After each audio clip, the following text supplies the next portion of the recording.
Salutations, Legion of Doom. Welcome to Podcast of the Storm, where social awkward outcasts, crazy weirdos, and all-around nerds convene to talk and debate all things pop culture.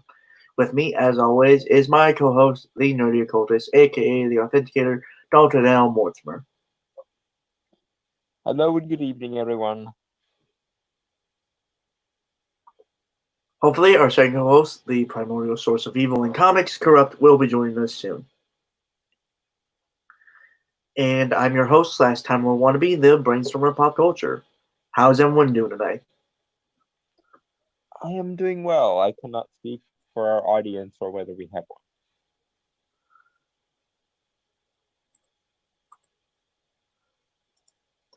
Well, tonight is kind of going to be it's the usual night, I suppose.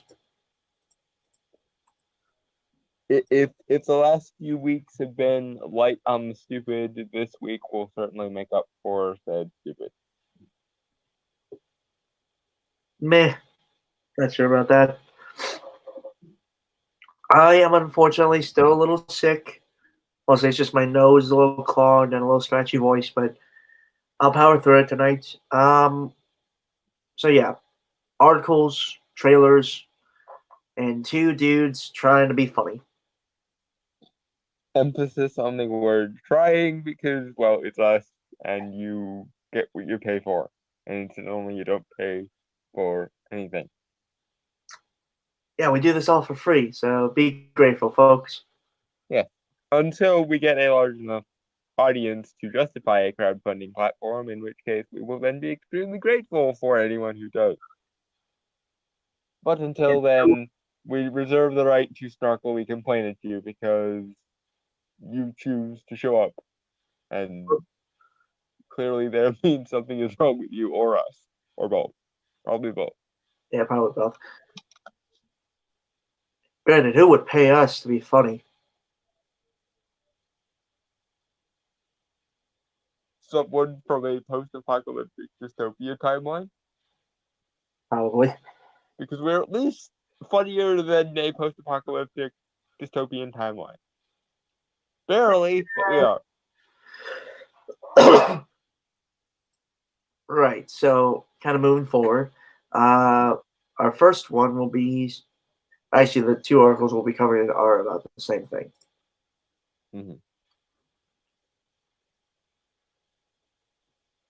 Mm-hmm. This is from Slate.com.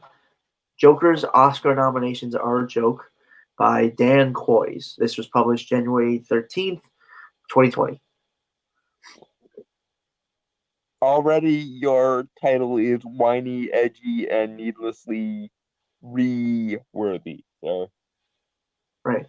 Okay, so let me sorry, I thought I was gonna sneeze there for a second. Alright, so he has a subheader. Stop the madness. This movie is dumb as hell.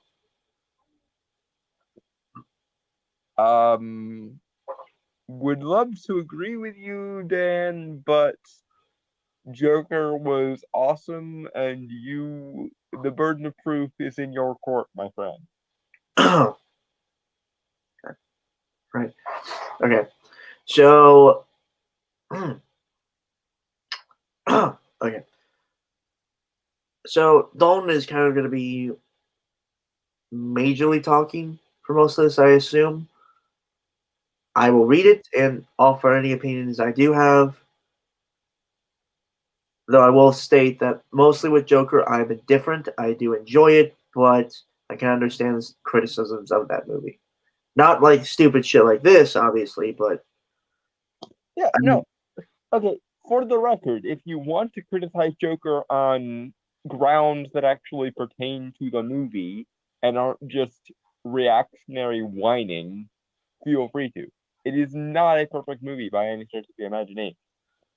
It is, however, a really, really good movie that does deserve at least some of the accolades it's getting, especially when you consider how much the entertainment press basically created a personal vendetta against this movie and all the cultural implications that it had.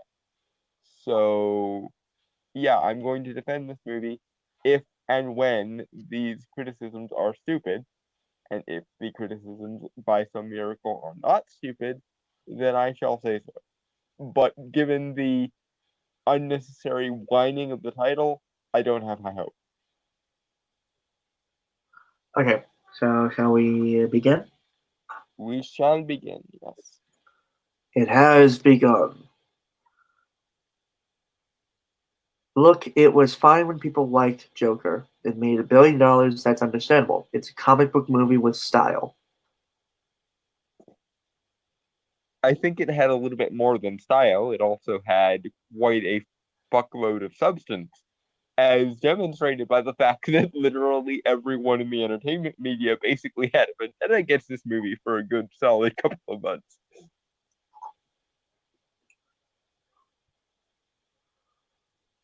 Usually, when you actually have a substantive point and people don't want to hear that point, people, and by people I mean people in positions of mind boggling amounts of authority and power, do their damnedest to shut you up and stop you from speaking.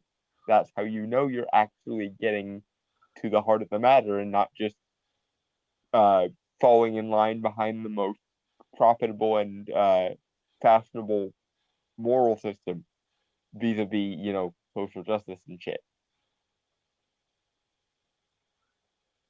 Uh, right. It won the Golden Lion at Venice. I mean, Hirozaku Koreeda was not thrilled, I'm sure, but it's great that a film festival thought outside the box. I'm not sure what that exactly means. He's saying that it's unusual for a comic book movie or a genre or a geek genre movie to get awards credit. And yes, it is unusual. Heaven knows why, given that they are the dominant genre in the fucking industry at this point, and they should at least be taken somewhat seriously accordingly. And given that it is the job of these kind of award shows to think outside of the box anyway, one would think that a movie like Joker that talks about aspects of society that aren't always focused on vis-a-vis oppression and uh, finances and capitalism and so forth, you would think that Hollywood, of all people, would fall in behind this movie instead of repeating the same old racism, capitalism, and oppressive uh, cultural structures narratives that everyone has seen 1,001 times. But no, Joker apparently said so many outlandish and out of the norm things that most people lost their minds. Which again is either a sign that Joker had nothing to say, which I doubt, or that Joker was saying something that the people in positions of power actually didn't want said, which is, at least by Hollywood's own definition of awesome, pretty fucking awesome. And the fact that you seem to think, Dan, that comic book movies and geek genre movies can't be substantive or can't be capable of making a point outside of the norm is in and of itself kind of a shitty aristocratic argument that you're making based on authority and nothing else. And yet you people think that you are the oppressed ones making the stand for society. Meanwhile, the people that are actually making the stand for society are the ones you would really rather not be allowed to speak. Isn't that funny? It's almost as though you've managed to maintain positions of power for the last 20 years and it's no longer 1990 fucking 2 or something. You're no longer the young rebel from Dead Poet Society or uh Freedom Riders or any of those other movies or Patch Adams. This is not a 90s inspirational movie. And even if it were, you are the fuddy-duddy antagonist now. You are the pseudo-aristocrat. You are the status quo warriors now. You are the ones in positions of power. Please stop acting like the fucking rebellion when you are very evidently the fucking empire, please. You either die a hero or you live long enough to see yourself become the villain. Yes, and as we've seen, the aristocrats in the entertainment media will not fucking die. Which is from another comic book movie, which actually also got accolades in the Oscars. And although to be fair, it only got them because basically Heath Ledger sold his soul to that role. And died in the process. Well, I do agree with that. I do think there are other things to its merit. Yeah, no, it should have gotten more Oscars if we're being entirely honest. But the Academy, then as now, hates the fucking shit out of each genre, so it didn't. Until Heath Ledger died, and then they were all like, "Oh shit, we just lost one of our best actors, and it was over something as simple as this. We better at least give him his due to pay respects." Granted, it would be absolutely fantastic if a motherfucker didn't have to die for Hollywood to get their heads out of their asses, but hey, beggars can't be choosers, I guess. We are slowly but surely making progress here. Yep, right. Honestly, I have nothing to really say. Don's pretty much checking all the points right now and might have accidentally blown his whole load early on. And well, it depends on how repetitive this article is. If he keeps repeating the same shit over and over, as is so often the case with these, then I will have to find interesting ways to rephrase my points. But if he actually somehow surprisingly makes different points, then I will respond accordingly. Right. Joaquin Phoenix got a bunch of Best Actor attention in critics' polls and lesser awards. No problem. It's a showy performance. The guy lost so much weight. Throw him a bone. What the? Okay, Don. Before you do, may I? You may. Please proceed. Okay, well, hold on. Let me take a drink because I feel like this requires me to have a throat that's not parched. Okay, Mr.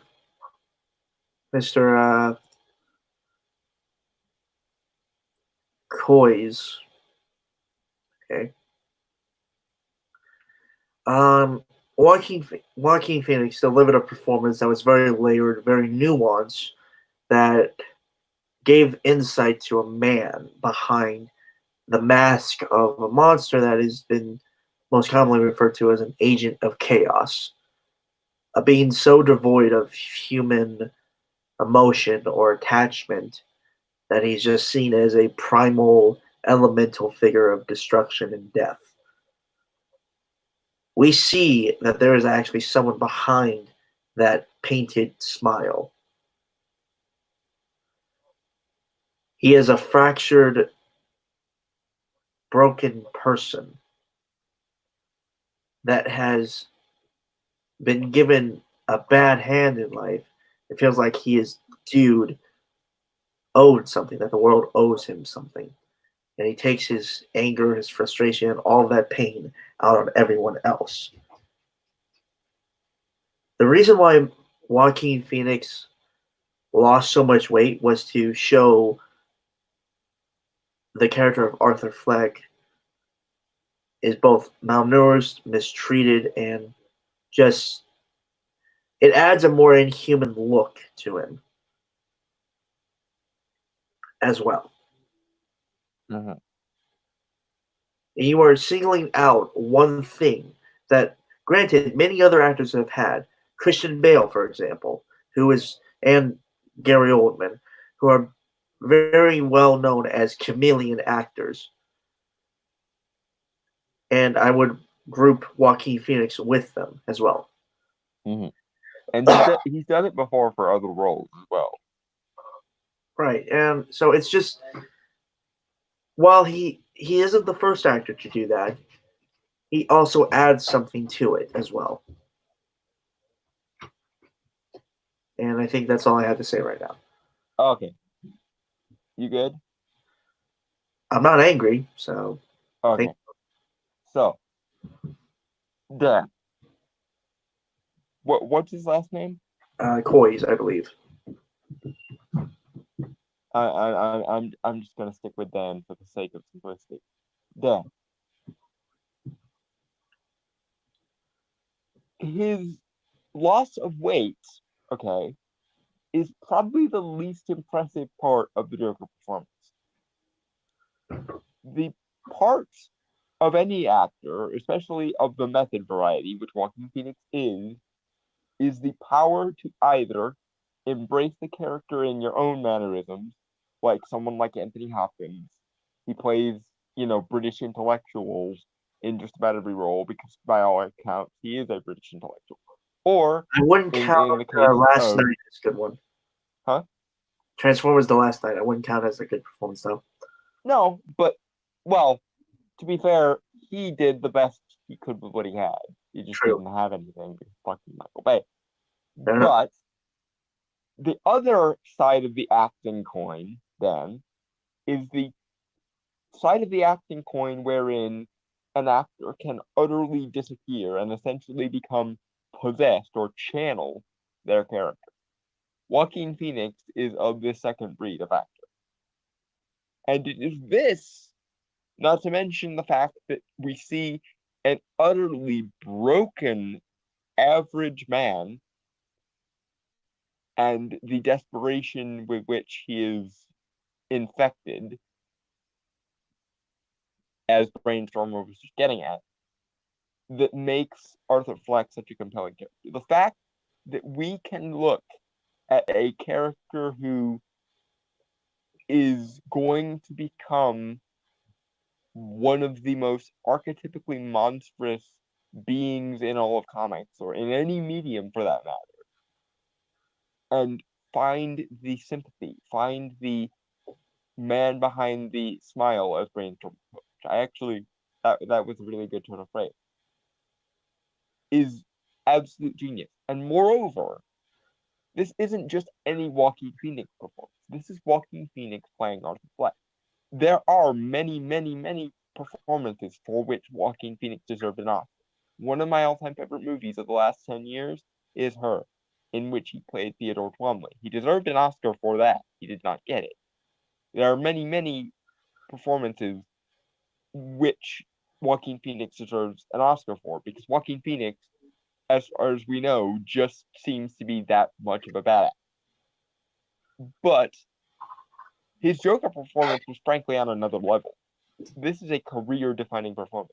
And for you smug aristocratic twit, to refer to that as a throw in the bone performance, rather than the career-defining performance that it very much is, given that Joaquin Phoenix basically delivers a career-defining performance every fucking time he's on screen, is frankly the most disingenuous and dismissive thing I've ever fucking heard.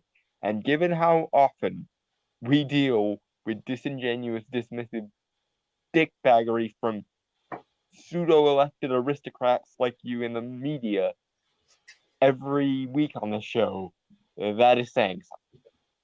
You have broken the Mary Sue meter on just sheer rank, dismissive disingenuous.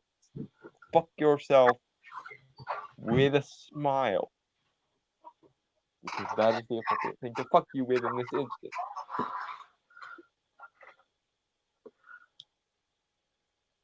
Right. Shall I continue? Yeah. All right. As awards season went on, though, it became more and more clear that the film might be a real player, not just for Best Actor. Fine, there's a long and proud tradition of nominations for overlooked performances in bad movies, but for real awards. The fact that, okay, No, I'm gonna save mine for after. Like, I'll read the last sentence and then we'll talk. Actual serious awards giving bodies keep nominating the thing. The BAFTAs, the Producers Guild, my own damn union. What fucking union is he a part of? I don't know. It's underlined in red here, so I'll click a link, I suppose. 2020 Writers Guild Awards. You are part of the Writers Guild. You. As a writer, I feel kind of ashamed of that. Yeah, this explains more than it should explain. So, okay, not only are you a you're not just a freelance writer bitching about things for the sake of bitching about things. You are apparently a serious enough writer that you are a member of a writing guild. You realize, of course, now I am going to hold you to a higher logical standard. Because if you are a craftsman who is recognized for his craft in a formal sense, especially in a guild, because guilds tend to have actual parameters to which they hold their members, then I am going to judge you accordingly. That being said, Dan, you do not have any right whatsoever to determine what is and is not a real, quote unquote, award, you mental can. Not only because that is intellectually dishonest on the face of it, which it fucking is, it's a logical fallacy we refer to in the business as appeal to authority.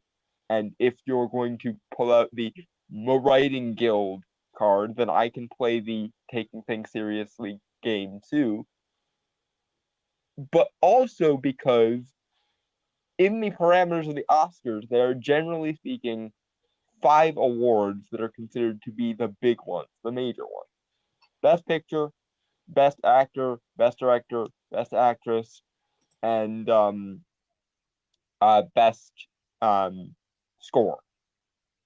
And to say that Best Actor is not a real award for the sake of this argument is ignorant not only of logical consistency and coherency, which pisses me off on a level that I can't even begin to contain in words, but also ignorant of the history of the Oscars and basically every other fucking award show that has these kind of categories means you are either the most gobsmacked, lily-livered, smack-headed twit on the face of the writing circuit, or that you are being willfully disingenuous because you don't like this movie and you find it absolutely affronting to your very nature that this movie is getting anything like the credit that it deserves.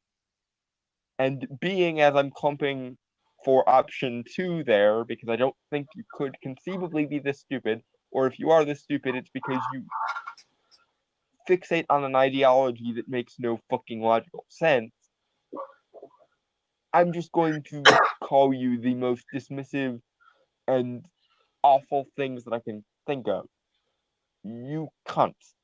You absolute infected, bleeding, herpes encrusted cunt. I think I'm about ready to puke. Hmm? What you just said, I think I want to puke now. Well, that was the point of the insult. I had to call him the worst thing that I could think of in the span of about 2 seconds.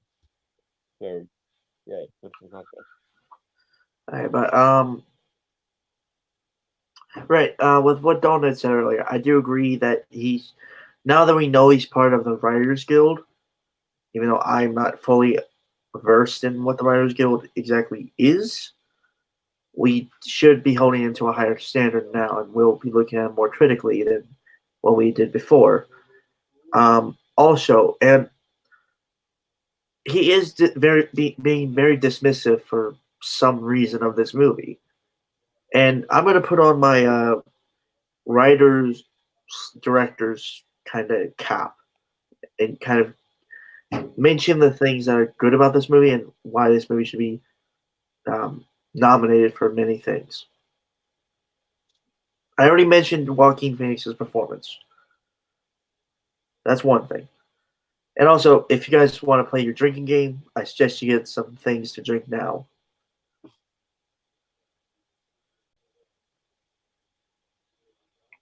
Preferably non-alcoholic for your own safety. Yeah. If you want to get blackout drunk, go ahead. It's your choice.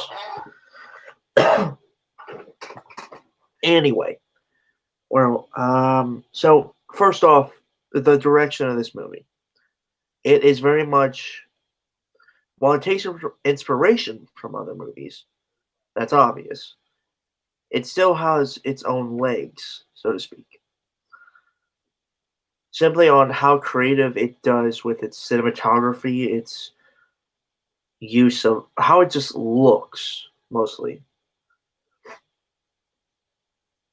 Like it all just feels like this cramped and just, well, not even cramped. It feels both like something you could see outside your window in terms of like how Gotham looks and everything, Mm-hmm. but also kind of this mythic kind of dark fairy tale like world as well. It's like a pulp detective noir almost, but in color. Yeah, yeah, and that's not even going into how like all the characters and the actors playing the characters, not just Arthur Fleck, but like the side characters and like just the people in general, always seem to have something else going on. Like they always seem like there's other things. They're very layered, right? Yeah, they're what used to be referred to back in the ye olden days of good Hollywood as three-dimensional characters that didn't serve a single one-dimensional narrative. Well, in terms of plot, some are one dimensional, but in character wise, they're three dimensional. Mm-hmm. Um, and I've talked about this many times, but the soundtrack, it is it goes on like this journey with Arthur, becoming more ethereal, more operatic as the film progresses. Yeah, there's only one bad song in the thing, and it's the one as he's going down the stairs, just because it doesn't fit the scene. But you could very well make the argument that the reason it doesn't fit the scene is to kind of offer the viewer a sensation of this doesn't feel right, this is wrong, because this is the moment that Well, Arthur no, goes I off. wasn't talking about the songs. I was talking about like the actual score. Yeah, I know. I was just offering kind of a side comment about uh the only time the music didn't really serve the movie, but even then it could be intentional because it's supposed to be dissonant, I think.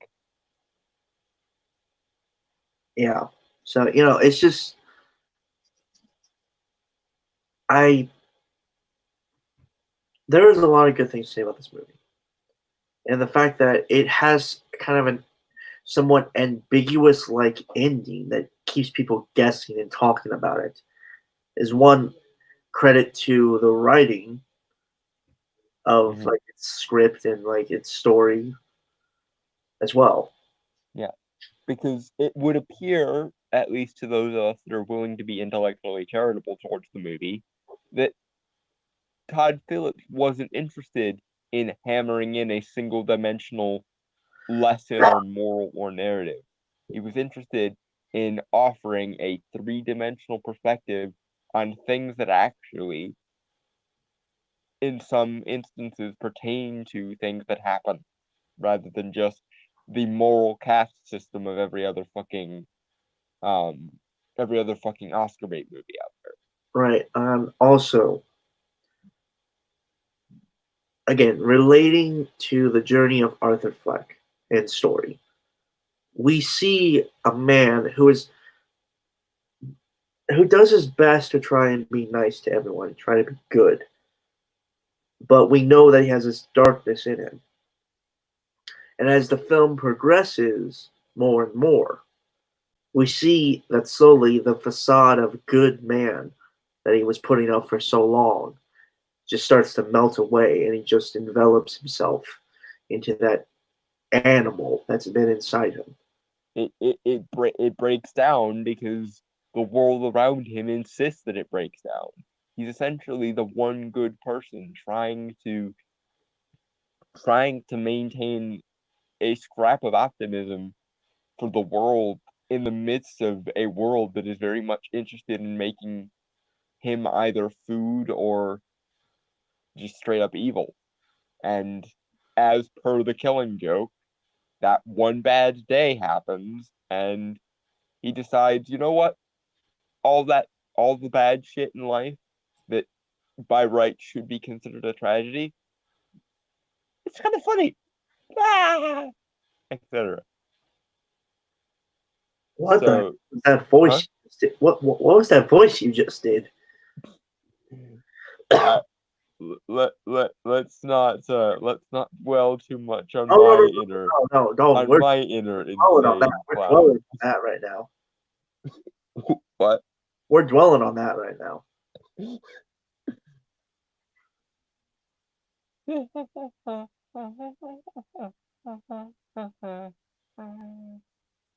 Okay, that's more. That's just unsettling.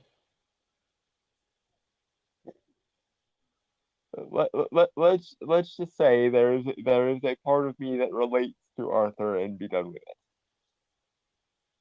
Well, you heard it here, folks. He might be a Joker one day.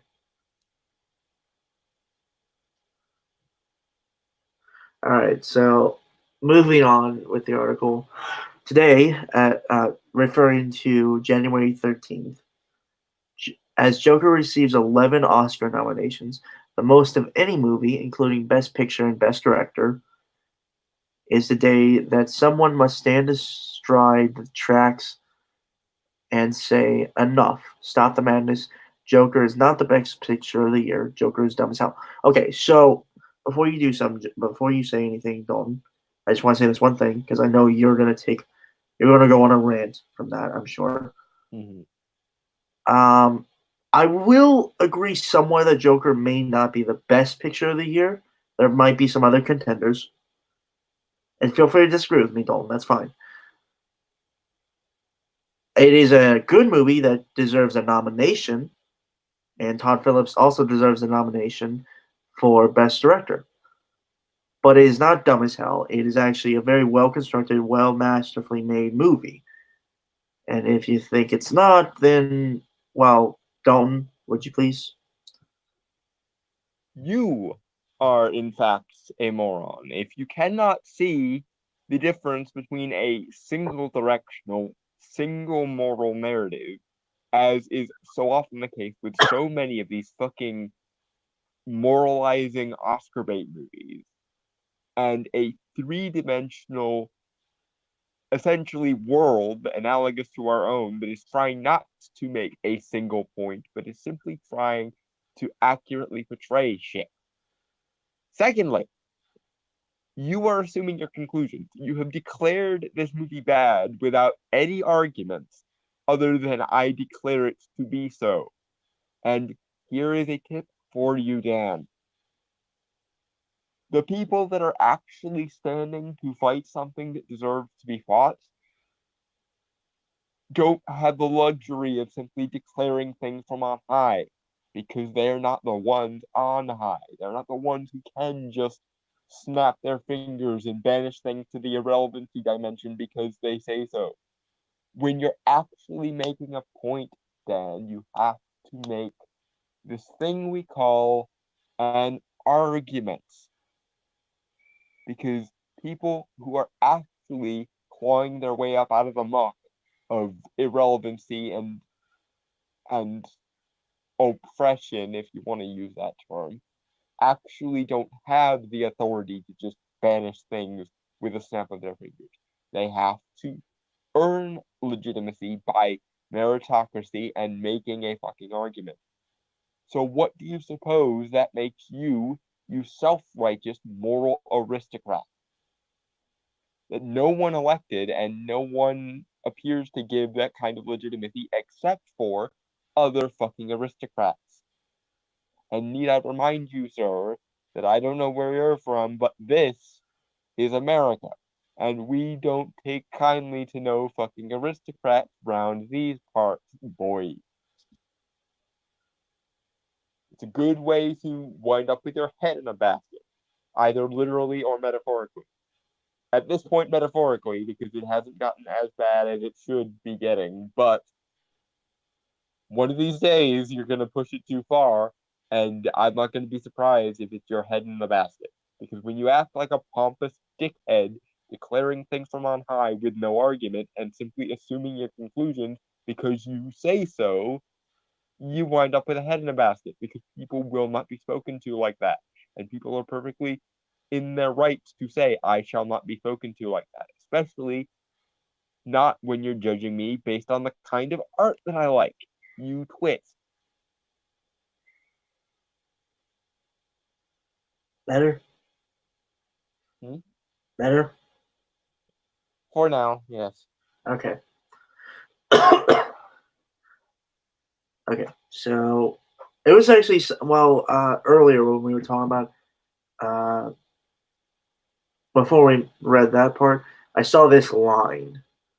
Okay, it's okay that Todd Phillips wanted to make a Batman movie that looked like Taxi Driver.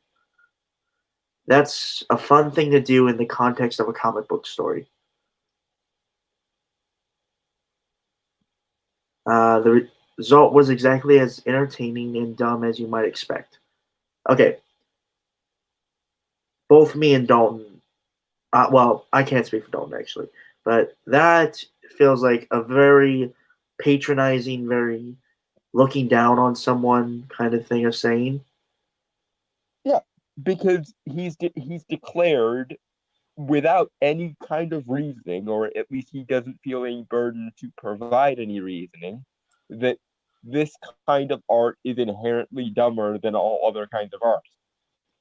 And Dan, the aesthetic choices in Joker Oh, are not oh, just surface level aesthetic choices. Dalton. Perhaps the way the movie looks has something to do with what the movie is trying to get across to you. But surprise, surprise, because you declare that comic book media is inherently inferior to other kinds of media, you can't see the choice to make a Joker movie that looks like Taxi Driver as anything other than a surface level aesthetic gimmick to get points that it doesn't deserve.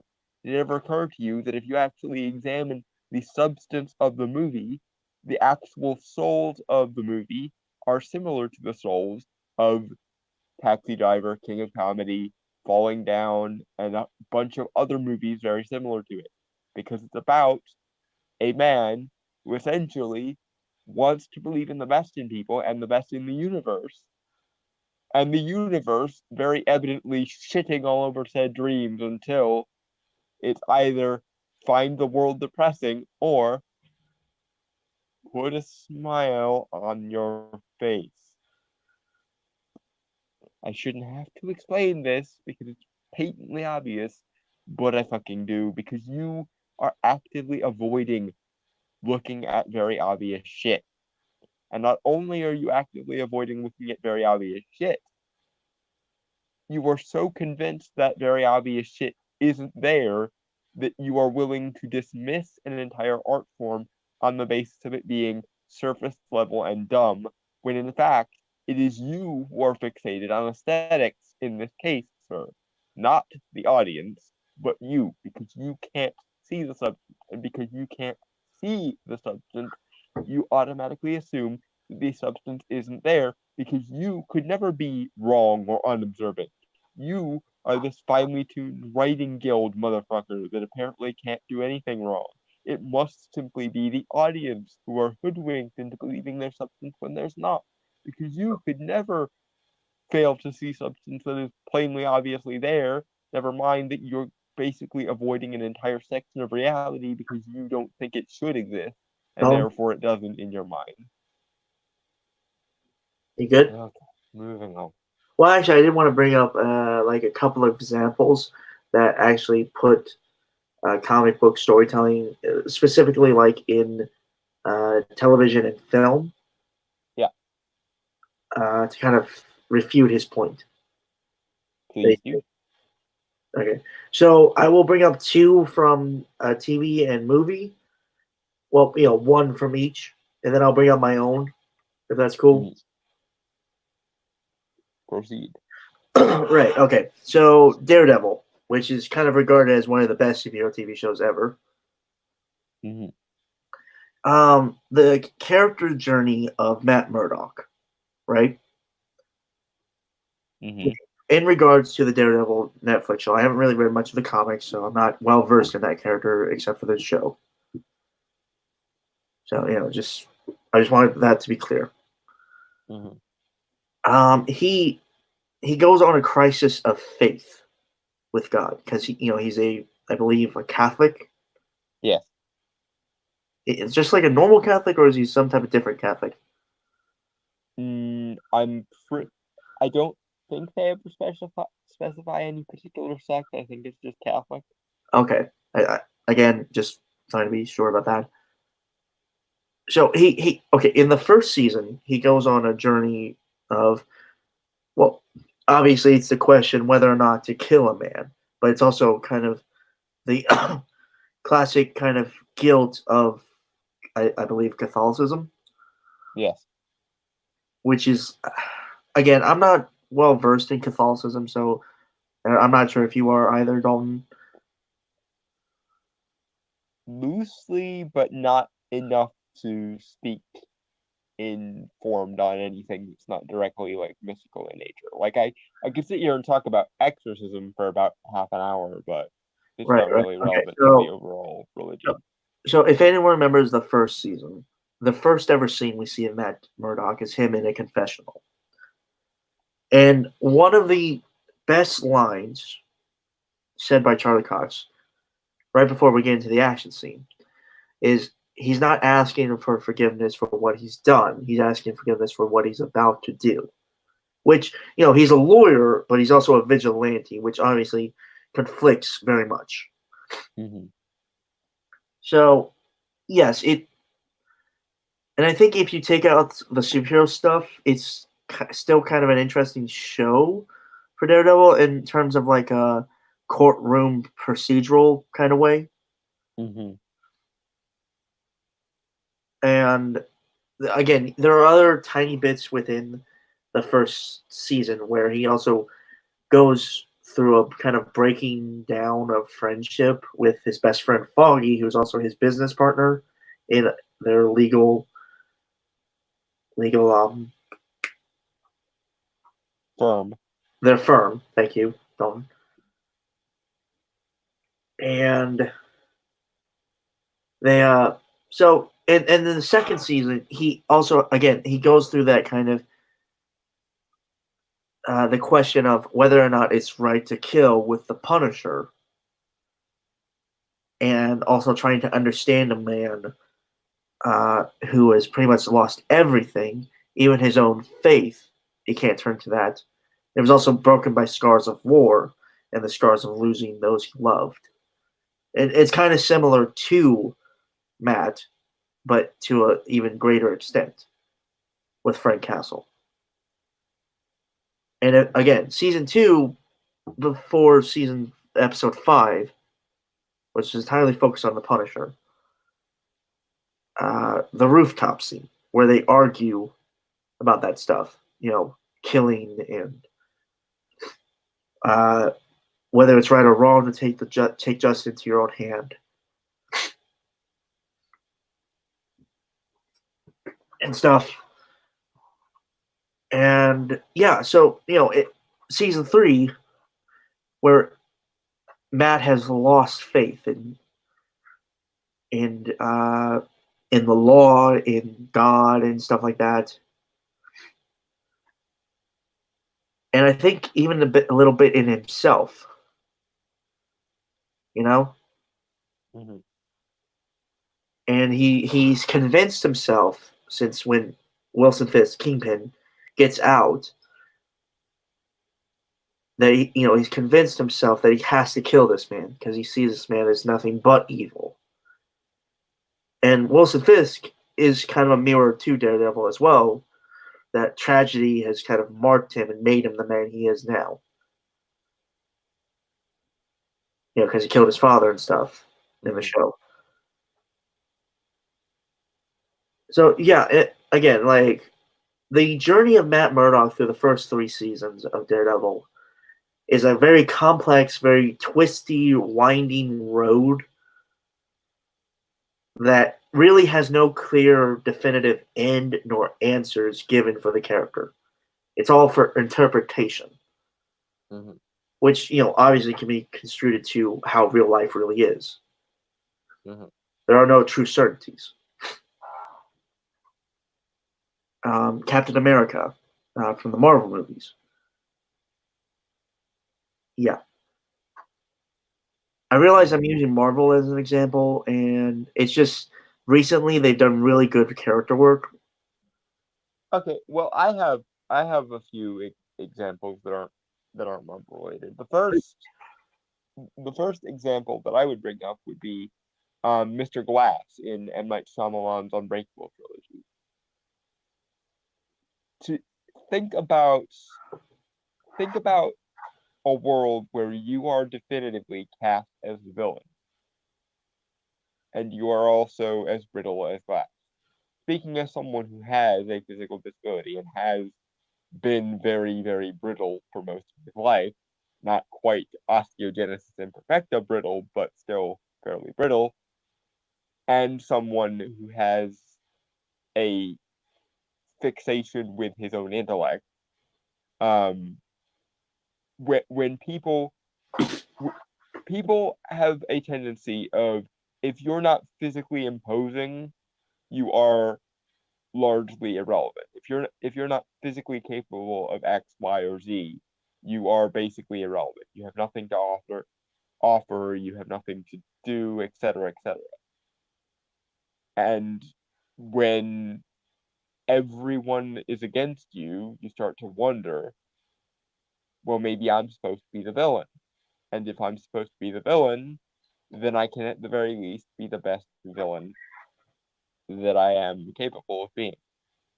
Moreover, the arc of Mr. Glass is essentially proving that his worldview, his um, existential epistemology of how the world works, is accurate.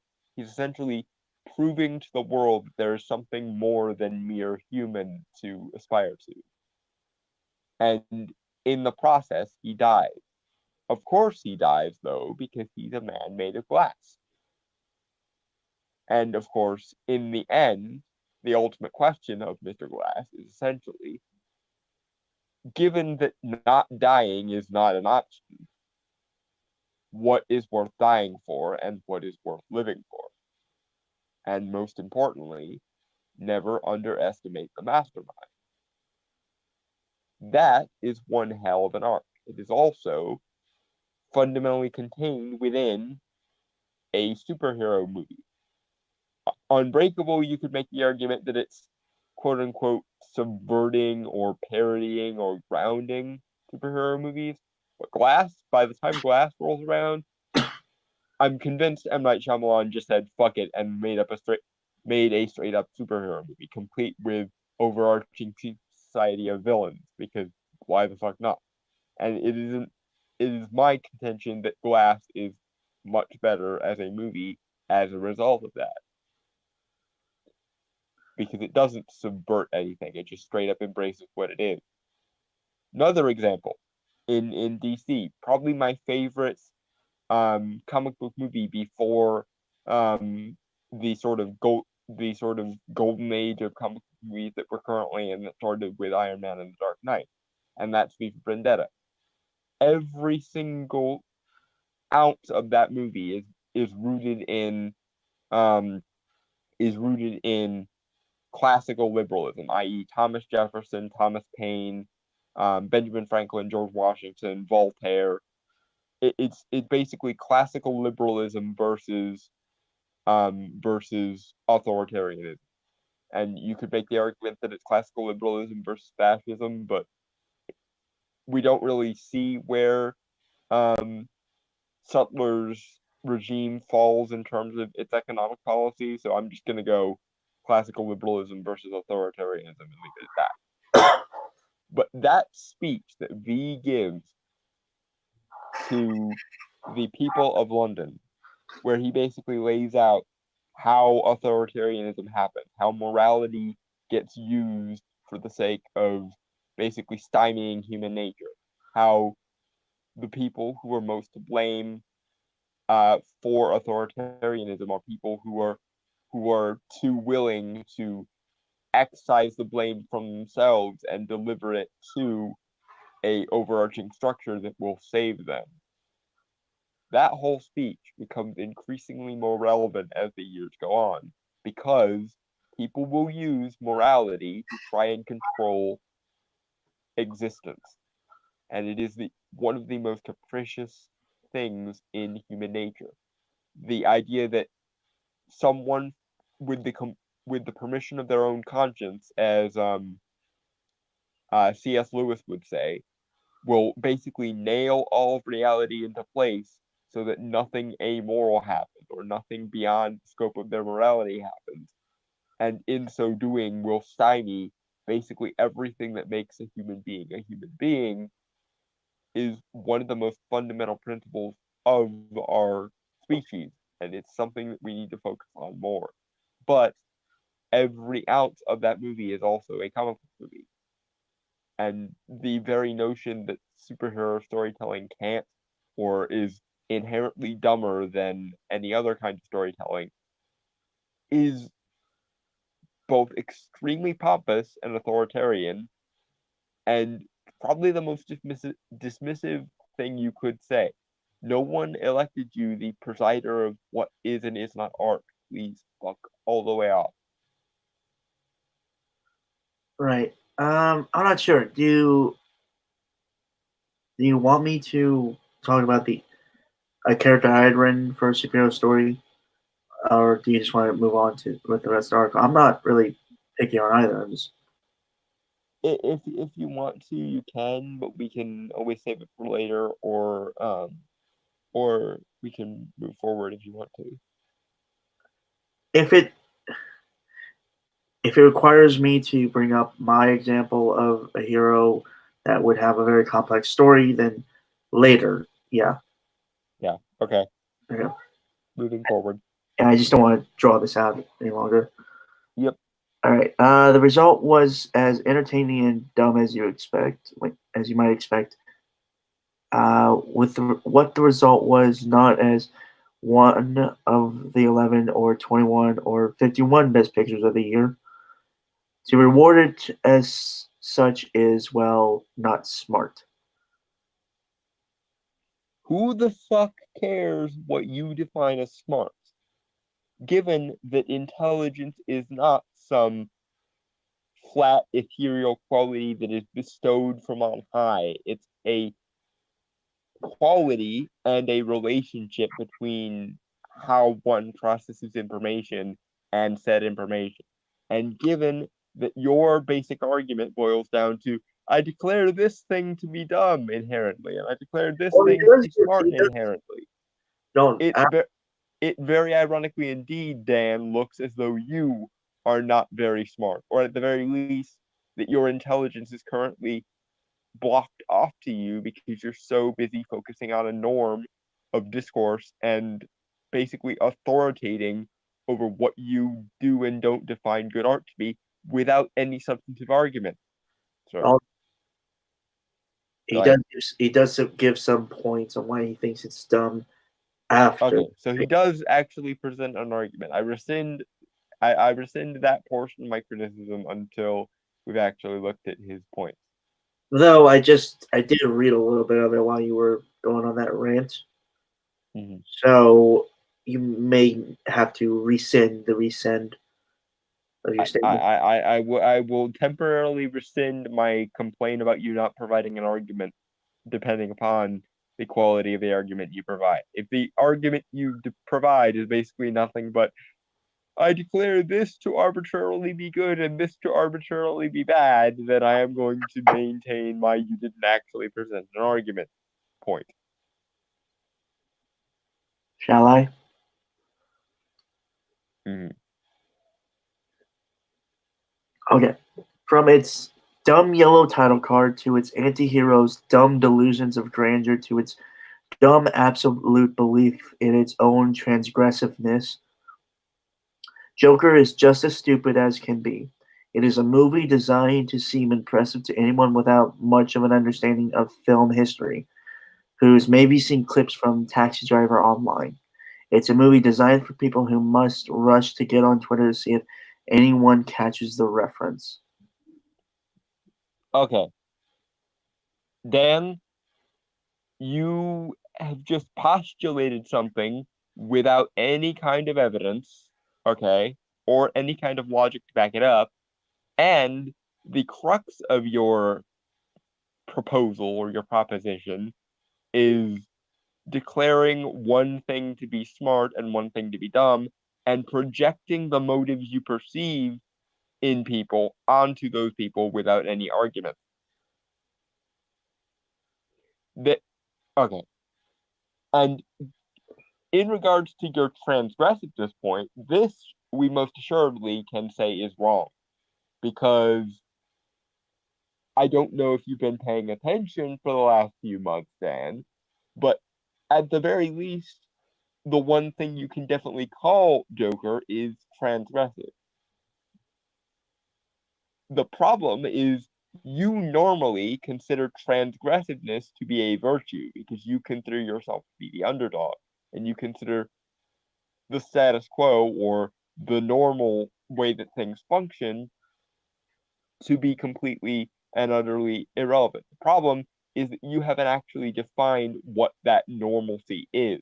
And in so forgetting to do, you have become the aristocracy, Dan. You are the person in the position of power sneering at the lowly people from on high.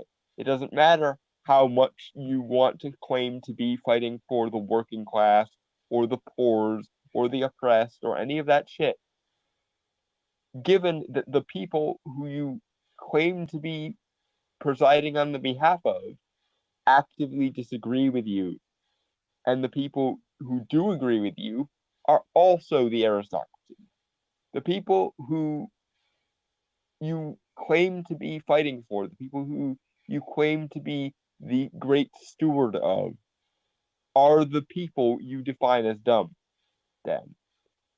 And in so doing, you very much show a class divide between you, the presumably moderately wealthy professional writer who writes for Slate, and doesn't do, backbreaking manual labor or anything like that, sneering at a movie that, for the most part, it's the downtrodden and the forgotten that actually like the people that are poor, the people that are depressed, the people that have anxiety disorders, the people that actually seem to have some kind of class related issue. The pe- the people that you claim to be fighting for, Dan, are the Arthur Flecks of the world. And given how honestly this movie paints them, it's kind of telling that you and all your aristocratic buddies are the only people who seem to be losing their shit over this movie. And as far as the movie having nothing to say, let me run you down some examples. People that are left wing have claimed this movie is about how the failure of the social safety net cripples society and makes people be forgotten. People that are right wing are convinced that this movie is about how systems abuse individuals. people that are centrist kind of associate this movie with how the established order has failed them. People that are people that most of you and your buddies would define as bad people, i.e., your men's rights advocates, your anti-feminists, and so forth, see themselves in characters like Arthur Fleck. As a man who is technically apolitical, may I chime in? Yes. I can't speak for everyone else who would say they're apolitical, but I see the movie as, well, for one thing, I must take it at its face value, which is a Joker film. But mostly, I just see it as what happens when a man just finally decides that he's had enough of how the world treats him and just decides, why not just burn it all? Yeah. But point being, then, everyone who looks at this movie from any number of angles sees something that is worth getting excited about with this movie. Not because they are stupid, but because the movie just appears to have that much substance to offer. The only people that don't seem to see anything positive in Joker are the people who find it objectionable based on moral and philosophical grounds that they made up in their fucking heads, and the people who actively do defend the moral and socio-political and philosophical status quo. The the aristocracy of the media, the aristocracy of politicians, the aristocracy of the artist class, and so on and so on and so on.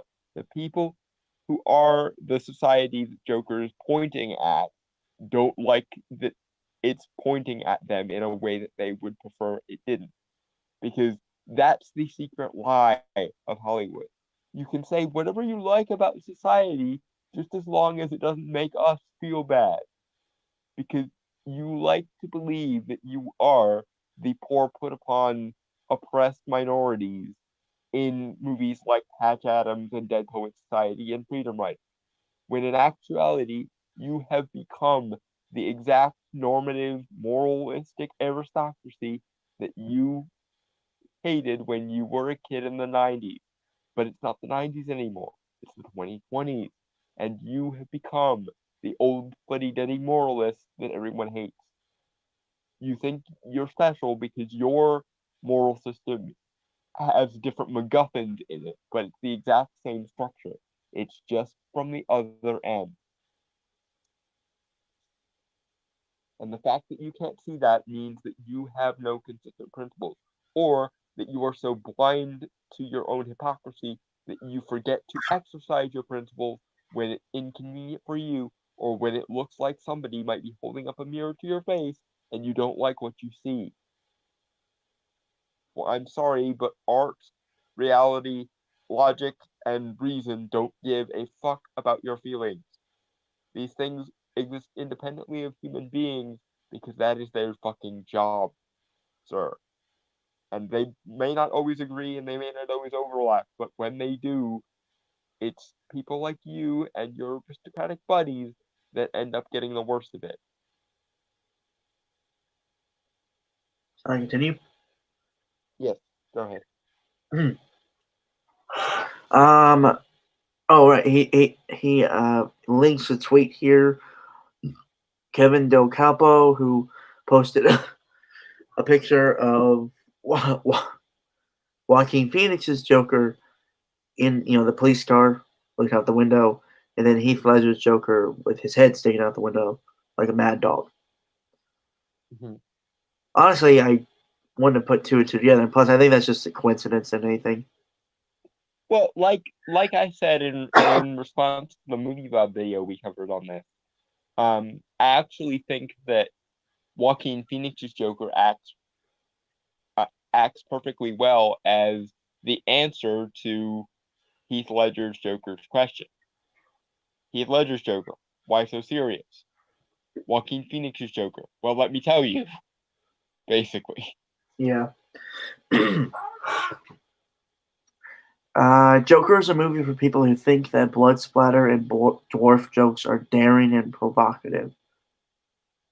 when in fact they are extremely tired. What dwarf?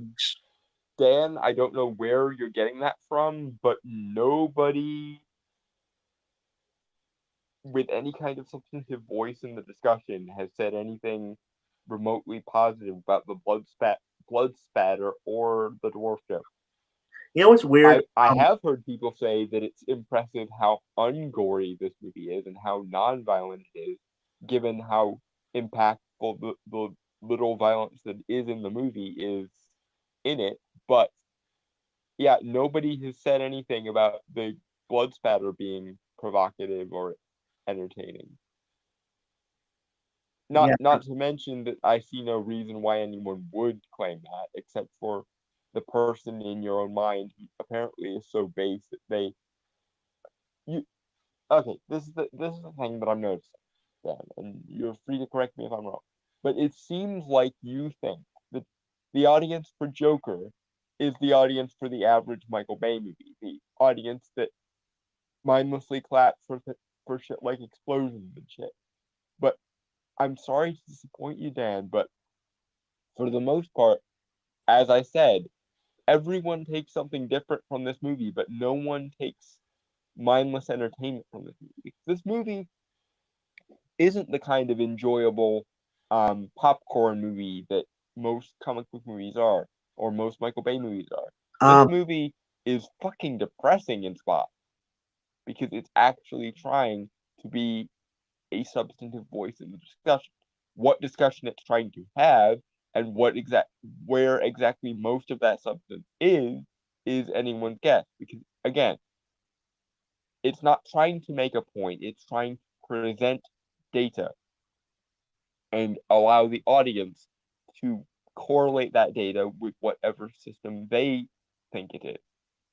When in actuality, the answer is probably either all of the above or none of the above. A large part of the ambiguity in Joker is basically saying, hold on, wait a minute, before you pigeonhole this movie into this box, let me provide you more data from this box. Before you pigeonhole this movie into this box, let me offer you data from this box. Because to essentially simplify what I think Brainstormer's point is, the point of this movie, if there is one, is shit is more complicated than a single dimension or a single point or a single factor. It's a bit of everything that leads to the society we find ourselves in. And it's a bit of everything that average people like Arthur Fleck, who have been shit on all their lives, have to deal with. And trying to blame one thing or another thing or another thing for all of society's problems is shitty because shit's complicated, in short.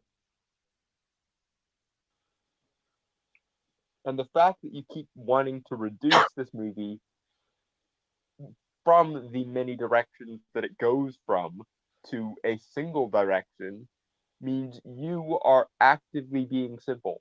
Dan, you and Movie Bob and everyone else who keeps saying, I don't know what this movie is trying to say. This is not trying to say anything directly. It is trying to essentially provide you with a suitable dictionary for the discussion. It's trying to define its terms. It's not trying to pigeonhole you into a single unidirectional point. Because Joker is a movie that, very much unlike most of the Oscar bait movies these days, is multi-dimensional instead of single directional moralism.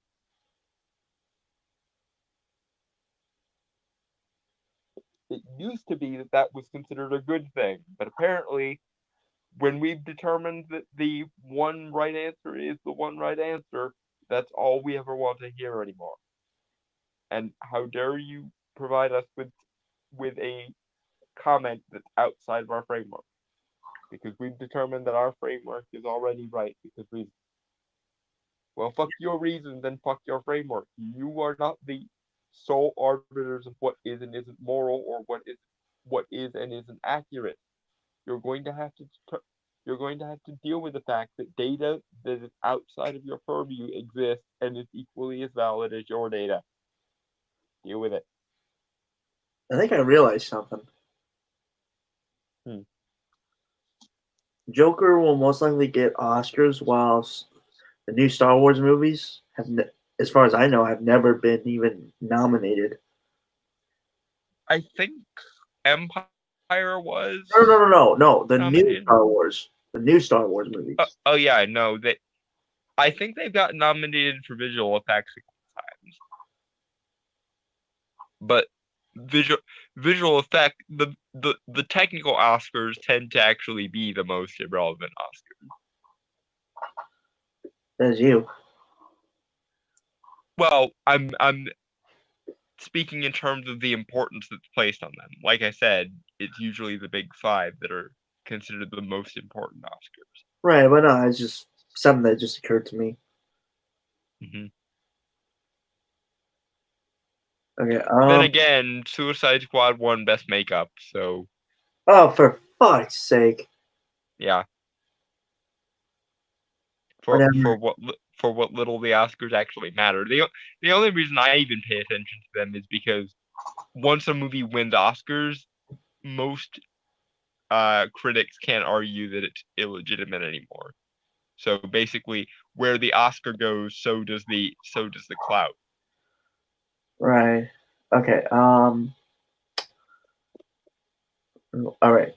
Joker is a movie for people who think that movies about class riots demonstrate actual class consciousness by a Hollywood studio, when in fact the movie is porn for viewers who get off on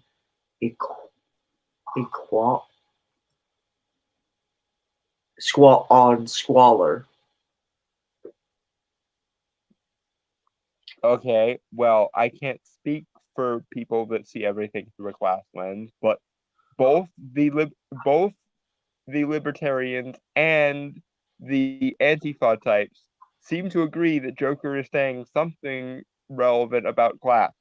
Now, I think that class is a very simplistic way of looking at things, and I think it's not the only factor in a given society, and reducing everything down to class is kind of stupid, but class is a factor.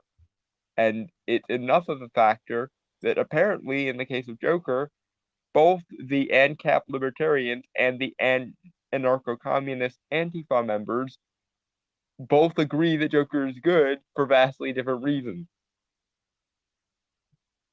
And no, it doesn't represent class consciousness because that would require a consciousness. And in order to present a consciousness in art form, you basically need to bias the narrative to deliver a single unidirectional point rather than simply presenting as unbiased as possible a narrative and letting people make up their own damn minds because the world is complicated enough that it's not a one size fits all or one issue fits all solution. A lot of shit is broken right now. And a lot of the shit that's broken is shit that pisses off aristocratic cunts like you because you exist primarily in this ideological framework where you're only allowed to say certain things about society. It's racist, it's sexist, it's capitalism, it's social inequality, it's economic inequality that's bad.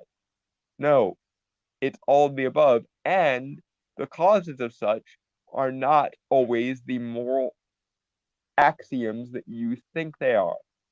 But God forbid someone should tell you you're wrong and present an alternative solution every 5 minutes.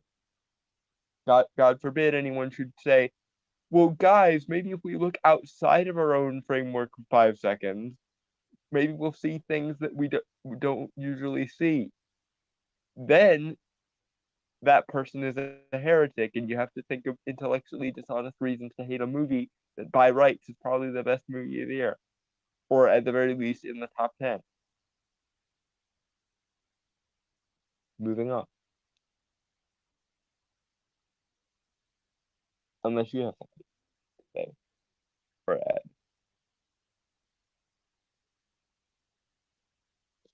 Okay, I think he. Yeah, I think he left. I'm back. Comedic timing, folks. Always planned. Zing.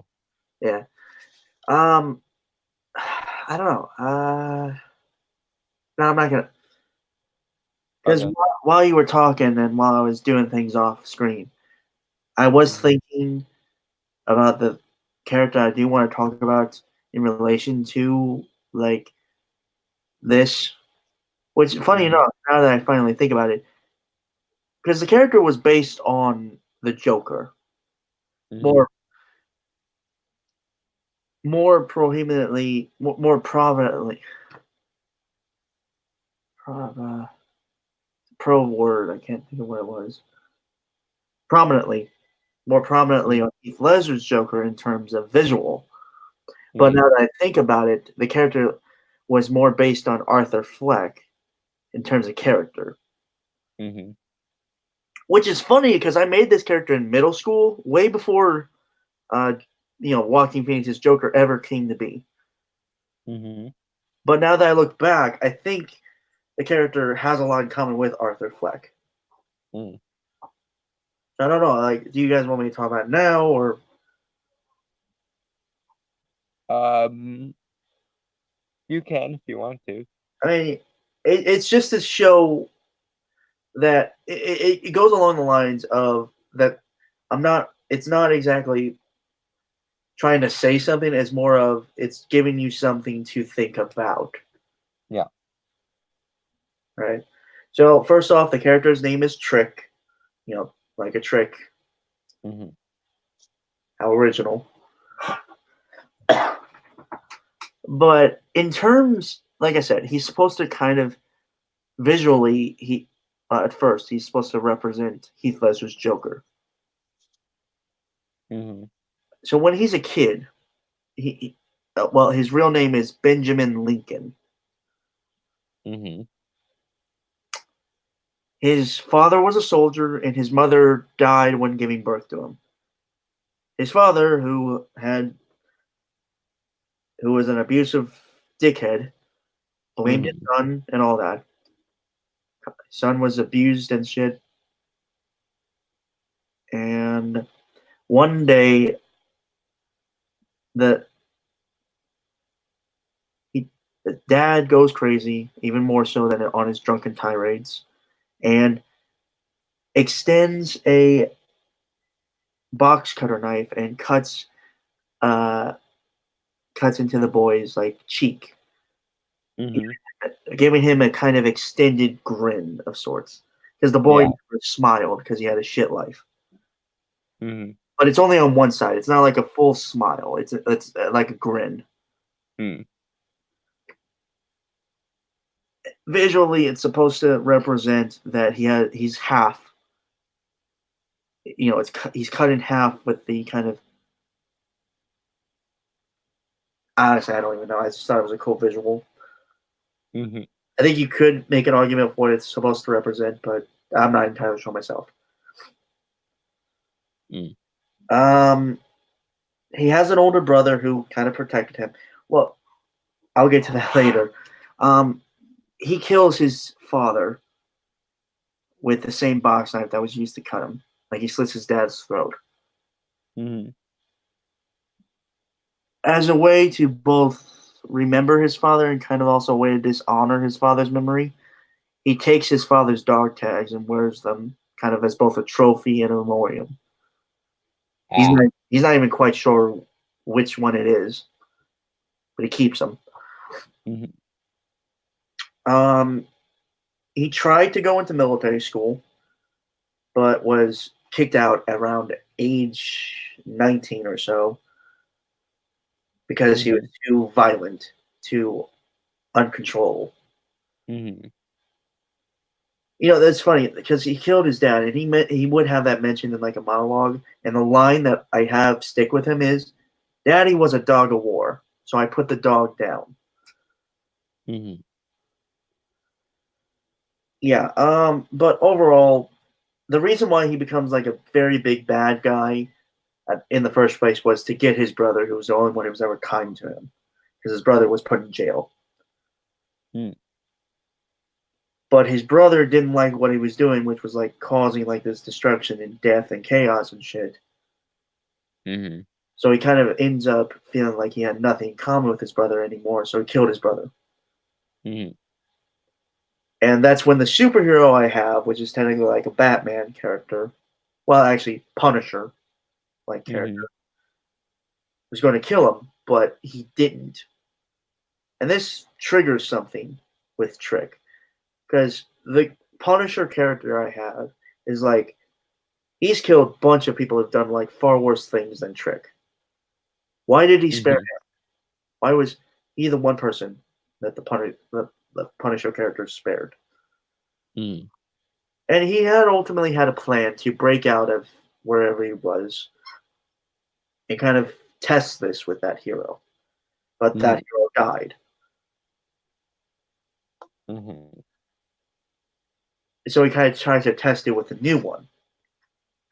That's kind of taking up the mantle of the previous character and stuff. So ultimately, by the end of that of Trick's journey, he's supposed to kind of devolve and become embraced into his madness, essentially becoming an archetypical Joker. Mhm. But he has all these like little facets of that he could have been human in a way had it not been for that very bad day or very series of very bad days. Yeah. So while I based him on Heath Ledger's Joker, looking back compared to the movie Joker, Mhm. I think he does have a lot in common with Arthur Fleck. Well, that's the funny thing. I think that Joaquin Phoenix's Joker is a good continuation of what Heath Ledger's Joker started. The making the Joker more philosophical, making him more archetypical, making him a force of nature kind of. Only in this case, Joaquin Phoenix's Joker is the result of all those forces of nature coalescing in the way that they often do. Whereas Heath Ledger was sort of the continuous force of that force of nature. Yeah. Uh, you know what's funny? I called Trick my metal Joker. Oh, okay. So you were being at least a little bit. I was in middle school, so I was like 13 or so. So probably. Yeah, that tracks. Well, no, it's just again in terms of design, it was like Mm-hmm. Heath Ledger's Joker, but in like kind of metal look. Mm-hmm. So combine a little bit of Kiss with the Joker. That fits a lot better than it probably should. Yeah. Right. Where was I? But yeah, like ultimately, I think the archetype of Joker and the archetype of Arthur Fleck is um, transcendent. You Yeah, know, it because it to, appears to it could be in any type of medium, and there probably yeah is. yeah um to quote the Joker from The Killing Joke, one bad day. That's how far the world is from where I am. And if anything, Joker is a cautionary tale about what happens when you let the darkness inculcate your world so much that you can't see beyond it. If you take all of the light out of someone's life and give them nothing to grab onto, then eventually they're going to go mad. And then the laughter starts.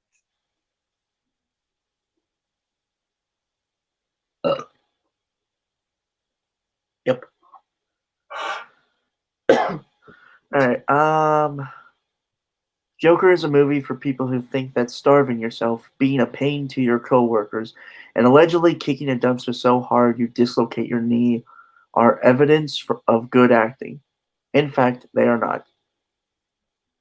No, again, once again, you are focusing on the surface level elements and not focusing on the substance that links those surface level elements. Also, keep in mind, Joaquin Mhm. Phoenix is a method actor. Yeah, which means he actually did go through the process of starving himself. But also, the pain to your coworkers thing. Because I remember hearing like he would sometimes walk off a set and stuff. I Well, mean, but as far as we know, that's just Joaquin being Joaquin. He's kind of unstable on his best days anyway. oh, Which fair- is one of the things that makes him good at method acting, I think. In order to method actors, I will agree, are kind of always a pain to work with. well, yeah, but I would argue that that kind of disassociation with yourself is what lets them go as deep as they do into other characters. Because Right. if you feel like if you feel like you're a prisoner in your own mind, then escaping into the mind of someone else and living vicariously through them or letting that channel through you is probably a break. If you hate yourself, then there's the option of not being yourself. And if you also happen to have the external locus of identity that is so common among actors, then so much the better. If you're an empty vessel, then fill yourself with something. And in a lot of cases, that something is really fucking creepy. Because Joker.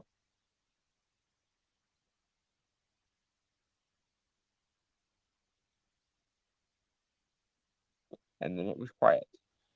Sorry, I went to grab something real quick. Ah. But yeah, I really have nothing else to say about that part. So shall we continue? We shall. Right. Beth McCall, not good. Would have been better if he had simply acted getting his knee hurt. Meryl Streep would have known how.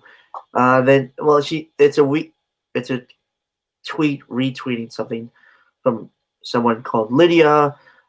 Joaquin dislocated his knee filming this scene in Joker. Give him the Golden Globe already when he was kicking something after his after Okay, yes. But it's not the actual act of dislocating his knee that people admire. It's the devotion to the character and the degree to which they let themselves take back seat to what the movie required. That's one of the things that makes for good acting. And incidentally, if this were, oh, say, an Oscar Beatty war movie, would you be having this criticism? Or would you be clapping like a seal right along with this Lydia person being like, this person was physically devoted to a role. That makes them a good actor by default, no matter how bland and toothless they were otherwise. Because I would imagine you would be. But because you've declared this movie to be wrong, you have to make things that you would otherwise consider good things into bad things because you say so. Because you can't deal with the fact that you're wrong or that a movie that disagrees with you ideologically or existentially or whatever is also good, even though it doesn't agree with you. Here's a thought. Maybe you're wrong, and maybe this movie is trying to show you something. But because you also have an ego the size of a planet and can never be wrong about anything, you must also be the most informed person in the planet. And therefore, any information that isn't already inherent in you must be invalid information because you don't want it to exist. Well, fuck you. Things exist whether you want them to or not, and this movie's quality is one such thing. Fuck your subjectivity. Your subjectivity has no place here. This is the realm of merit. okay, so he starts to bring up the music now. Take the lead. Wait for where. Well, it's actually just like I don't know, like one or two sentences. So Okay. uh, Well, it's still your area, so by all means. fair enough. Okay, let's take a moment to note the music cues in Joker. White Room, Dumb, Rock and Roll Part 2, No more aggressively inane song has ever been recorded. Smile as in Though Your Heart Is Aching. Come on. Send in the clowns in case you didn't catch the reference. Okay. Well, I do have some issues with the actual songs some of the songs they use. Smile, I don't think was actually used in the movie, was it? I don't remember. I wish it were, but I don't Right. remember if it And was. Send in the Clowns was sung by a bunch of douchebags who ultimately get killed by Arthur, who send him down the darker path. Mhm. Um, Also, a movie can make a point and also be self-aware and funny at the same time. Did you know that not every movie that deserves an Oscar has to be Oscar baity, grim, dark, preachy, unnecessarily cynical claptrap?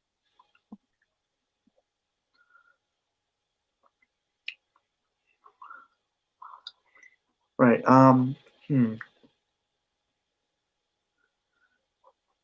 Actually, that's pretty much all it. It's just it's it's put in there for a reason, and while again, like I said, I preferred more of the actual score by the composer, and I'm not even going to try and attempt to say her name because I always butcher it. Yeah. But it's in there for a point, and yeah, like Don said, it's a wink, wink, nudge, nudge thing sometimes. And also, wouldn't you think that a movie about a clown would attempt to occasionally be funny, especially if it was trying to make an existential point in the process? Not Um, to mention that those movies are from like or those songs are like from the 50s and 60s, which is the exact sort of pulpy noir tone that Joker is going for, yeah, a la a Scorsese movie or King of Comedy. Yeah, like Taxi Driver, King of Comedy, Falling Down, etc. It's part of the movie's atmosphere because the movie's atmosphere is actually in and of itself making a point. right. Oh, this one you might not totally disagree with, Dalton. Okay, hit me with your best shot, Dan. The film's many fake-outs, dumb, dumb, dumb. Are viewers seriously meant to believe that Arthur's cute and funny neighbor, played by Sassy Beats, actually enjoys his stand-up routine and welcomes him into her life? We'd have to be idiots to think so. Okay, the fake outs themselves are dumb because that is an unnecessary twist and it was trying to do the Fight Club thing. But you think it's dumb because you think Arthur is an invalid human being. And you think that no woman would ever love him and etc. And do you suppose that that might actually be part, at least, of the point the movie is trying to make? That aristocratic fucks like you will just write off people because misogyny or women are special though, and so on. I This is completely out of left field, but I totally thought that Zazie Beats' character was Harley Quinn or Harleen Quinzel. Yeah. I thought that they were setting up this universe's version of Harley as well, and I honestly wish they had gone that route. But then again, she according to at least some of the interviews done by Todd Phillips, she did survive, so maybe she'll come back in a sequel and become Harley. Would be totally in favor of that, and it would win the SJW checkpoint uh, game because she's black. See, that wasn't even a big issue for me. It was just more of she was a good actress. I thought, yeah, Yeah, it makes sense within the context of the story we're being told. So why not make her Harley? But I'm just saying, if we're going by SJW criteria, then she is also a woman of color. So there is that. why would you torture yourself like that, Dalton? I'm just hoping that the inevitable Joker 2 will get a few less hit pieces on it for that. But I can dream. Right. Anything else? Nope. Go ahead. Okay.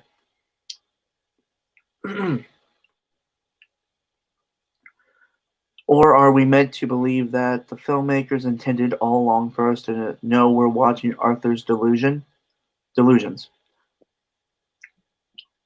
It's certainly possible, given that we know he's the Joker and that he therefore has some kind of insanity, and given that a large part of the point is about mental illness, vis-a-vis basically every psychologist that has watched this movie has said it's an excellent portrayal of mental illness.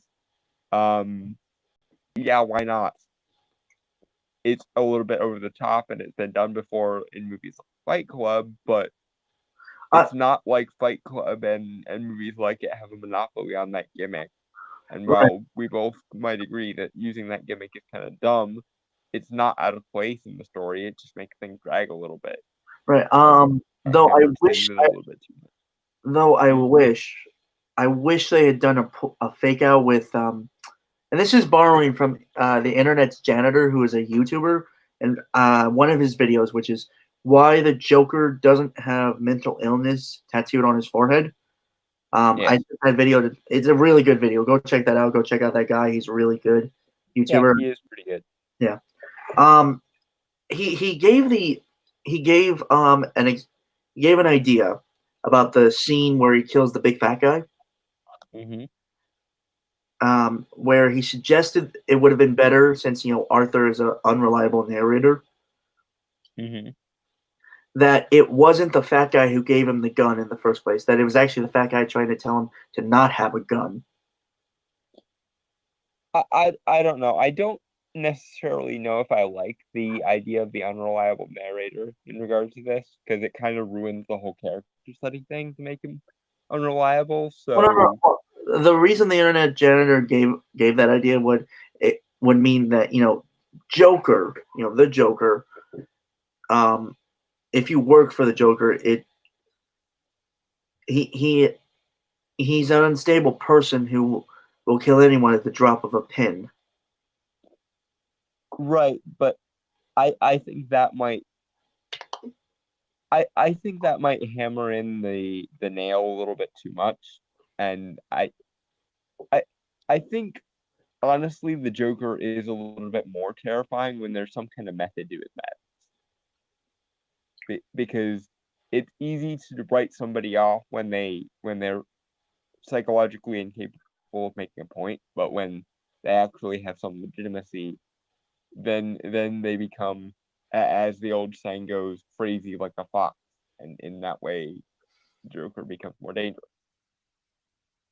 Like the thing that makes Heath Ledger's Joker dangerous, for example, is the fact that he can get inside people's heads and knows exactly what buttons to push to send people off on the edge, like what he did to Harvey, or what he tried to do to Batman, and so on.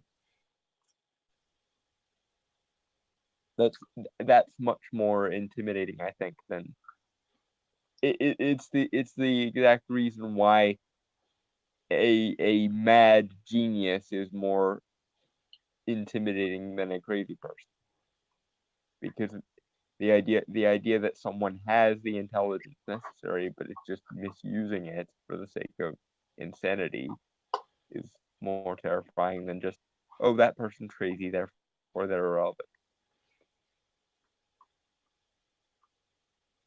Yeah. Okay.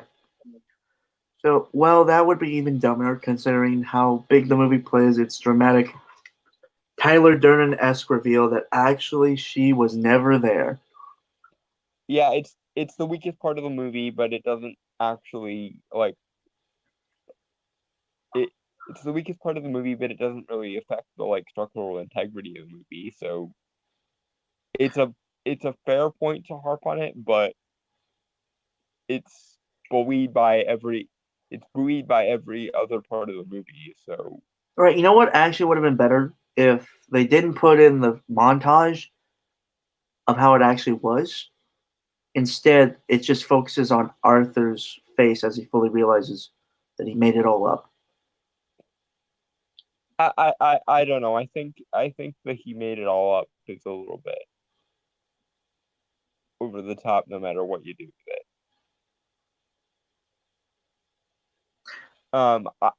I would rather see a version where she is actually like nice to him and she does actually interact with him, but he misinterprets her feelings as like romantic when she's actually just trying to be friendly towards him. I think that would have been more impactful. Mm-hmm. If he became kind of the love struck moon and she was like, Arthur, I think you might be taking this a little bit far. I'd like you to leave, and so on.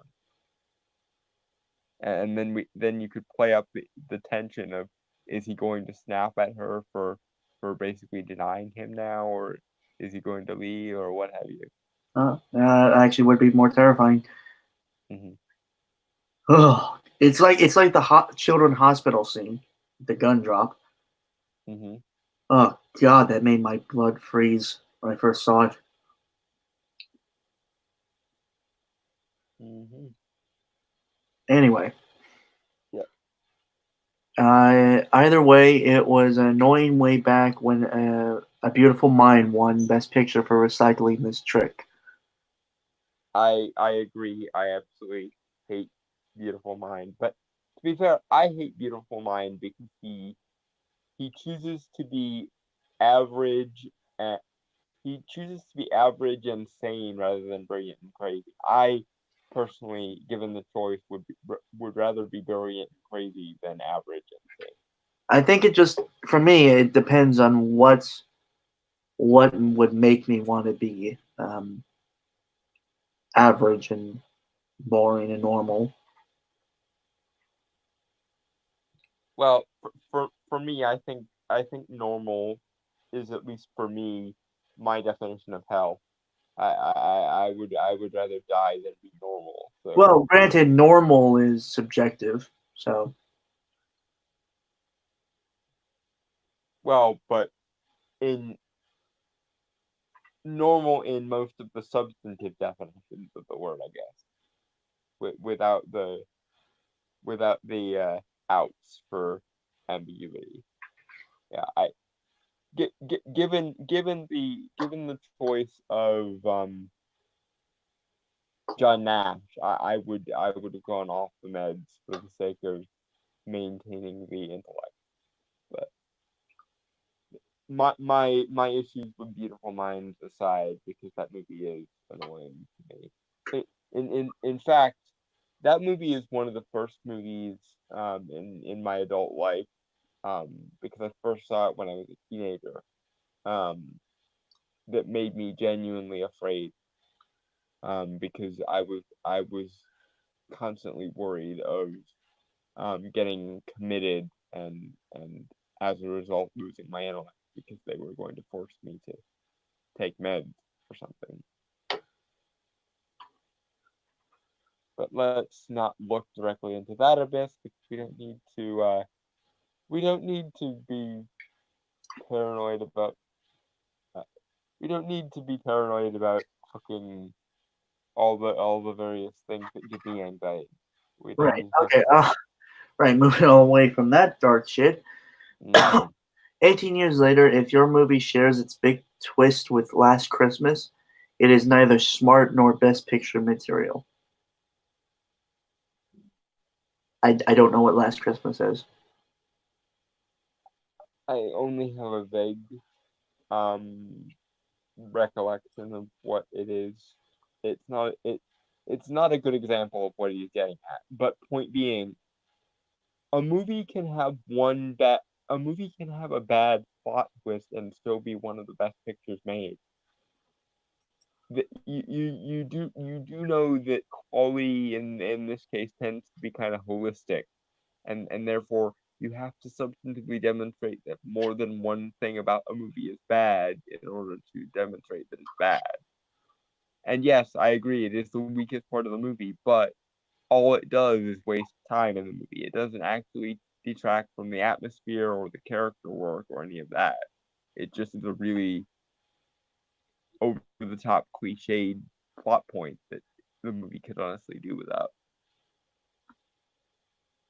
But there's a difference between a movie being good and or best picture material and the movie being perfect.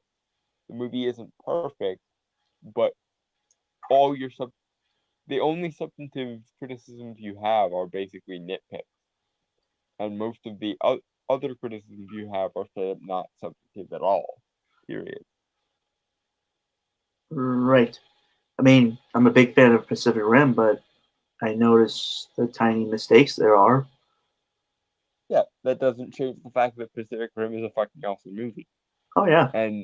And Shape of Water can be kind of cliched and hackney and is kind of one dimensional in exactly the way I've been railing against other movies for being. But it's still a good movie because, well, Guillermo del Toro is really good at doing fantasies, especially kind of semi-romantic ones. And I want an entire universe of Guillermo del Toro monsters, but that's neither here nor there. Yeah, but just because um Shape of Water is a cliched allegory for being different, like every other fucking movie ever made, doesn't mean it's not a great movie. It just means that you kind of have to block out that obvious theme in order to enjoy the movie as well as you should be able to. Anyway, moving right along. Right. Joker is 122 minutes long, yet somehow contains 183 minutes of Joaquin Phoenix laughing uncontrollably. Yeah, because Arthur Fleck has a fucking condition that he laughs even though it doesn't match what he really feels. And lest we forget, this is a movie about the Joker of all characters. Would you prefer it contained no laughter? No, knowing people like you probably would, because it would be subversive and it would undermine the norms of Joker. Well, I'm sorry, but the movie already does that, but it also keeps the core of the character alive.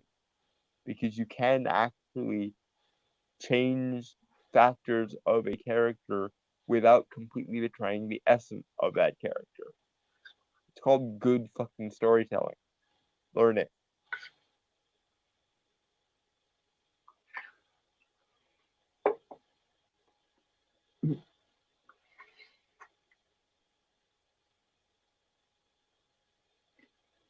Or maybe you should just learn to laugh at yourself.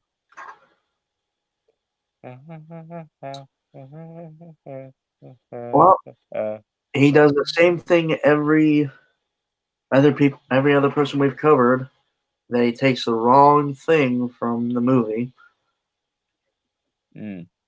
Joker poses as a movie interested in exploring the anonymity and alienation of contemporary manhood, the rage of the underclass, the fragile equilibrium of our cities. Joker is not actually interested in any of those things. It is interested in shocks and thrills, in valorizing the antiheroes put upon haplessness, in exploiting potent and crucial protest messages for the lulz. Okay, for the record, the fact that you put "for the lulz" in a fucking article is goddamn pathetic. Yeah. Two. It would be kind of cringy if you were like a Mary Sue freelance article writer or something. But you, sir, belong to the Writers Guild, whatever the fuck criteria that means. But you got into a writing guild using a phrase like "for the lulz," unironically to dismiss an Oscar contender for a movie. God damn you! Okay. And to be fair, this is the part of the lens that you're not seeing, because in your framework you can't see it, because in your framework there is definitively something wrong with that. In your framework, to say that there's nothing wrong with manhood would be a foreboding axiom. But perhaps the movie isn't about the problems with manhood. Perhaps it's about how society needs to leave men the fuck alone and stop dishing on them constantly for no adequately explained reason other than the conspiracy theory of patriarchy slash toxic masculinity. Maybe masculinity, just like femininity, are not toxic or virtue. Maybe masculinity and femininity are just neutral qualities that people need to get the fuck over. Yep. But But never mind, I just committed feminist heresy. I have to go off to the feminist inquisition now because I breathe the heretical rumor that maybe there's nothing fucking wrong with gender roles. Maybe gender roles are fucking irrelevant, and therefore this entire philosophy is wasting its fucking time. you good? Yes, now I am good. Okay. Well, what I was gonna say is, the fact is that that stuff happens technically in the background of the film, but we're focusing on a personal journey of a man becoming a monster. And the world that made him turn Yeah. into said monster against basically every impulse he had otherwise. Also, if you're thinking of quote unquote political themes within this movie, how about the media overblows something? Given that that's exactly what they did with the movie. Or in short, to quote Arthur Fleck, you wouldn't get it. And very evidently they didn't get it. And once again, welcome, sir, to the long, long list of media aristocrats that just didn't get the joke because they were the joke. Right. Above all, Joker is committed to grittiness. It is so gritty. It's Latino youths tormenting poor Arthur Fleck. Gritty. Okay, as a Latino, I don't give a shit because there are some assholes out there. And plus, there weren't just Latinos in there. I don't think. Again, it's a very brief scene, but it just shows how fucking horrible people are in Gotham. And also, the movie isn't particularly gritty. Most of the movie is put in a very sort of sad and almost pathetic lens that Arthur and even kind of poetic at times lens. Like this is a movie about a very, very sensitive character. There's nothing particularly grim, dark, or gritty about it. It's just a world that's become dilapidated because no one fucking gives a shit about it or finds any number of cockamamie reasons not to give a shit about it. Vis-a-vis people like you, Dan. Yeah.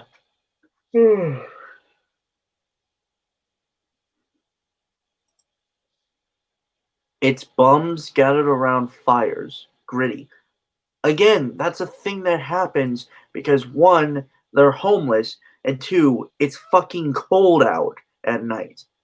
Yes, and there's nothing inherently gritty about that. It's just presenting a thing that happens in a movie that is trying to demonstrate that things happen. Would you rather a movie that presented no things ever happening ever? Because if you would rather a movie that presented no things happening ever, you would probably have a point about the movie being not substantive. But as it happens, the movie is very much about all the things that you refuse to look at. But because you refuse to look at them, you would rather they didn't exist, and therefore you assume they don't. Because it's not as though you could ever be wrong or short-sighted about anything ever. Right, Dan? You must at all times be the great arbiter and decider of what is and isn't accurate substance of society and human nature and shit. Wait, You must at all times be the proclaimer of what good art is. Well, I'm sorry, but fuck you. wait, Especially if you can't provide a logically consistent argument. wait. The Joker's set in like the 80s, right? Like 87 or something like that? I think it's like 82. Well, well, either way, I'm not okay. So I'm not well versed, and this is kind of relating to the previous thing we read, which is bums gathered around fires. There weren't a lot of homeless shelters around that time, were there? No, there were not. Yeah, so they had to. They, if I remember correctly, there are homeless communities that build up like places with from like debris and garbage and stuff Yeah, under bridges. especially in New York around this time because there was a garbage strike on. Yeah, And which is Gotham is having that garbage strike in the movie. yeah, it's supposed to draw at least aesthetic parallels to New York at the time. Yeah, so my my thing is that since it's set in the 80s when most of the time the homeless population was looked down upon because of the hand they were dealt, and then one was being a prick, they had to gather around fires because of the cold nights, and they had to live in garbage because they didn't have homes. And incidentally, that attitude really hasn't much changed. Yes, there are homeless shelters and things and whatnot now, but I don't know if you've noticed, but especially in cities, the homeless population is fucking skyrocketing.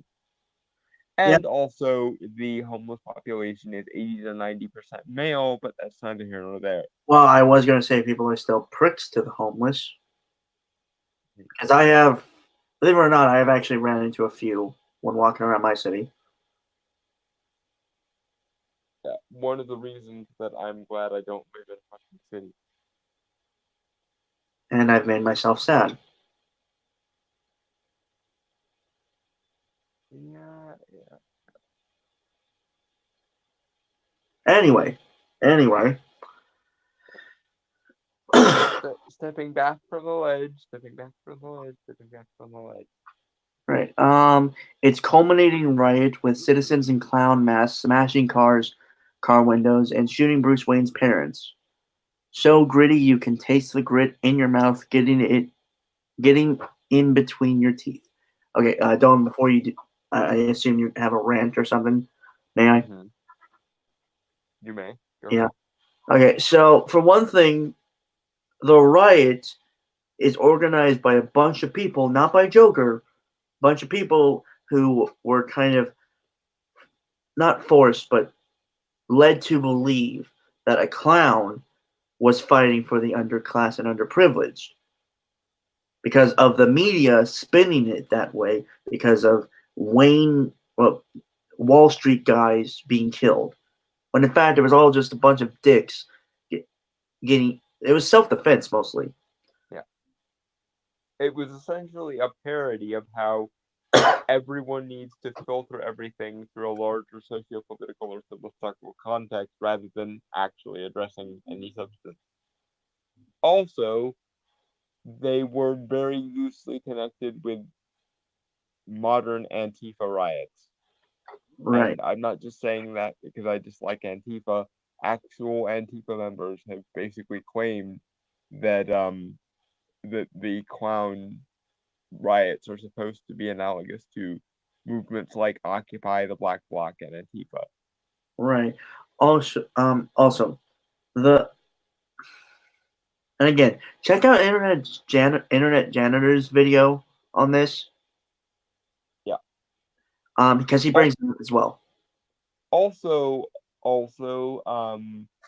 this scene isn't portrayed as like dour and grim dark. It's portrayed as a moment of triumph and poetry because it's Arthur's chance to shine, which you would know if you had actually fucking watched the movie, which I'm starting to believe you haven't. Yeah. Anyway, the reason why that clown guy, which in the fact it's a random guy, and Joker doesn't even know or send this guy after Bruce Wayne's parents. Mm-hmm. Even though, well, I'll get into it later, but he says the same words to the Waynes, well, specifically Thomas Wayne, with what Joker said to Murray right before he killed him. Yeah. Which is, you get what you fucking deserve. Yes. that guy made a decision to do that. That was an individual agent. He wasn't following. He was just being a dick, an asshole that was part of a. Because when the world breaks down and everything goes into chaos, people are willing to do things they've always wanted to do but never had the excuse or the ability to do. And that was your phone. Yeah, sorry. Very good. But there's nothing really quote unquote gritty with it. There's nothing overtly edgy or anything. It's just like this shit happens. Yeah, especially if you ignore every actual problem that people have and try to put it in some socio-political or philosophical framework that it does not adhere to. I mean, the only way it could be edgy, speaking with like Bruce Wayne's parents' death and Joker, if it was done in like this super slow motion with this very operatic score playing, and it's all, like I said, it's all slow motion and shit, and it's just. Yeah, but it's not played like a cliched Oscar bait drama as much as I think you would rather it were. That's the fundamental thing here, I think. I see. It's this movie is trying to be Oscar worthy, but it's not playing by the Oscar bait rule. Well, fuck your Oscar bait rules. Every Oscar bait movie tries to tell basically the same story of cliche Oscar bait dramas. And this movie actually tried to think outside the box, and you're shitting on it for it.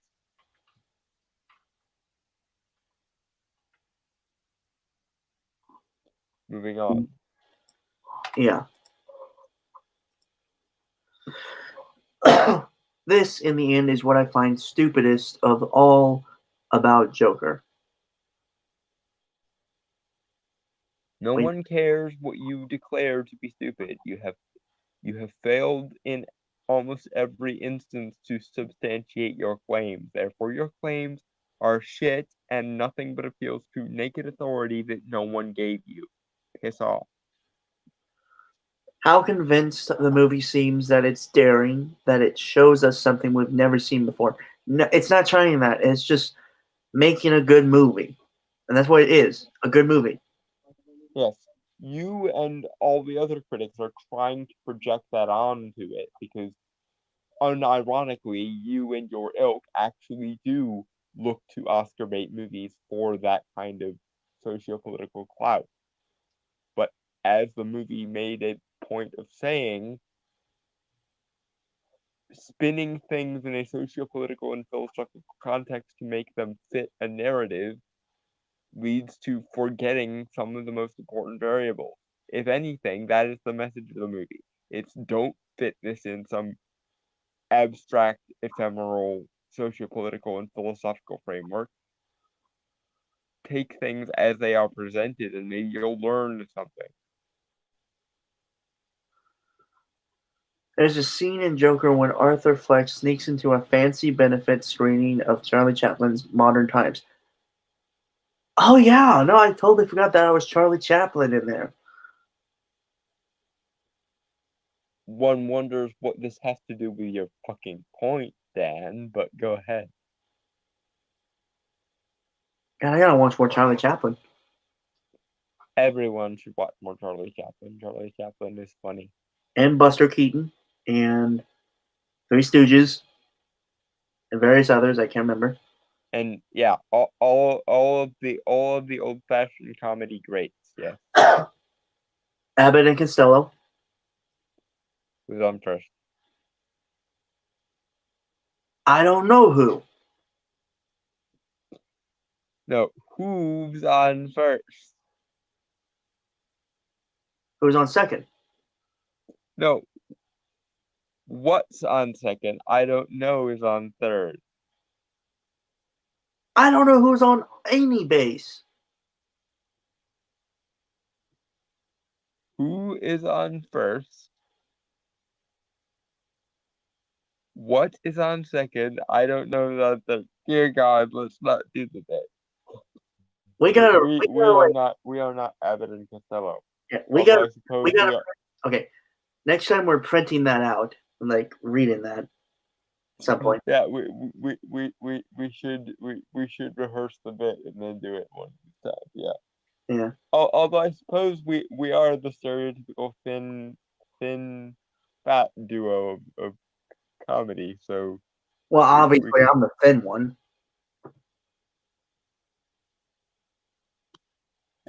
I very much doubt it, considering my bones are brittle and glass-like, and thus I'm the thin one. Fine, but you're the straight man. I'm the funny one.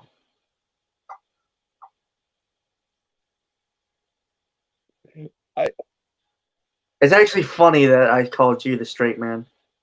yeah, I know. I'm just like, should I mention that he called a gay dude the straight man? That's the joke, people. It's funny. You should laugh. Although I don't know which of us would be the straight man in our particular duo, because we both I think can we be switch. extremely dry when we want to be. We're very much able to be both. Hmm. Right. Okay. Moving on from that sidebar. Hmm. Todd Phillips trains the camera on the movie screen as the little tramp roller skates closer and closer to a steep drop. Get it? Phillips is asking, nudging us in the ribs. We too are unafraid to skate close to the edge. What? No. Honestly, I didn't even get that. I just thought it was like a set piece there.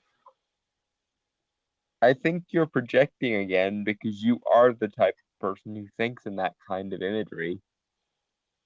The movie didn't frame or set that up as though that was a thing. No, it's just And like even if it Arthur. did, it's setting it up to mock this exact attitude. The attitude of, if you're risky enough, that means you're good by default. No, you actually have to have substance and a point. Yeah. And even then, it's better just to present information and not make a point, because it's not art's job to make a point. It's art's job to provide points to be made, and it's the audience job to make whatever points they can as a result. Right. Because real art, good art, should be as three-dimensional as possible, because it shouldn't be biased towards one particular narrative or other. Okay, so this is interesting. In fact, Joker is merely the fourth best movie to feature this extremely popular cartoon villain.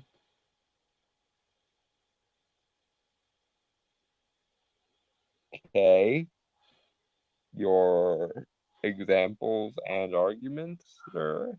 Nope. You made one definitive statement through the entire goddamn article, and you couldn't even provide it with substance or argumentation. I'm not even What sure what this. kind of pillock are you, you piece of absolute trash? He's a writer for the Writers Guild.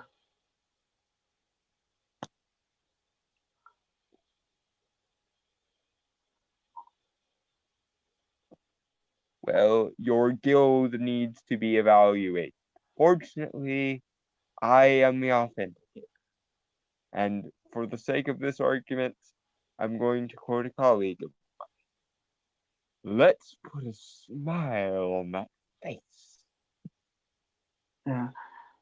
All right, so next sentence is: it is a comic book movie whose star thinks he is too good for comic book movies. You, I just, I, what is self-awareness? What is the ability to look at someone's self in the mirror and actually see it? You have been dismissing comic book movies as a genre this entire fucking article. But because it is convenient for you to dismiss Joaquin Phoenix on those grounds, you are saying that he thinks he's too good for comic book movies. Even though you just spent like a third of the article based on the premise that comic book movies are shittier or dumber than other kinds of movies. How? How the actual fuck are you even? How does your brain not collapse under the strain of keeping these two contradictory statements in itself at once? How? God damn it. It is a Scorsese homage that the actual Martin Scorsese thinks is fine. It is a profoundly, gloriously dumb movie that somehow has made its way into serious consideration as the best of the year. Because it actually is a fucking good movie. And that's actually not. It's not even hard depending on all the movies that came out 2019. Because there Yeah. were a lot of good movies. Yeah. And moreover, if Martin Scorsese thinks the movie is fine, who are you to disagree with him, given that you apparently find him to be in a position of authority then? And if Martin Scorsese thinks the movie is fine, given that Martin Scorsese is Martin Scorsese, don't you think his standards are good enough to justify Best Picture? And if you don't, then you need to take it up with fucking Martin Scorsese. I would require a lot of popcorn for that conversation, considering I've railed at both of you for arbitrarily appealing to authority and dismissing entire genres. Do you think you could avoid doing that while you're in the midst of criticizing him?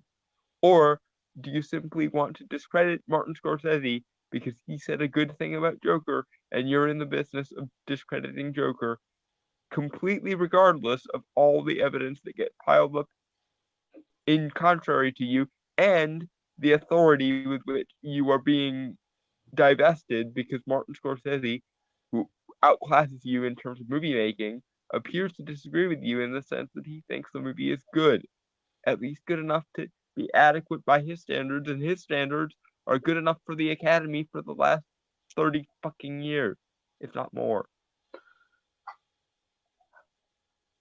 But it ends here, folks. Academy members, heed my plea. If you want to reward a movie about the rage of the underclass, vote for Parasite. If you want to reward a movie that boldly mixes the dark and the light, vote for Jojo Rabbit. If you want to reward a movie for being indebted to the work of Martin Scorsese, vote for The Irishman. But do not vote for Joker. It is not magnificent, sublime, monumental, or extraordinary. It is dumb. And with that, I will say, and this is me talking, not him, to you, Mr. Coys, go fuck yourself. Yeah, you don't get to declare things from on high to the entire fucking Academy of Motion Pictures and Arts and Sciences just because you say so. And basically, that whole last paragraph boils down to do what I say or you're wrong. I'm not going to argue with you or provide any argumentation, but do what I say or you're wrong. Well, who died and made you the fucking king of the Academy of Motion Picture Arts and Sciences? Now, granted, I think the Academy are mostly a bunch of useless tools who wouldn't know good movies that bit them on the ass, but if you're appealing to the authority of the Academy, then you must further admit that the Academy, by definition, then outranked you. And you unargumentative piece of shit, need to go back to journalism school. Because whatever writing guild you belong to should disown you for its own good. You provide nothing of substance to this guild, and you make it look like a piece of postmodern fluff just by your existence in it. I'm not saying you should be disbanded. I'm just saying that by your own logic and by your own appeals to authority, you are making your own organization look bad. And you probably should stop for your own good. Moving on. Sokotano Gaming is with us. Hello, Ahsoka.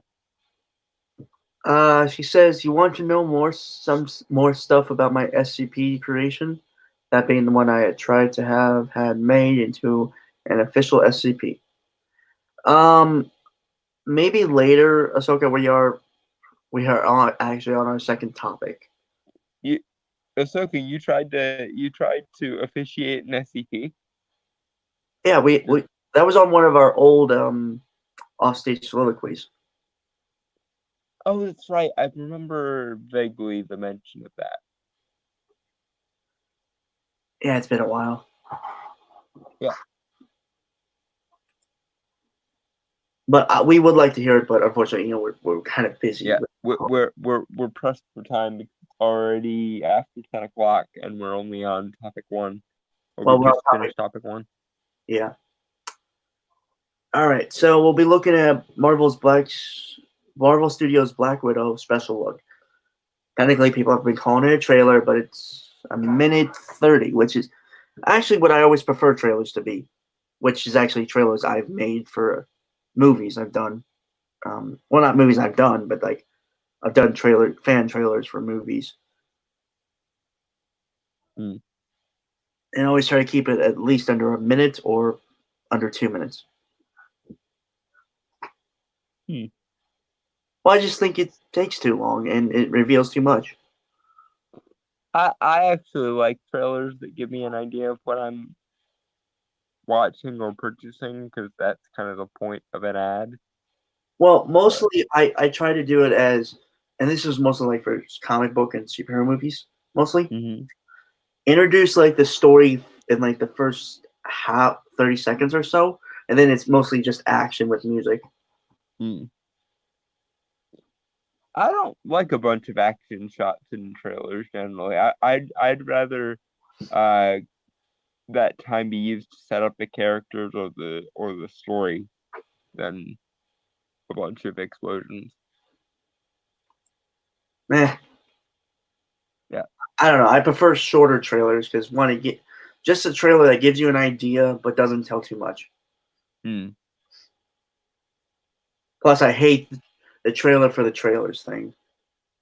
Yeah, that really annoys me too. It's like, provide the ad you're providing. Don't create a secondary ad for the ad.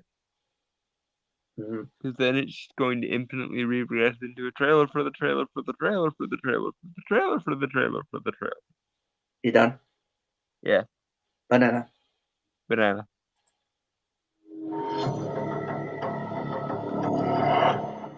Natasha, my sister. After all this time, what brings you home? I'm on the run. I was trying to do something good.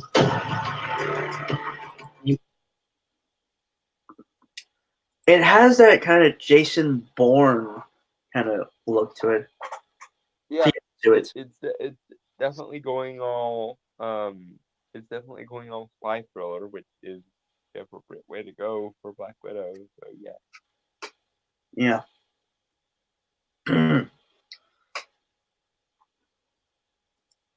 I got none really else to say. There wasn't really anything in the first 20 seconds that was noteworthy. Mm-hmm. I do wish they kept the music from the first trailer. Yeah, but then again, I also kind of like this music. I hope that both of them are in the movie at different points. But anyway, banana. Yeah. More than just a trained killer. You're fooling yourself. We're still both trained killers.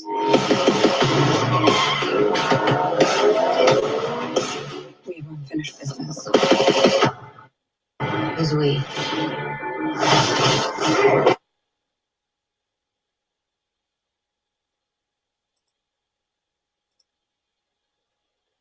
I do like how they show that the Red Guardian, even though he's like overweight and retired, he still can kick ass with his super strength.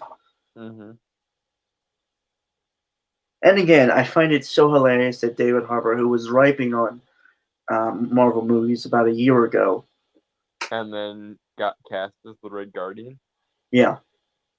I also find it kind of funny that his character's name is the Red Guardian, given that one of Hellboy's nicknames is also Red. Yeah, no, I get that. He actually blamed Marvel movies for the failing of Hellboy, if I remember correctly. Yes, as opposed to the fact that it was a bad movie. Although I don't remember much about that article because I think that was the one where Nerd Wonder was on and she kept crapping on the way we do things.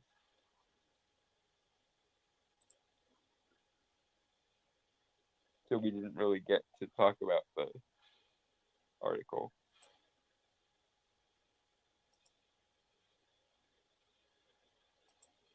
All right, Banana. Banana.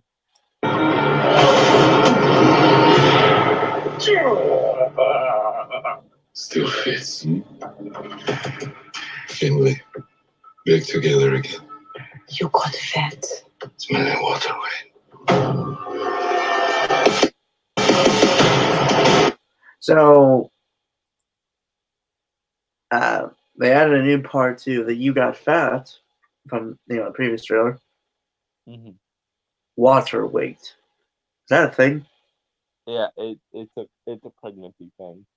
When a woman is pregnant, her womb retains extra liquid, and that's why when the baby goes into the uteral canal about to be born, her water breaks.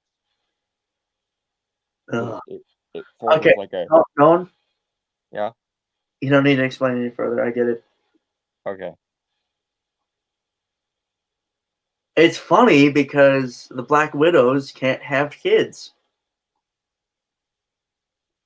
Oh, I think that comment makes you a bit of a wet blanket. I see what you did there. I hope so. You know what sound effect you need for when I make bad puns like that? Wah, wah, wah. No, the Vegeta screaming meme from DBZ Abridged. Mm. From the one where he finds out that Gohan stole the Dragon Balls. Yeah, no, I know what you're talking about. I had a friend in college who, whenever he would get mad, he would play the Vegeta screaming meme. It was funny. But yeah, bit of dark humor in a Marvel movie. Yeah, I really hope this movie is as dark as it looks, because this movie looks extremely dark for a Marvel movie. Well, in terms of tone, right? Yeah. Yeah. Also aesthetics, because the palette does appear to be a little bit more dark than usual. Honestly, But I think it works well for the movie they're going for. So yeah, it honestly looks like just every other Marvel movie with poor color grading. Hmm. That's just me. Yeah, all the street level ones look like that, it seems. I'm fine with that. That works for them. Mm-hmm. But not Guardians of the Galaxy. Yeah, no, the color grading is always better in movies that are more over the top and weird and cosmic and stuff. Yeah. Which is probably good. No. Banana. There's a new bulk of widows. New enemies. I'm done running from my past.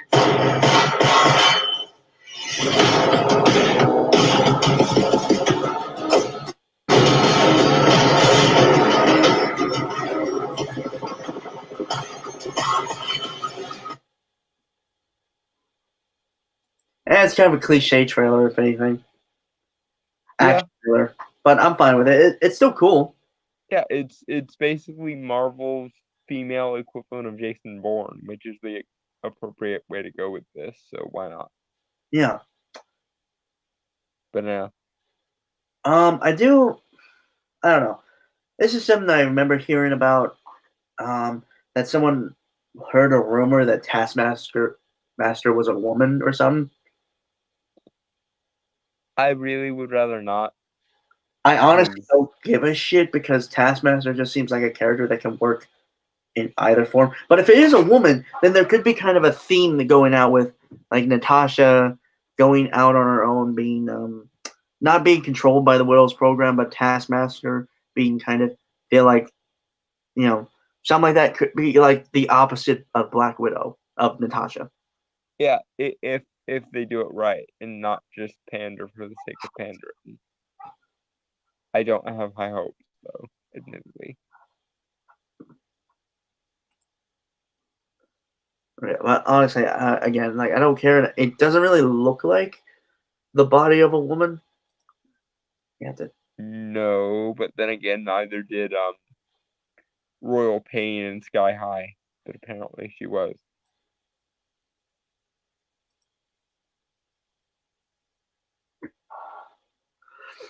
Either way, I'm hoping mostly Taskmaster isn't the main villain, more of like the muscle, and there's someone else pulling the strings. I don't know. I think if anything, Taskmaster's going to have henchmen, and then it's going to be revealed that he is pulling the strings, or he or she. All right, banana. But Who the hell is that guy?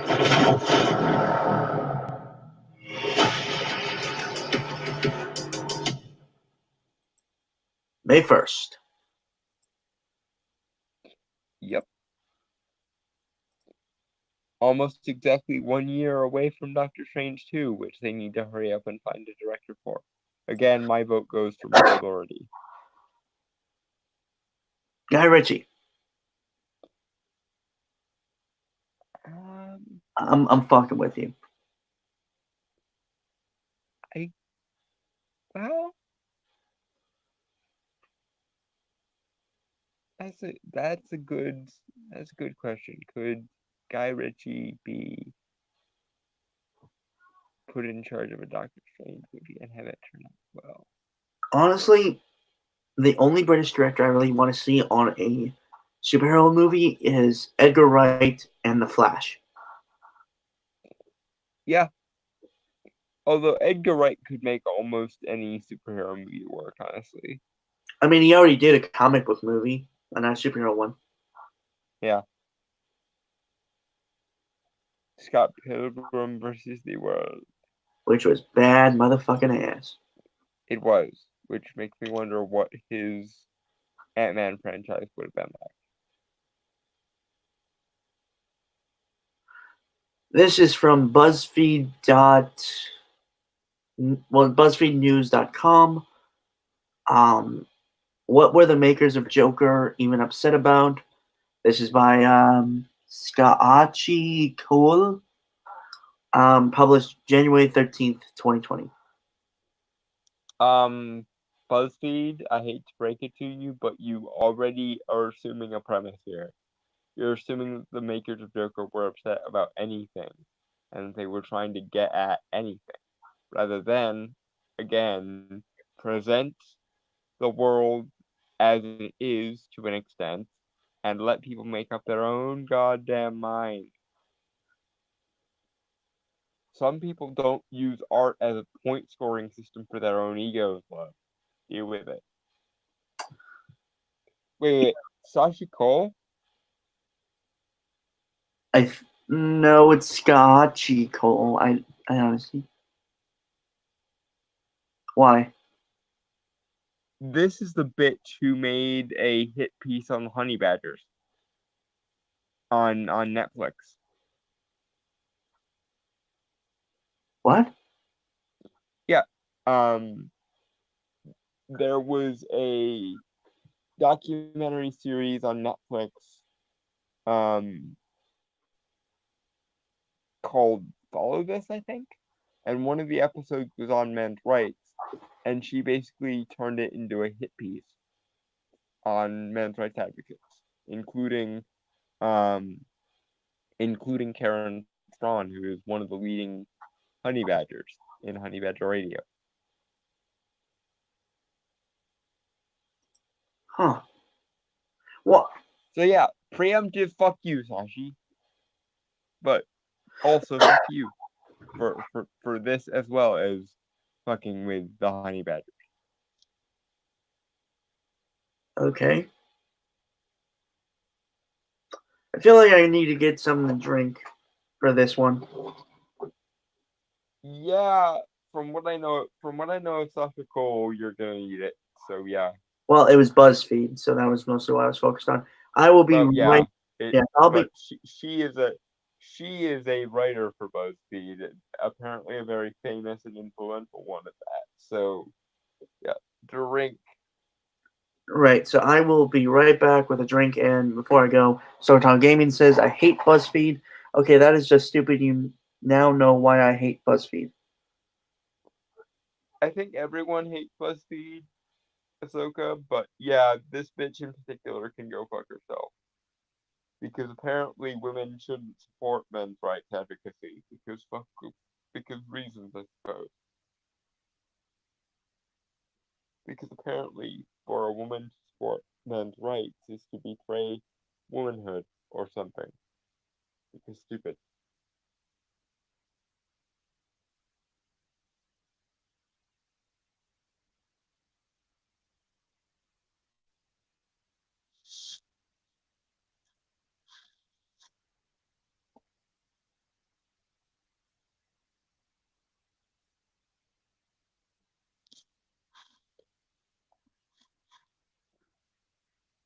Yeah. Let's see. What I've returned and I have a soda, and no, it is not root beer. What is it this time?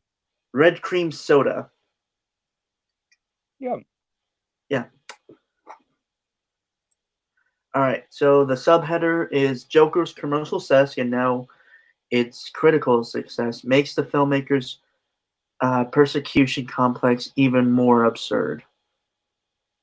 What persecution complex, love? All right, let me open my can. I suppose the good news about this year's Oscars is that the Academy has finally accepted 2 years in a row that perhaps this particular show doesn't require a host. Yeah, they got rid of the host because they were afraid he was gonna Ricky Gervais again. That was Kevin Hart, right? Yeah, last year's was Kevin Hart. This year's was because they were afraid someone like Ricky Gervais was gonna say something untoward.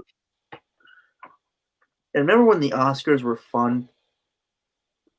Remember when they were actually focused on merit? Neither can I. Yeah, no, not in. Well, it wasn't so bad about 10 years ago, but certainly not now. Yeah. Hopefully this decade will be better. Hopefully. Maybe this year will be better than the last. Okay. The bad news, controversially, is that the nominations still suggest a film industry much more white, male, and boring than it actually is. Don't before you do. May I? Please. Scotchy Cole. God damn, what is with these people? Sashi. Whatever her name is. Go fuck yourself. Absolutely, indefinitely, and fuck ever. Yeah. Fuck yourself. Sashi. White and male is not a perspective. White and male are demographics that have absolutely bumfuck nothing to do with the content of a person's mind, thoughts, personality, or character. You daft feminist bitch. And I get to say that to you, Sashi, because you are acting like a bitch. Not because you are a woman, and not because you are a feminist, but because you, Sashi, are a daft bitch. And you are also a feminist. and it is related, if not correlated. So there. Moving on. Yeah. This year's Oscar nominations were announced this morning, and again, this morning referring to January 13th. Mm-hmm.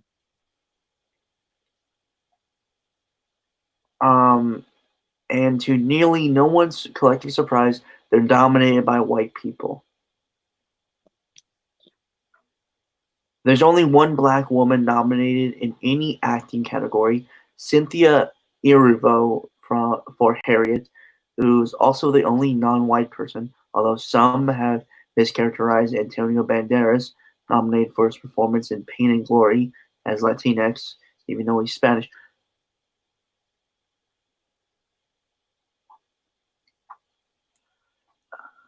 You have things to say, Brainstormer, about that particular racial policing of your people there?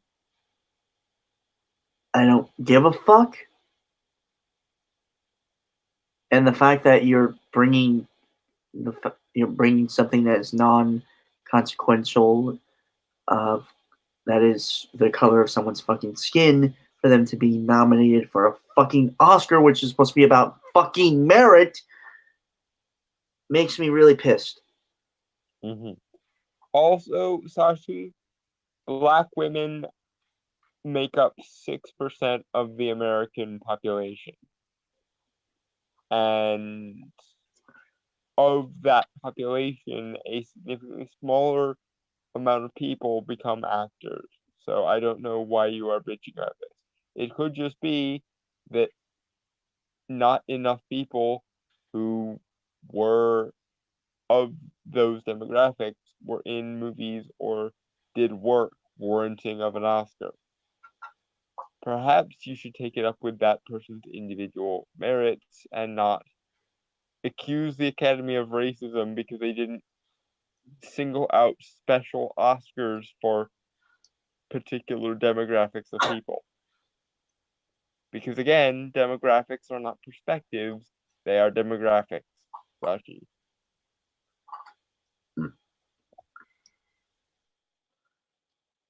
Where was I?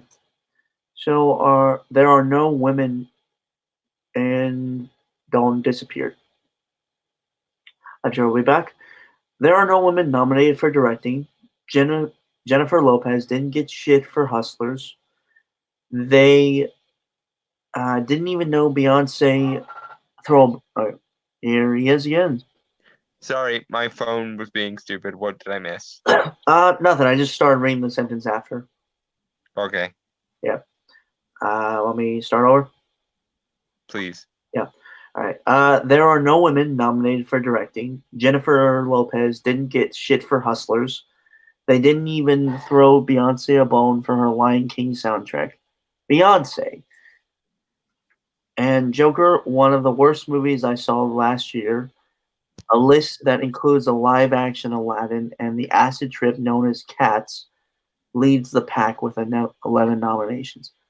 Okay, now, Sashi, you may go fuck yourself, my darling. Because Don't may I? Like I know you probably have a lot more to say. It's just I do have some things. please, go Yeah. ahead. Okay. For one thing, I don't even know what the fuck Hustlers is, so I don't really think it's a movie that got a lot of attention. Hence why it's probably not. It didn't probably do well in the box office. Therefore, it's not really in the Oscars. You are correct.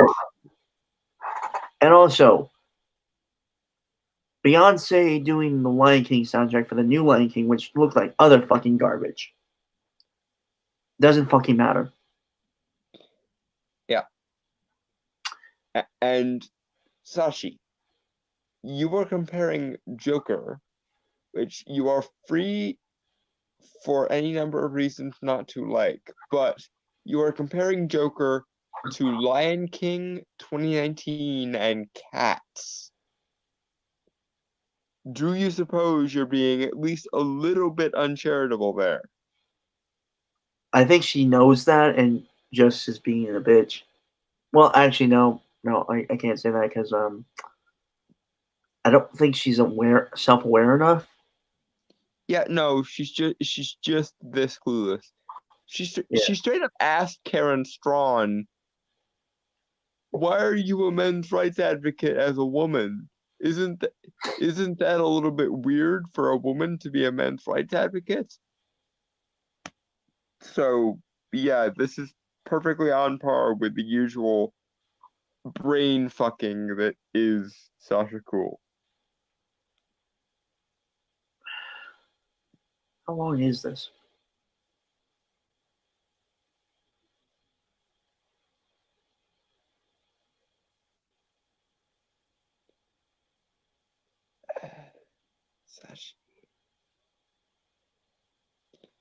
Sasha, you really like to hear yourself talk, don't you, love? But hey, at least you'll make a point. Maybe. Somewhere in the blissful excesses of my imagination, maybe you'll make a point somewhere in this diatribe. Keep dreaming, Don. All right.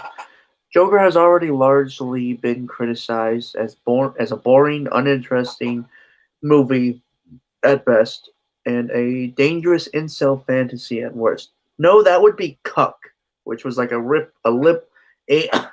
much an SJW ripoff of Joker. Yes, and to be fair, it was said mostly by aristocratic old guard film critics who have ideological reasons to dislike this movie, and only ideological reasons. Sashi. And I can also disagree with the criticized as boring and uninterested. While it's not anything new in terms of story or characters or anything like that, it's still very much a perfectly. It's basically everything I've said before. You know. It's technically proficient, well told, and compelling. So Oh yeah, and again, I will praise that fucking score by the composer I cannot pronounce the name of. And I'm sorry I can't. may she win the Oscar so we can all learn how to pronounce her name correctly. Hmm. Well, I think her first name is Hildur, but like, Which I think because of the country she's from, you don't pronounce the R. It's just Hilda. oh okay, Okay. Hilda. Okay. So yeah, in the New York Times, A.O. Scott wrote, "To be worth arguing about, a movie must first of all be interesting. It must have, if not a coherent point of view, at least a worked out, thought provoking set of themes. Some kind of imaginative contact with the world as we know it. Joker, has none of that." Okay. Tasha Robinson at The Verge no, never mind. Okay, that's the end of the quote there. Okay. Sashi. And whoever the fuck you were quoting just now. A.O. Scott. Yes. A.O. Scott. Maybe instead of focusing on themes, you should actually be focusing on presenting a well-rounded depiction of some kind of reality that people can latch onto. And be focusing on, oh, I don't know, this mythical thing we call story fucking telling in your art form.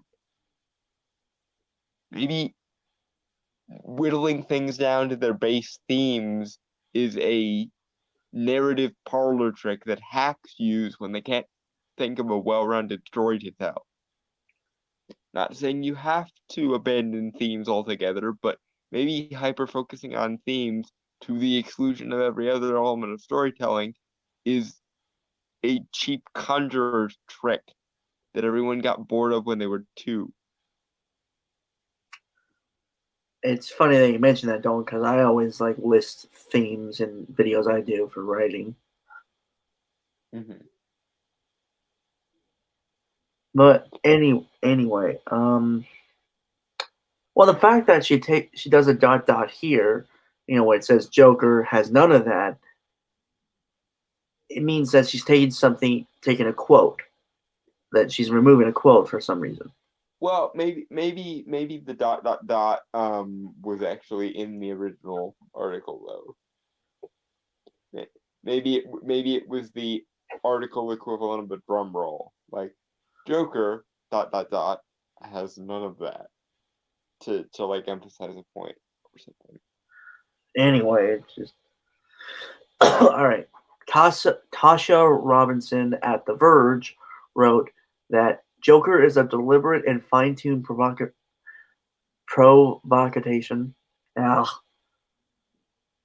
Don't know how provocation and promise. You aren't alone. The people you hate really are awful, and it would be okay to act against them in any way you want. No, that is not what Joker was trying to say. And it says a lot of things. It just depends on who's listening.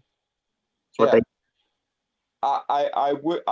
I do think the first third of that is probably something that Joker was saying, the "you aren't alone" bit. Because when someone is truly fucked and nothing is working out for them, very often you do need to know that you're not the one going fucking insane. Maybe it is the world. Maybe the world is fucked up and you aren't alone, and so on. But only you people could turn "you aren't alone" into a negative message, because you would rather the people you don't like actually believe they are alone. Never mind that being alone against the world is probably going to turn people into even crazier motherfuckers, and having some kind of sense of community and camaraderie would probably ease them off the ledge a little bit. But you would rather the people you dislike act like crazy people, because that makes you look good by comparison, and it invalidates their ideology or their reasons for going insane. Never mind that maybe if we actually address the reasons why people were going insane, they might not be as insane, because in your mind the people in question should be insane, because there is nothing wrong with the world and they're just bitching and whining. And meanwhile, you sitting here whining about a movie sending the wrong cultural message totally isn't you just bitching and whining about nothing and invalidating people's arguments for the sake of no other reason than your own ego. Carry on, my darling. At this point, it's pretty fruitless to argue over whether Joker is any good, or if it's actually dangerous. In order of your assertions, yes, it is very good, and no, it is not dangerous. Unless you look at it through a very specific moral structure that other people find to be fatuous and stupid. But because you're the aristocrat, we're not allowed to call your moral structure fatuous and stupid, but you get to call our moral structures homicidal and dangerous when it suits you. Fuck you, Sashi. It's only dangerous that it makes all the statements that these aristocrat jackasses make about how comic book movies are like just for kids and not really real movies. Yeah, it proves them wrong on that level too. Not to mention all of the "you are the problem that you seek to solve" things it says, but that's neither here nor there. Yeah. All right.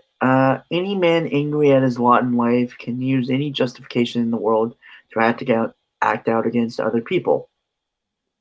Okay. Nothing about the movie suggests that it's a good thing to act out. Merely that acting out is a natural result of bullshit when bullshit happens.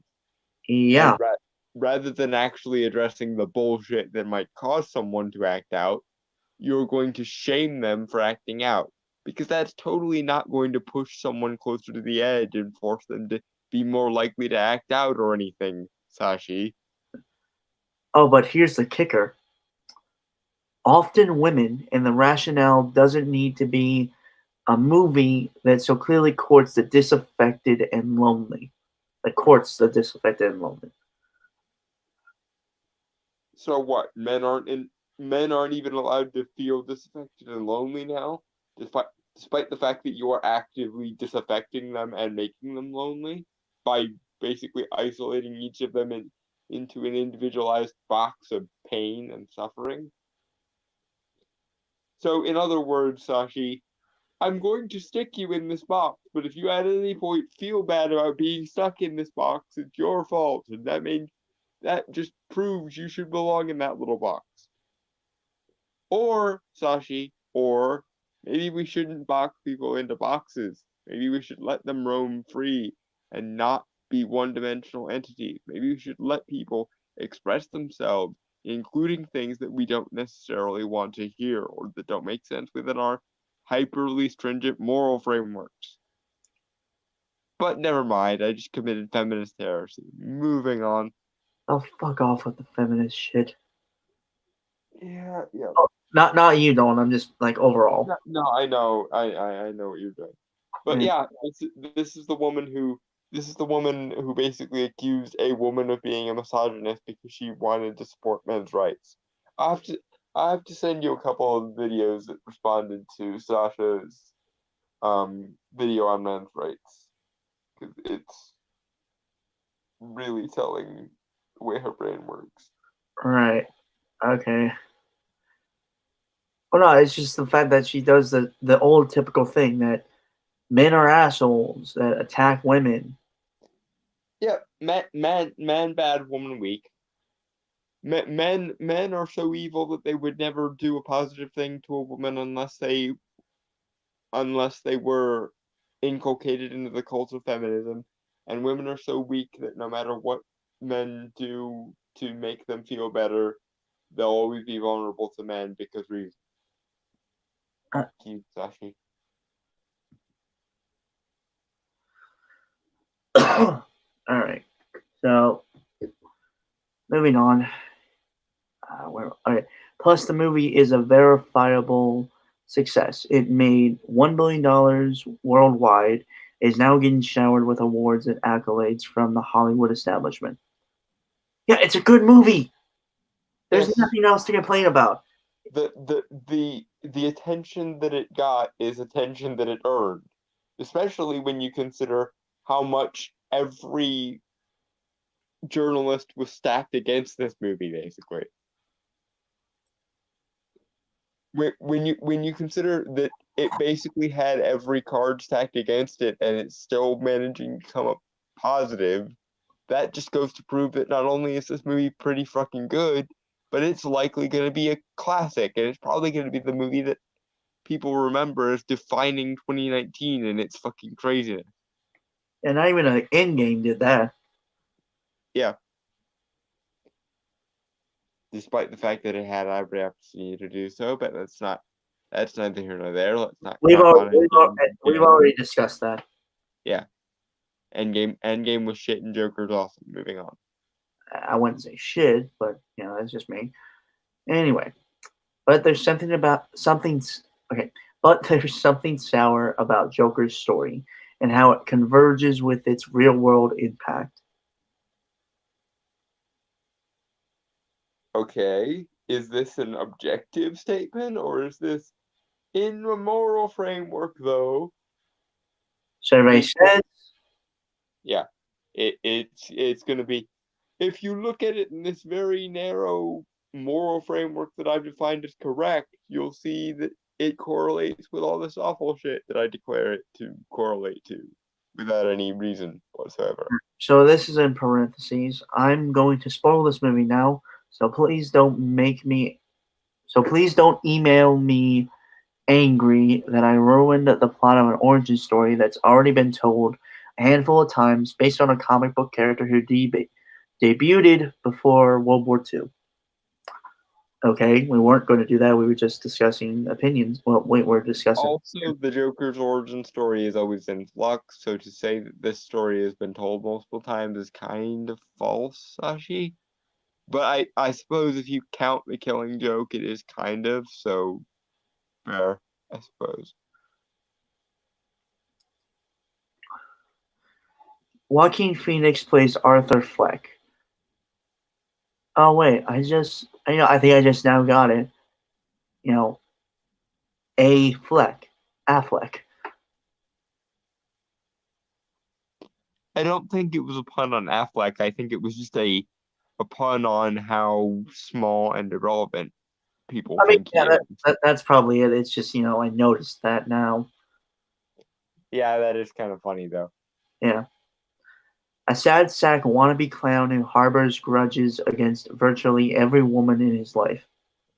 No. No. He actively seeks to impress and endear them to him. Oh, On- but middle? Hmm? Jinx. Yeah. Not to mention, goes out of his way to help them whenever he got the shit kicked out of him by a bunch of Wall Street fucks because they were throwing fries at a woman. How was this in any way misogynist, Sashi? He didn't help her. But that's just more if he was afraid and shit. Well, and he did do as much as he could to help her in the sense that he got them to stop throwing shit at her. Assuming that she actually existed, which I've seen several theories that suggest maybe she didn't exist, but I don't know, like, it looks like she does exist. Like, the guys were messing with her and stuff. Though, again, it's a very... I might have to rewatch the movie just to check. Yeah. I've seen theories that suggested they were drunk or stoned and they were just throwing fries at nothing, or that they thought they saw a woman and there was nothing there for either of them. Hmm. But I don't know. I prefer to just kind of play it straight and think that she is actually there. Yeah. All right. But either way, nothing in Arthur's character suggests he has any animosity towards women at all, except for perhaps his mother, who let him be abused by her bad choices and boyfriends for 20 years or some shit. Which you have to also, and this is something I don't think we brought up in our review, but how the hell did she get custody of a child she adopted when she clearly has mental health issues? I think at one point they suggest she adopted him illegally. What? She falsified the paperwork, I think. Okay, but why wasn't the child taken away by social services then? Because social services are inept and or underfunded and therefore are a bunch of pieces of shit. Well, also 1980s, so. Yeah.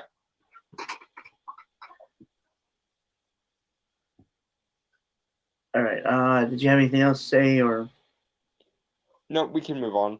All right. Okay. Wait. There was one more thing.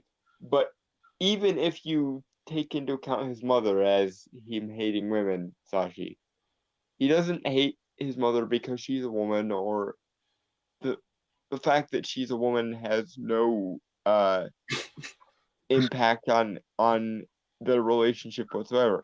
He comes to hate his mother, and he doesn't at the start, by the way, because she abused him, and therefore he hates her as an individual. And given what she did to him, or what she allowed to be done to him when he was a child, I do not blame him. You're allowed to hate people on an individual by individual basis without, by extension, hating that entire demographic. For example, I really don't like you, but I have no problem with women or people of Hindu or Middle Eastern descent, which I'm pretty sure is the strain of women of color that she is. Someone correct me in the comments if I'm wrong. I'm pretty sure she's like Indian or Middle Eastern, I think. But the funny thing is, I'm sure she talks like a valley girl. I'll send you some clips of her. Right. All right.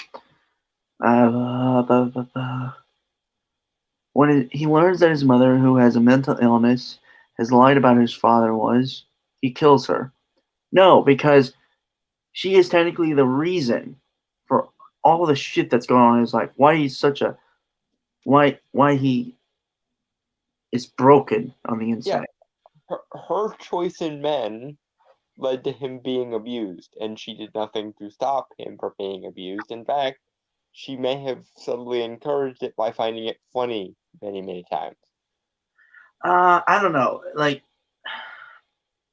Which granted is a little bit interpretivistic on my part, but I just kind of figured she couldn't tell because one, she's fucking insane, and two, because Arthur had that laughing disability. which is heavily implied to be the result of brain damage brought on by the abuse he suffered as a child. Right. Point being, either way, she allowed for a series of very bad men, because she apparently has horrible taste in men, to abuse him, either with or without her knowledge. Not that it really makes that much of a difference given what happened to him. True. I mean, it does kind of, but like, In the end, it doesn't matter because she's dead. yeah. And there are definite arguments to say she kind of deserved it.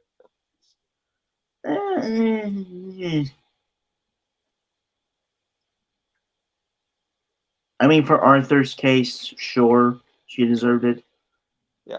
Also, given what he does later on in the movie, I'm more than willing to say that him killing her then was probably a bit of a mercy killing. Because if she had survived him actually becoming the Joker, can you imagine the awful things he would have done to her? Oh boy. Okay, moving on. Then I do not need to picture that shit. Yeah, that got dark. He imagines an extensive, fantastical relationship with Sophie, Zazie Beetz, a single mother who lives down the hall and eventually breaks into her house and scares the absolute shit out of her. Okay, yeah. He didn't really break in so much as the door was open and he kind of sauntered in, unaware and not really doing anything particularly creepy other than not really knowing her, which, to be fair, which kind of isn't his fault because of the whole extended delusion thing. Yeah. Mostly, yeah, it's just creepy, if anything. Yeah. Though I will admit, it did scare me when he started to figure out that he imagined it, because I thought he might have killed her or something. Yeah, I honestly think the movie would probably been better if it had shown that he killed her.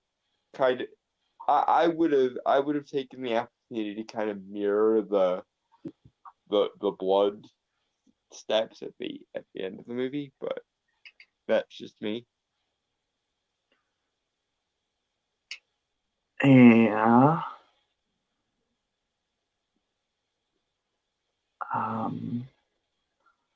His social worker tells him that a budget cut means the program can no longer help him, which he seems to take as a personal affront instead of a structural failure.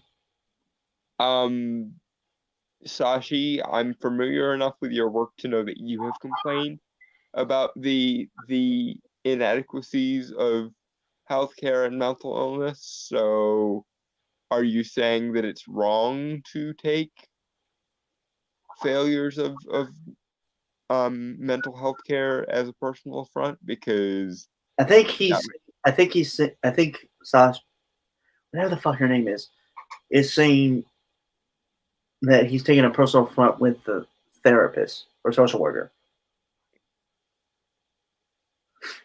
okay, I suppose that's fair, but the way it sounded to me was she was blaming him for taking an affront that that his therapy failed.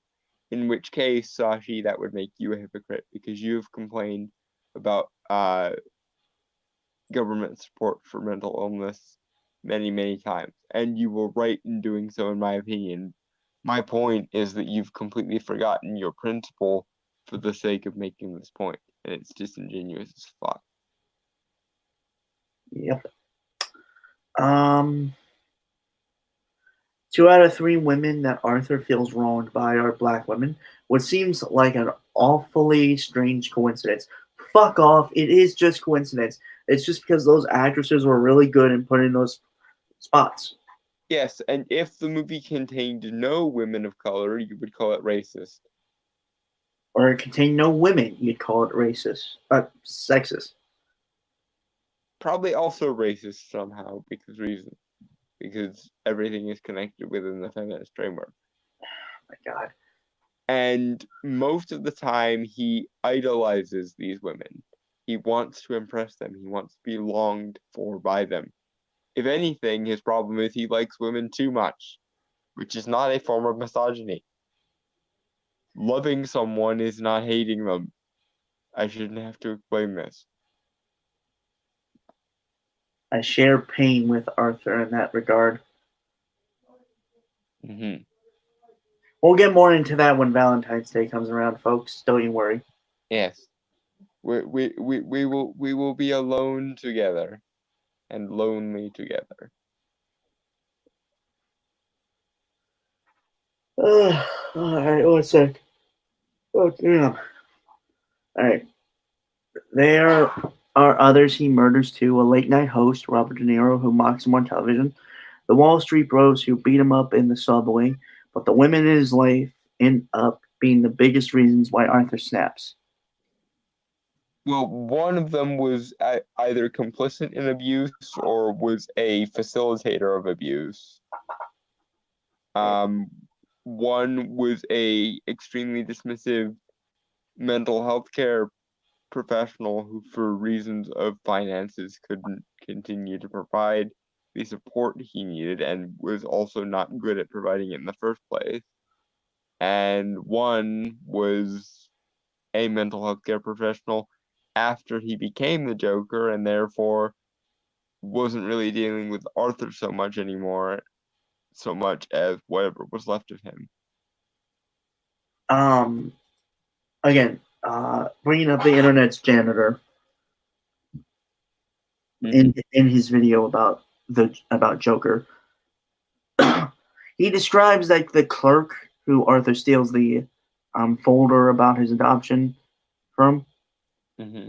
That clerk, he represents most of the people who like want to help but they don't know how, so they kind of brush it off. Yeah. And I think I'm probably paraphrasing this, but he says you can only brush those people off so long, Arthur, before they finally, break or snap or whatever. Yeah. Because when the world throws heaps of shit at you, there's only so much shit you can carry before you're overwhelmed by a pile of shit.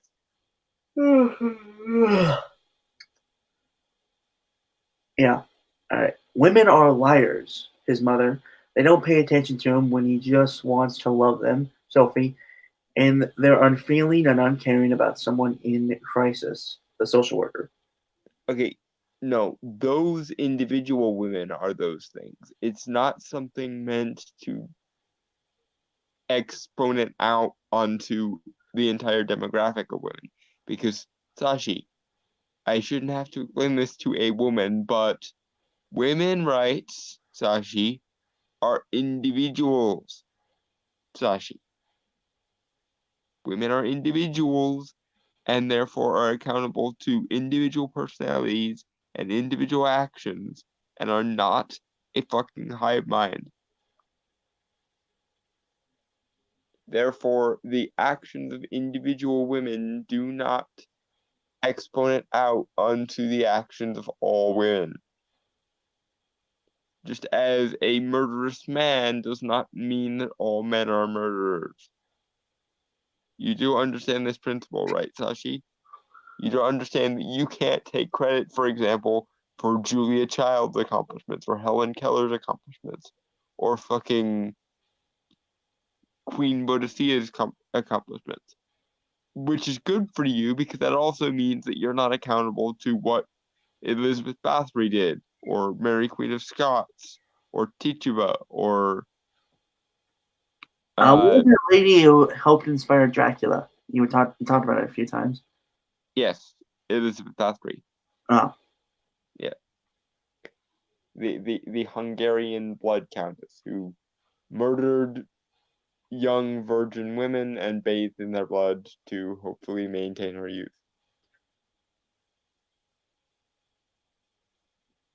God, there were really fucked up people in the past. Yeah.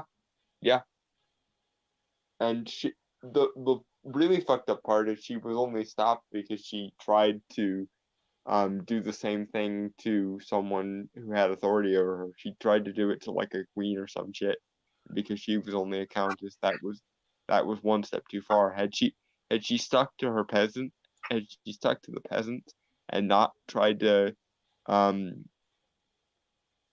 expand out into royals, she probably would have continued to get away with it for another couple of decades.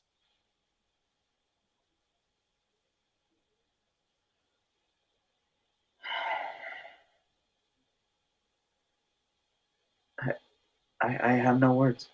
I have no words. Yeah. As you were saying, the past is fucked up.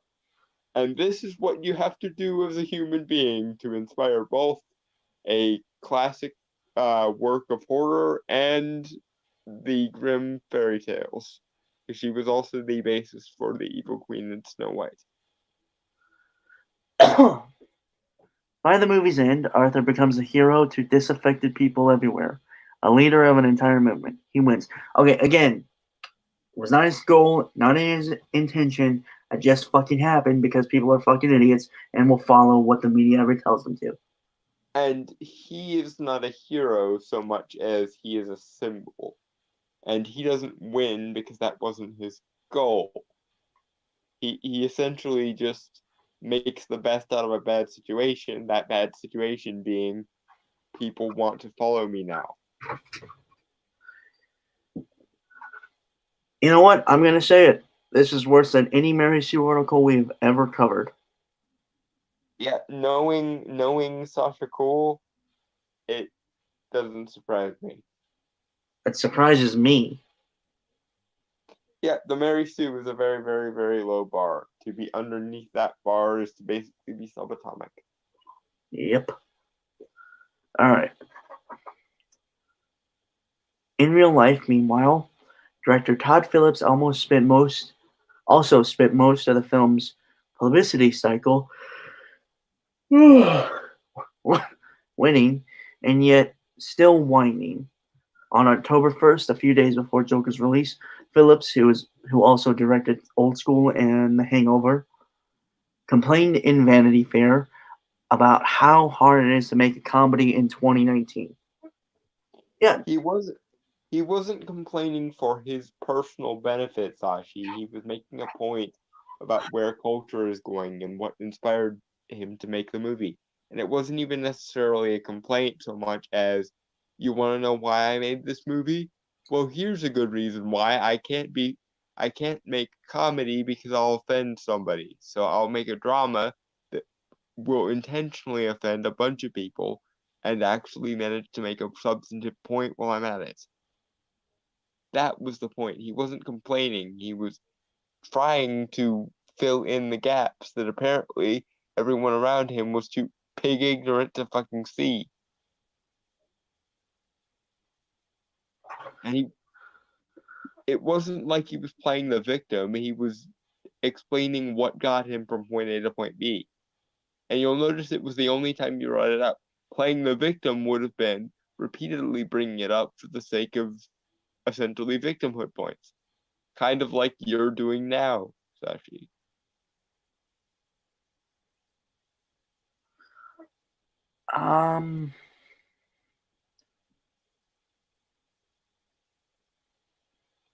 Yeah, I really got nothing to say. Don't pretty much covered it all. Go try to be funny nowadays with this woke culture. There were articles written about why comedies don't work anymore.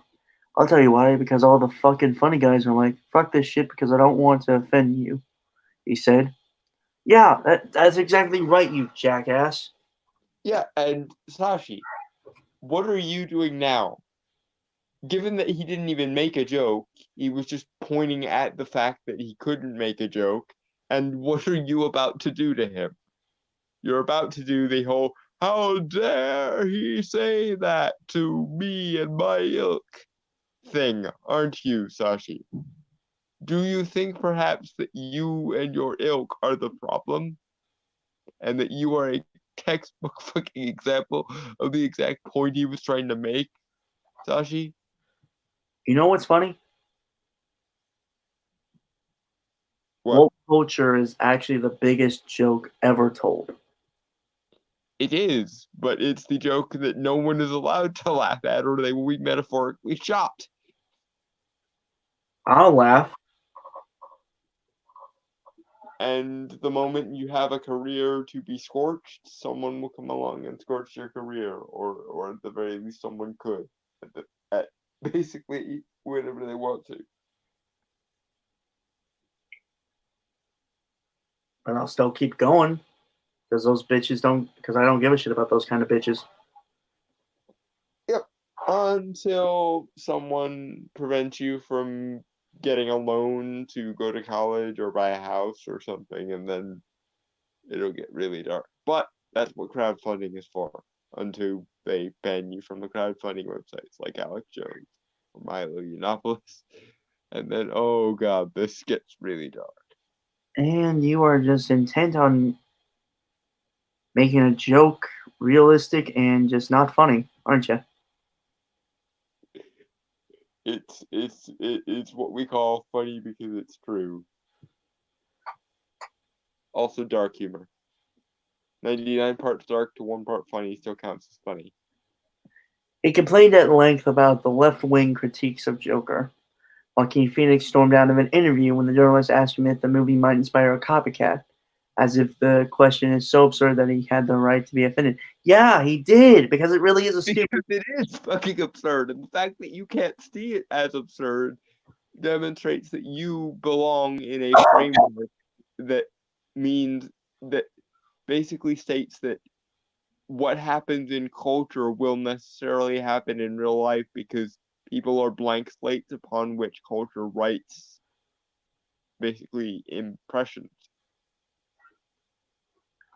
When you are the crazy one, Sashi, people reacting to your craziness in a sane manner is going to look crazy. But I'm afraid I must warn you, Sashi, that by every metric of logic, reason, and empiricism, you are the crazy one. With or without the context, you are mental, and you are the mental one in this scenario. And us responding to your mentalness with, Sashi, are you okay, is not us policing you. It is us checking your fucking head, because your fucking head has been beat about the head a few too many times with your own fucking weird moral structure.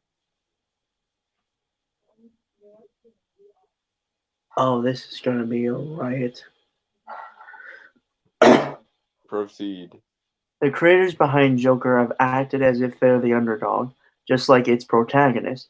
And yet, here we are, watching Joker beat out a number of far more interesting and artful films in terms of Oscar nominations. Fuck off. Sashi, it's beating those movies against every impulse that you and your ilk have because it earned its position there. Very much against every current you could throw at it. You are throwing your worst at this movie. You are throwing every ounce of culture war you can at the fucking thing, and it's still coming out on top because it deserves to. And no amount of dark, woo-woo, crazy bullshit culture magic is going to kill this movie because this movie has the blessing of fucking merit. And the people who made this movie are fucking underdogs. Case in point, Sashi, if I were to go to Hollywood and ask 100 people, in positions of actual power, whether they agreed more with you or they agreed more with Todd Phillips, who do you think would get more agreement? I'm betting it would be you, because you can't register the fact that you and your ilk, Sashi, are the new aristocracy. You're not. It's not the 90s anymore. You are not the poor, put upon, victimized woman who's just trying to make it in Hollywood anymore, Sashi. You are an incredibly influential. You were on Canadian television talking about men's rights advocacy without any men's rights advocate present, because people thought that you were a better expert on the topic of men's rights than actual people who support men's rights, because the framework in which you're operating says that men's rights is a foreign concept and should be treated like essentially a weird Amazon tribe with some weird cannibalism fetish, rather than, a Western human rights movement like every other fucking human rights movement. And you are being taken more seriously about the topic of this movie, a movie which you hate, by the way, than the people that actually fucking made the thing. Because in your framework, they're invalid inherently and you're valid inherently. Well, I'm sorry, Sashi, but you are the aristocracy, and in America, we don't give credence to the aristocracy. Fuck right off, you stupid feminist bitch.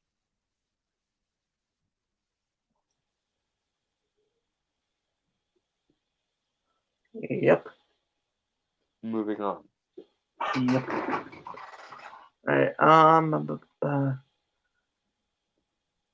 Martin Scorsese, and again, I think we even had a conversation about this, actually. There weren't a lot of good movies in 2019. There weren't ones of note, anyway. No, not at all. Well, I mean in mainstream. I'm not sure about the indie scene, because I haven't really seen a lot of indie movies. Right, but for the most part, mainstream Hollywood is running on empty, with the exception of possibly Joker. Yeah. Martin Scorsese might not be a fan of Joker. Well, he said that it was at least a good movie, so you can say he's not a fan of it, but beyond his opinion as to the quality of the movie, I don't really give a fuck. Yeah. But ultimately, that doesn't matter at all. Phillips and his main character both acted like they were being denied the success and admiration they deserved. In Todd Phillips' case, because every time he tries to make a joke, everyone, including you, jumps down his throat. And in Arthur Fleck's case, because the world writ large is doing everything in its power to dump on him. But because it's happening to people with whom you disagree for reasons with whom that you disagree with, or that you don't even acknowledge as valid things, you have to find some way of dismissing them. But whenever anyone is aggrieved by things that you do believe in, it's suddenly the first thing in your conscience because you are a victim ideologue. So much so that you even have to turn people pointing out the fact that victim ideology is bad, like Todd Phillips and the Joker, and make it its own kind of victimization, rather than internalize the knowledge that victim identity is bad. In your mind, it's only bad when the people who you defined as inherently invalid do it. When people who you consider valid are victimized, it adds to their victim credibility. When people you consider invalid are victimized, suddenly victimization is a bad criteria to judge legitimacy by.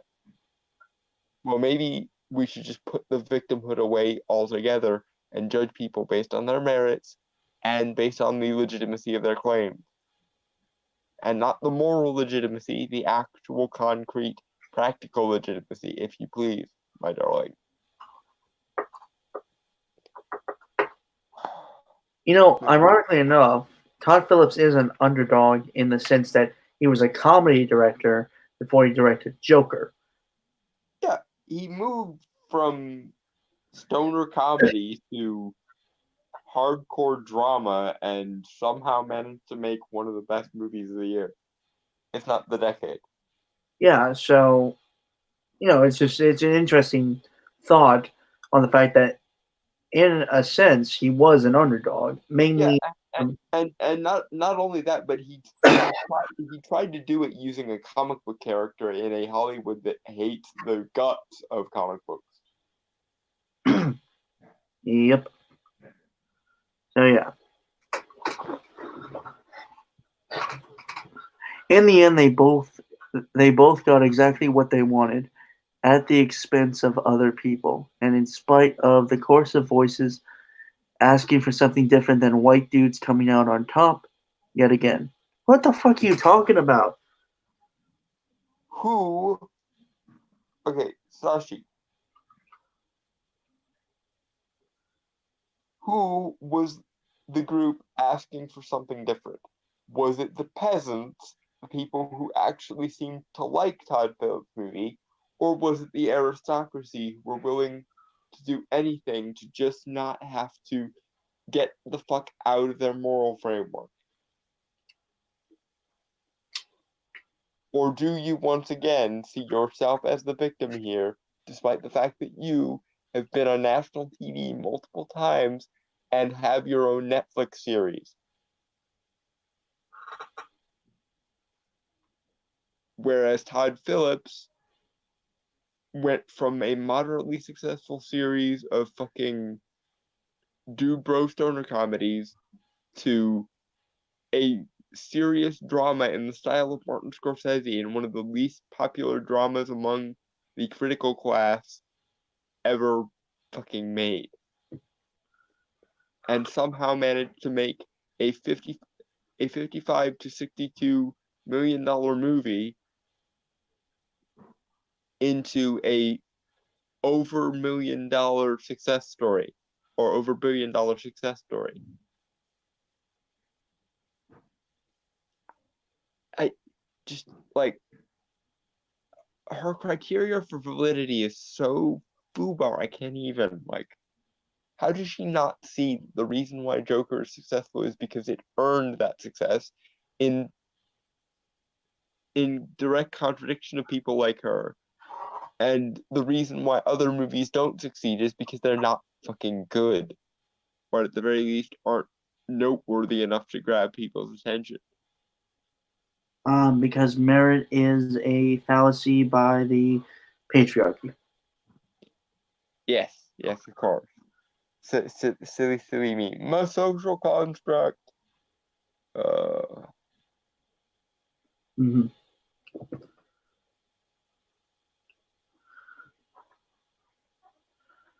Normally, diversity isn't a zero-sum game. No one said it was, except for you, Sashi.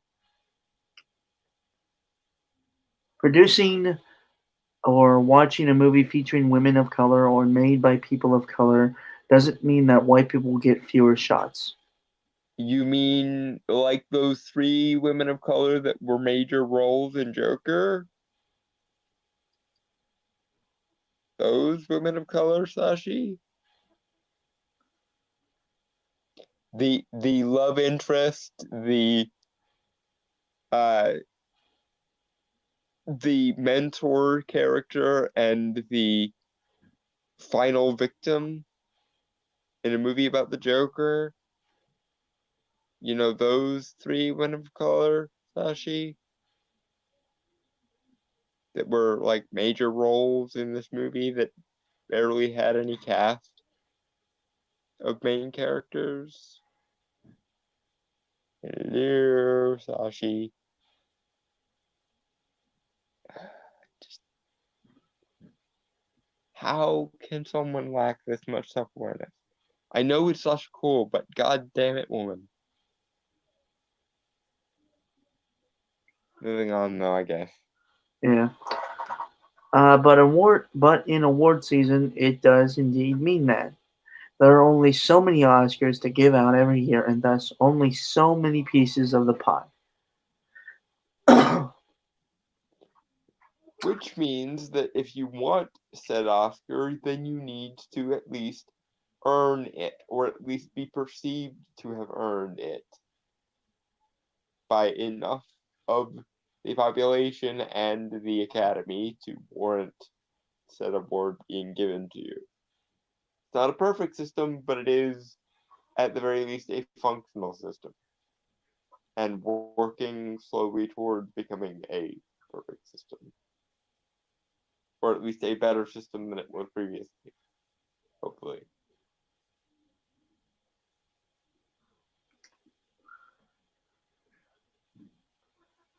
Okay, where was I? Sorry, I lost my place for a second. Okay, so Phillips and his movie getting nominated means, in practical terms, fewer slots for directors like Greta Gerwig, Little Women, and Lulu Wang, The Farewell, or Alma Har'el, Honey Boy, or any of the countless other women who maybe should have had a shot at winning.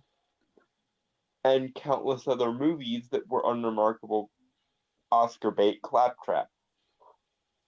Again, if you wanted to be recognized as a good movie, you should have made good movies, not just aristocratically appealing movies, which is what the Oscars usually tend to be. Which is why, when there is a genuinely good movie on display, like Joker, people flock to it like moths to a flame because they're so grateful to have a movie that is worth paying attention to, that is actually getting attention.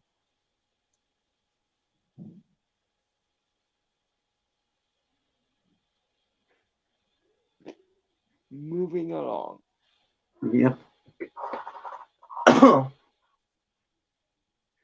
There are other movies and actors taking up this space, but it's more infuriating for Joker to do so since it's a movie that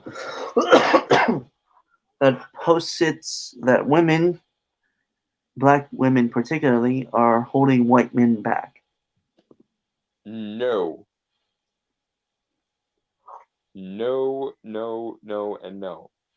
The white man in question actively desires the black women in question. You do not get to turn love into hate just because you find the way he expresses said love to be uncouth or inappropriate. Especially not when there are extenuating circumstances, which are very much the point of the fucking movie. But because you can't see beyond basic demographic characteristics or people's skin color, you will find every reason to tie things back to people's demographic information or their skin color.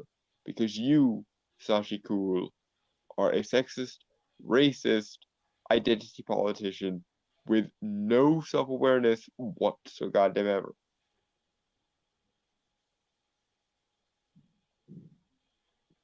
Moving on. All right.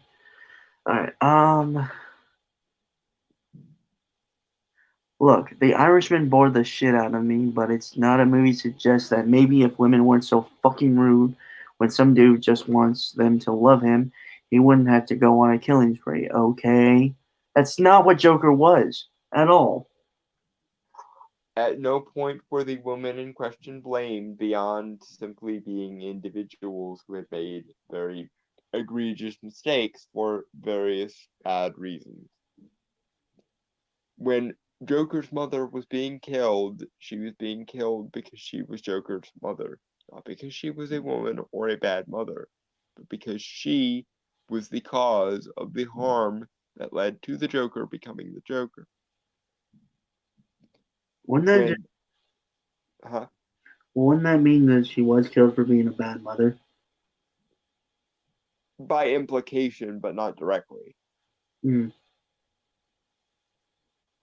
She was killed for the thing she did to him, not because he thought that she was a bad mother.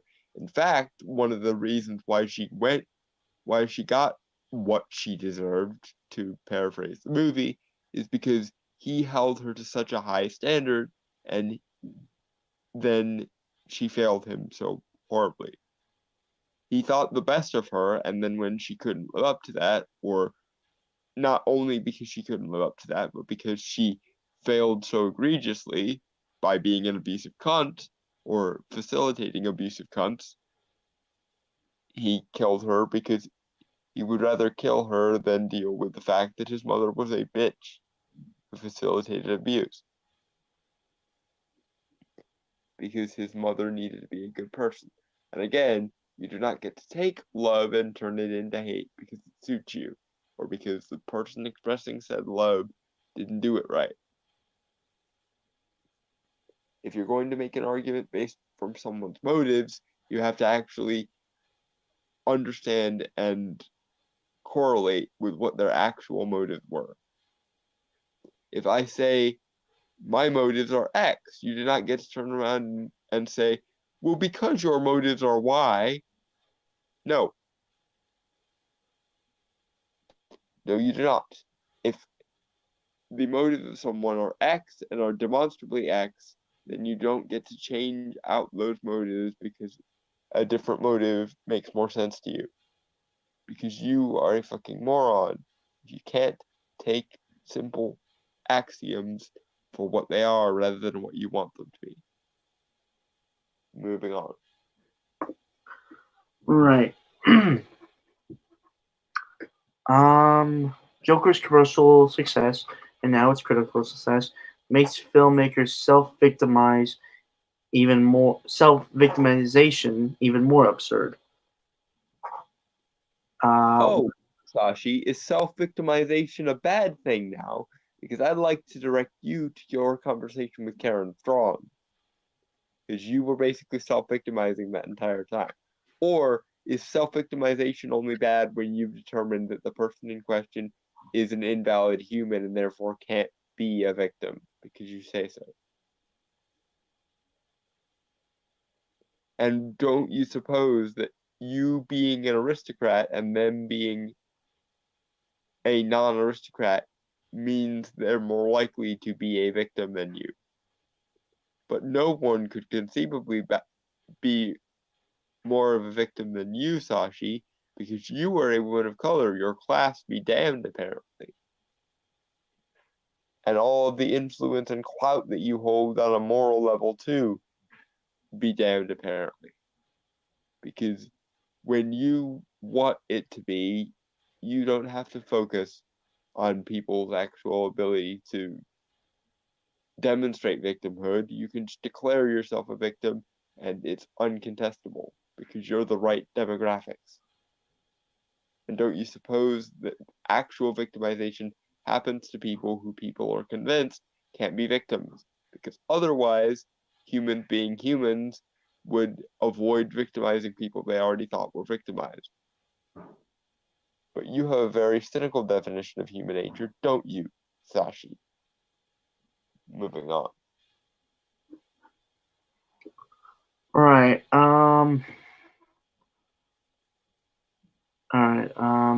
Where was I? All right.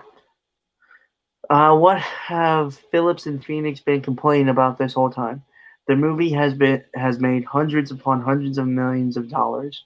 They're both nominated for Oscars after being nominated for Golden Globes. Like Arthur, they're both operating in a version of the world that doesn't exist. One where they don't get what they think they deserve, when in fact they're doing just fine. Now that's funny on the fact that she thinks that, it's funny that she says it. Yeah, because if you turn that around and said, well, then I guess we don't need feminism because women are doing just fine, she would lose her absolute shit. Oh, fuck it, let's say it. We don't need feminism anymore, folks. Women are doing just great. And even when women did have genuine rights issues to be dealt with, feminism wasn't the only adequate solution. You can be a women's rights advocate, and I am, without being a feminist. Because I don't need patriarchy theory or rape culture conjecture to advocate for women's rights.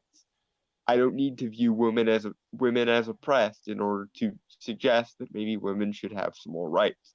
Because my ultimate concern is not equality. My concern is quality of life for all people, for as many people as can be managed, and for as many sapient beings as can be managed.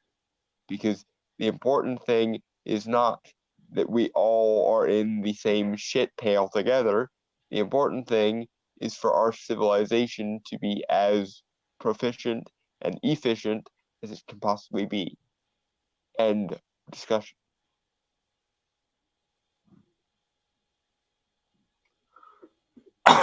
Yep. Where was I? The makers of Joker aren't responsible for the lack of nominations for women and people of color. They're not the reason why the movie business is so reluctant to include anyone other than white men. But the response to any criticism at all, offensive, childish, and prickly, and even when things are going their way, is telling. Even when they win, they're worried it won't last. Oh, come on. There's no way she is saying this with a straight face. Sashi, what are you doing right now? You are taking the legitimacy that was earned by Joker by getting the various nominations it got, and you were attempting to take that away from the movie by essentially accusing the makers of the movie, ironically indeed, of being victim politicians. And in so doing, you are setting yourself up as the victim of Joker's nominations. And you don't see the hypocrisy of that, or the irony of that, or the flat out logical contradiction of that. Okay. You are saying nothing can take away Joker's legitimacy, as you are engaged in the long-term process of taking away Joker's legitimacy, any legitimacy at all that it has garnered, because you don't think it deserves it. Well, fuck you, Sashi. No one cares what you deem. We care what your argument is. And your argument is based on a flat-out logical contradiction, my darling. Ah. So Chrononaut is asking a question. Did you get permission from the Ministry of Truth for this podcast? I do not believe so, no. No, we are proud wrong thinkers. All hail the wrong think. Hair.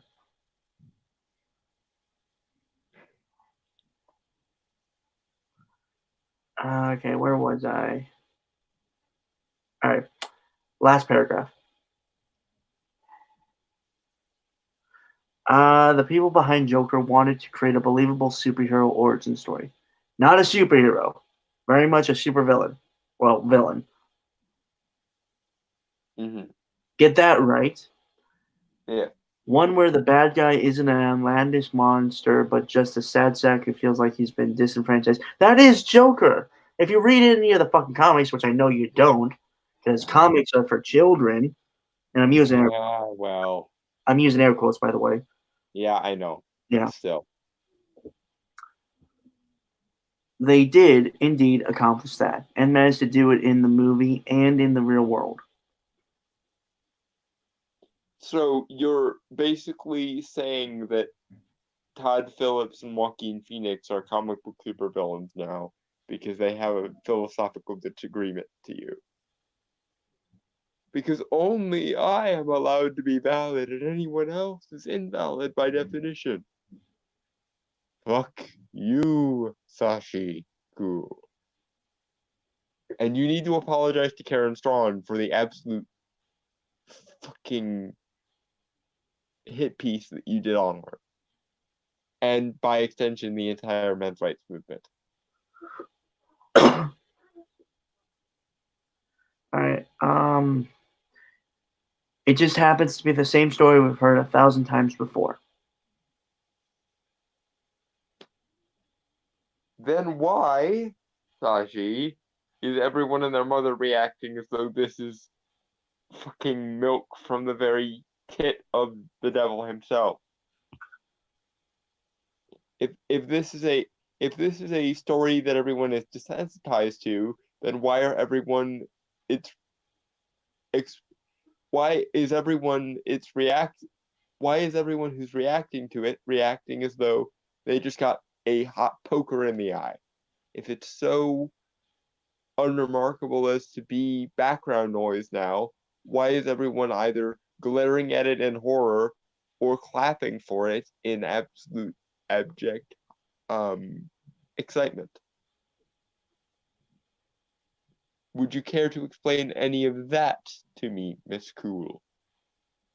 Or would you rather just completely fuck yourself to death with inconsistent logic and hope no one notices?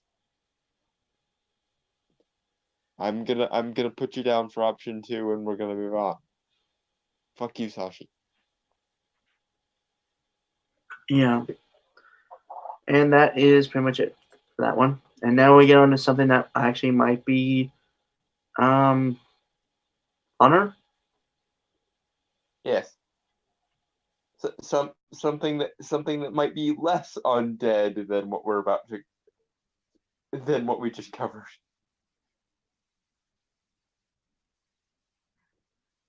Which is of course a pun on the fact that we're covering Morbius and he is a vampire. Although he is a science created vampire, don't ask me how that works.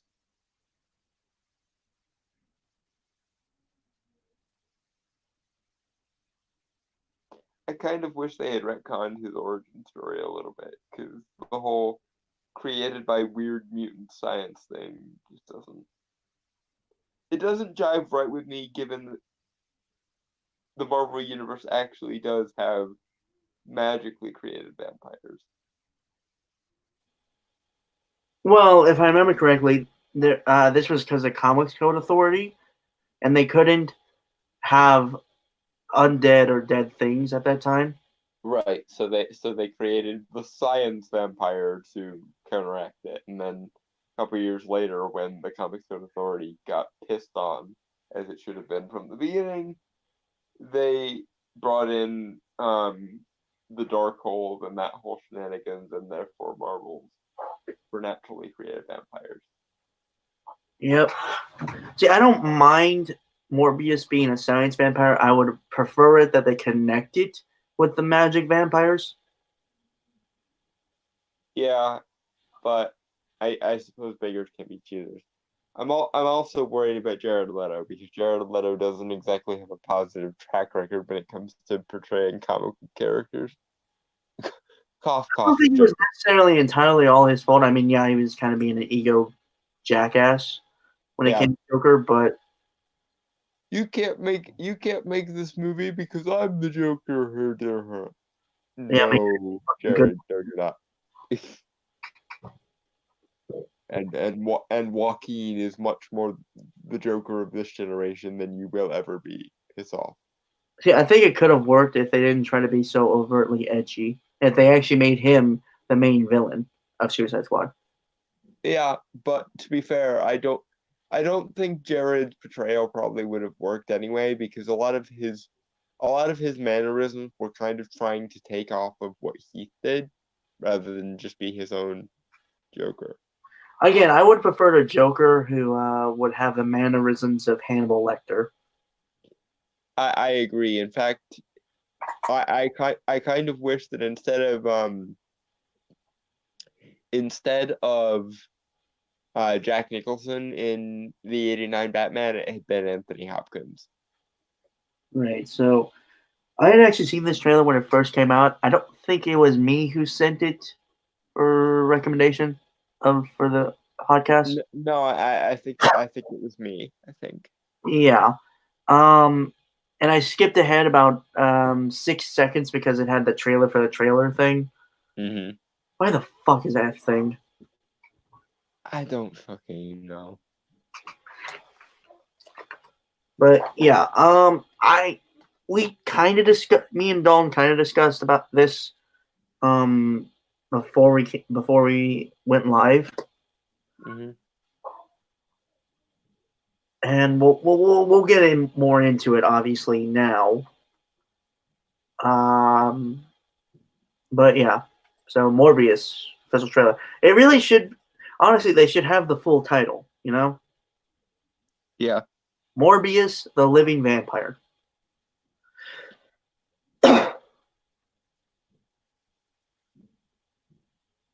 Just saying. I think they're saving it because Marvel proper is planning on bringing in the Darkhold in Doctor Strange too. So Didn't they already do that with Agents of S.H.I.E.L.D. though? yeah, but the canonicity between Agents of S.H.I.E.L.D. and Marvel proper is a little wonky, especially in the later seasons. Which is sad because I really liked Gabriel Luna's Robbie Reyes Ghost Rider. Yep. And I really like the design they went with for the Darkhold. But hey, it is gonna bring up a multiverse, and as much as I hate alternate universes and alternate timelines, maybe they'll make it so that the Darkhold in the movies is the Darkhold from the show. Just want to bring it up. Okay, so this was also uploaded on January 15th, 2020, which was, I believe, Tuesday or Wednesday. I I think it was Tuesday. Yeah. Wow, so pretty much everything we've covered so far was on Tuesday. Yeah. We got our affairs in order fairly quick this week because there was just a lot to there was a lot to cover early in the week and the later part of the week. Plus, again, I was busy with work for 4 days straight. Mm-hmm. God damn. All right. Banana. Or wait, should we change it because vampire and all? I don't know what we could possibly change it to other than blood.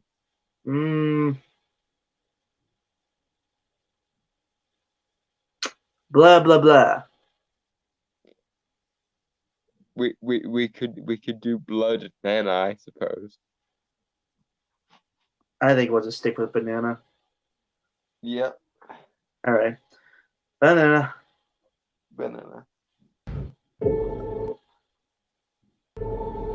Michael, I've known you since you were a child. You've a gift.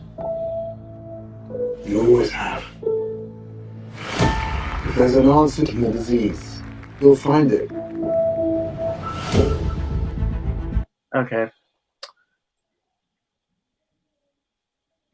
Yeah, it does kind of. I do agree with what you said before we came on. It does kind of harken back to like the early 2000s superhero movies. Mm-hmm. Though I do think it takes more of a horror's edge, in a sense. Yeah, and I do like that. I think one of the weakest parts of Venom was that it was PG-13. I wish it had gone for the R, honestly. I blame Sony for that. Hmm? I blame Sony for Venom being PG-13. Yeah. Although to be fair, this was before Joker made $1 billion, so yeah. I actually, believe it or not, I actually tried to rewrite Venom, like for a video. It involved the Smites, the Spider Slayers. Well, I'm sure it would have been carnage in the editing room. No. I mean, like rewrite it. Just rewrite it. Yeah. I actually fan casted 2 really big actors for Alistair Smythe and I believe his son. I can't remember his son's name at the moment. But it was Gary Oldman and Keanu Reeves, respectively. That would definitely be a good casting. Not that Sony could afford either of them at this point, honestly, but well, the whole idea was basically going to involve Venom going against the other symbiotes, which were supposed to be like spawn of Venom. Mm-hmm. And stuff, and it was also Keanu Reeves' character who was like a Smythe. Mm-hmm.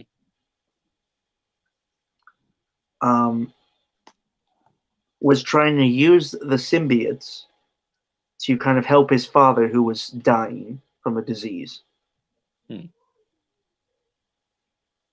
Interesting. Yeah. And I was also supposed to. I did have it kind of set up that it did exist in a universe where there was a Spider-Man, and that Eddie and Venom were together for a while, and they went to San Francisco with an agreement from Spider-Man. Ah. It was more alluded to than anything, but hmm it would still be there.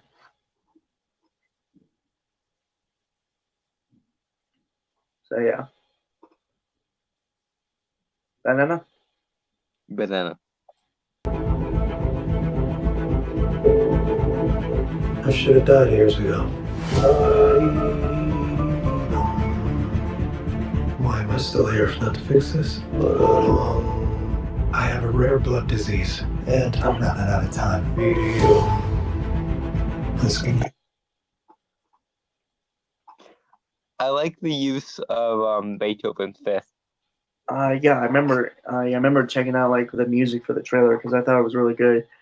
Yeah, I do like it, and again, I think he works better as Morbius than Joker.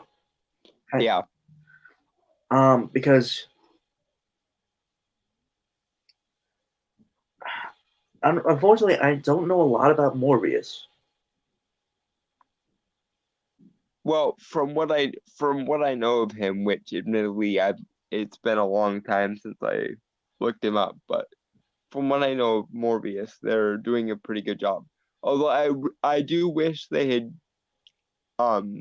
kept the East European accent he's supposed to have, because he's supposed to be from like Eastern Europe or Romania, like a stereotypical Dracula vampire.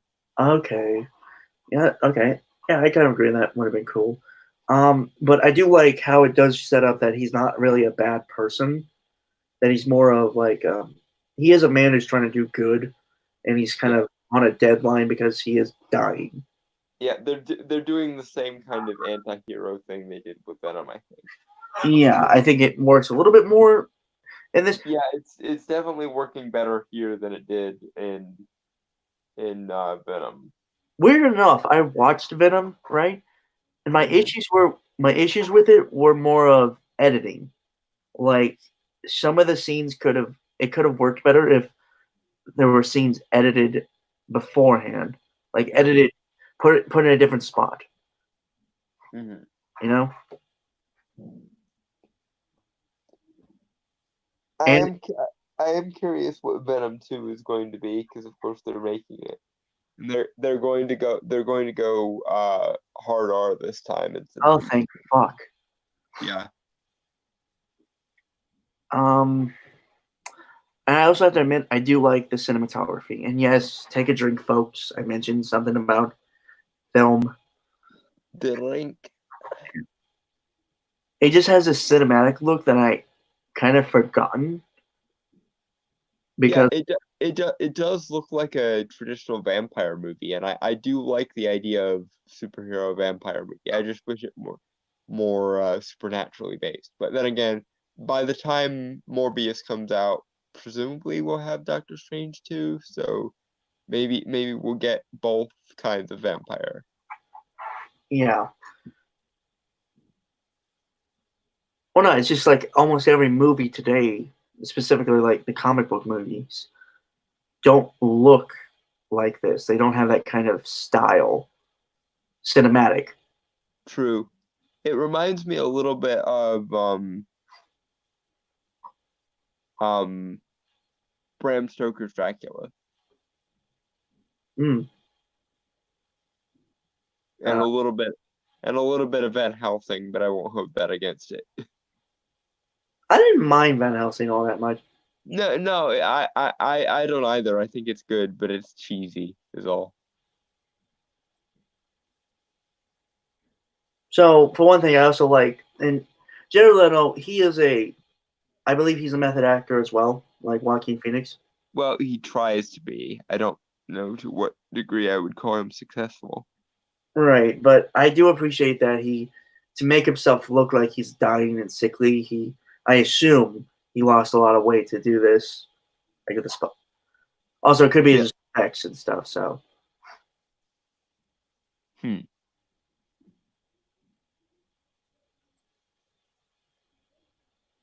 All right.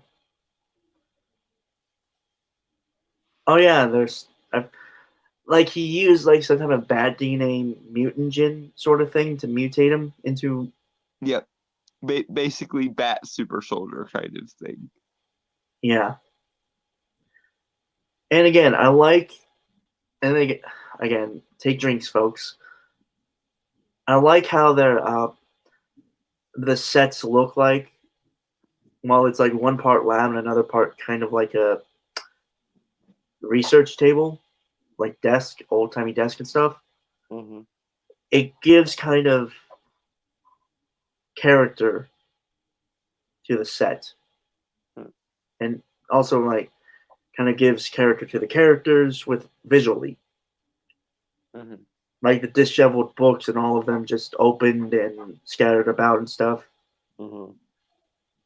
So, it's just little details there. I like. Yep. Banana? Banana. My last chance. You're up to something. What is it? That's not exactly legal. I don't want to see you get hurt more than you already have. This would be a cure.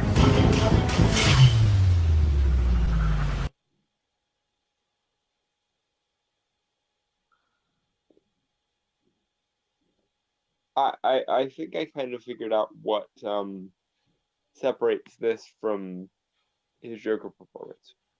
With his Joker performance, it didn't really seem like an extension of himself. Whereas with Morbius, since he is kind of that dark hipstery character, it really fits in with Jared Leto's kind of inherent mystique. Mm.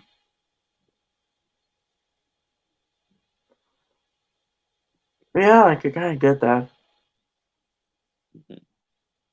And it's ironic that a character like Morbius is the character that Jared Leto chooses to basically save his career, given that Morbius is basically dying, and so is Jared Leto's career if this doesn't go well. Keep this in mind, Jared. You've got to put all your money on this movie and then give it your all.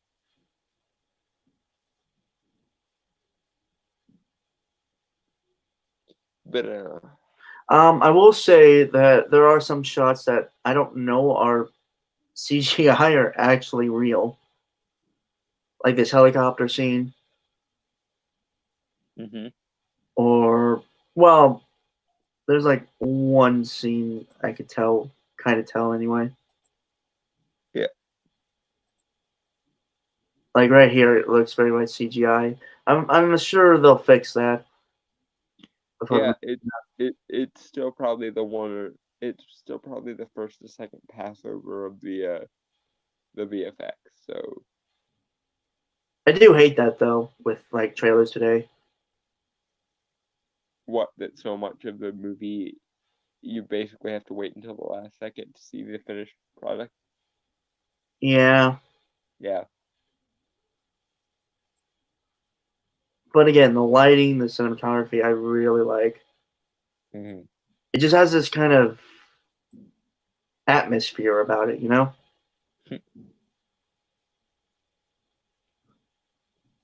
All right. I think if DC ever wanted to make a Man-Bat movie, this is how they basically have to do it.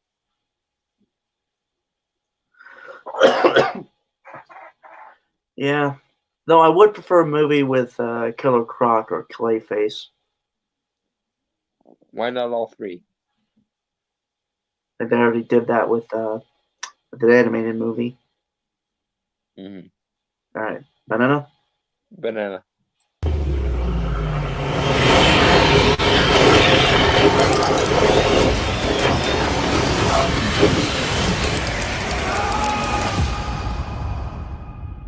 At what cost?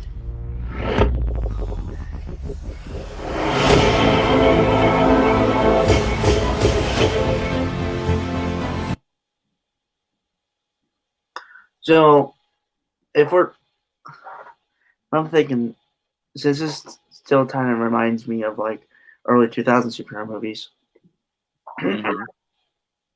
this would kind of be the scene from Sam Raimi's original Spider-Man, where he, the transformation, like after the transformation, all that.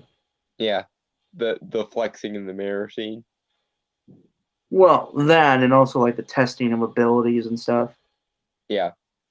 Although I dislike where they're going with this atmosphere wise because, and this is the problem with Morbius kind of as a character, because they went with the science origin.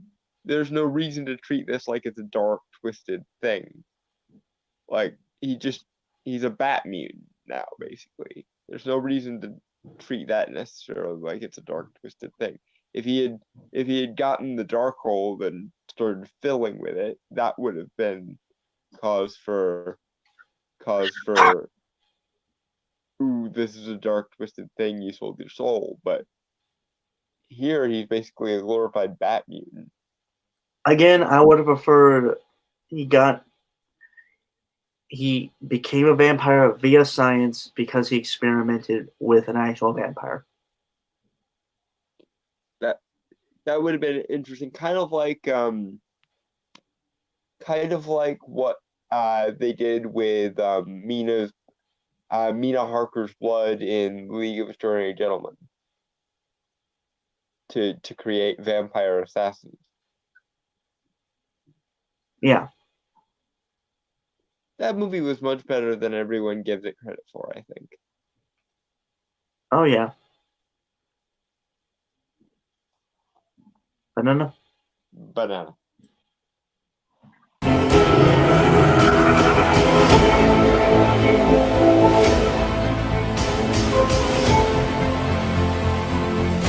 Michael.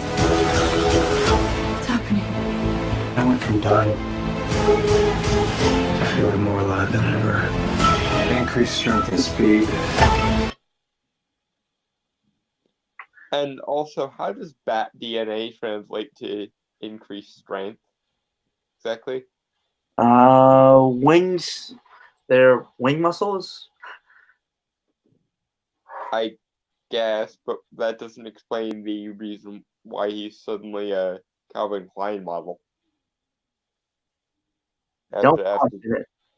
huh? How does spider DNA make Spider-Man? Proportionate strength of a spider. Okay, fair enough.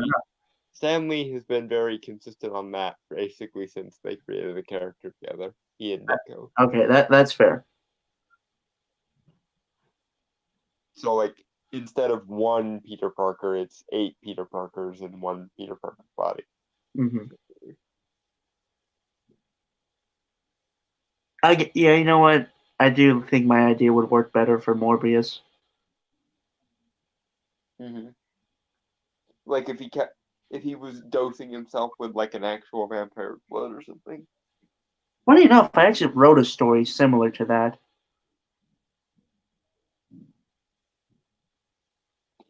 Although that somehow doesn't surprise me. Well, although it's technically that a mad scientist used an actual vampire to impregnate a woman to give birth to half human, half vampire. A Dawn Pierre is what the term is. A Don Pierre. Yeah. Oh, neat.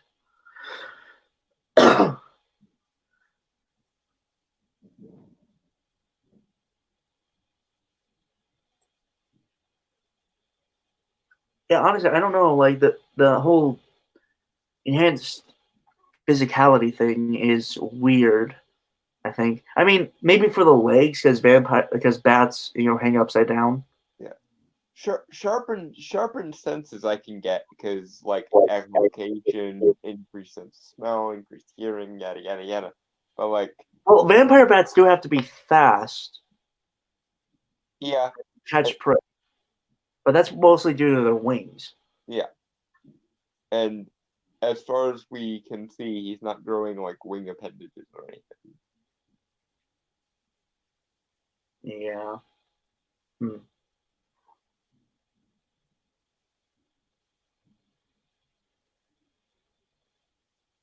again, like the reflexes can kind of make sense again, because animals have to be fast to catch their prey.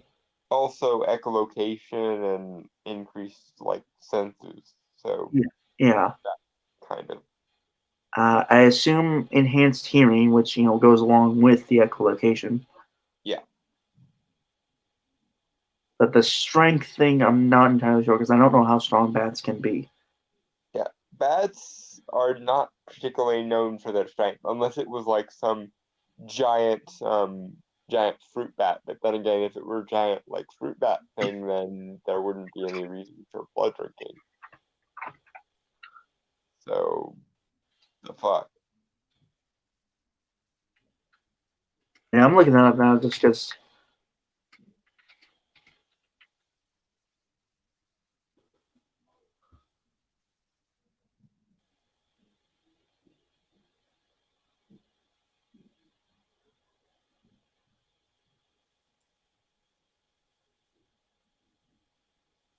Oh, okay. So bats can have, well, they are.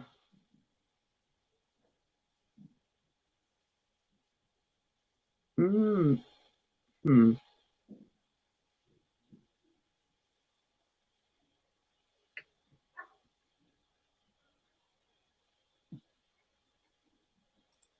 Honestly, it doesn't really say.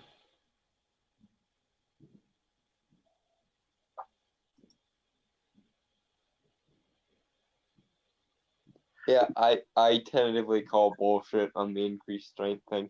I suppose him increasing from the state of being not healthy to being healthy might account for some of it, but like Yeah. Chrononaut says genetic rewriting process.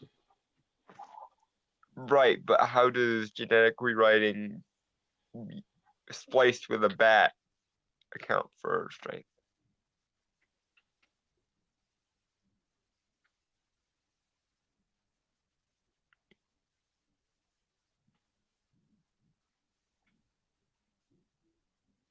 I'm just looking at bat stuff right now.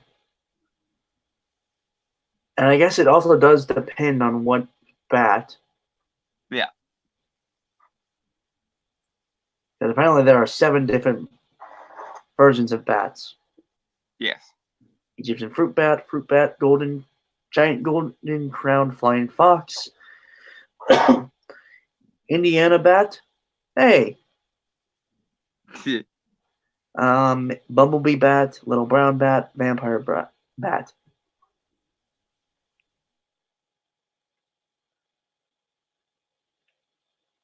Hmm. Mostly, this stuff is just about their.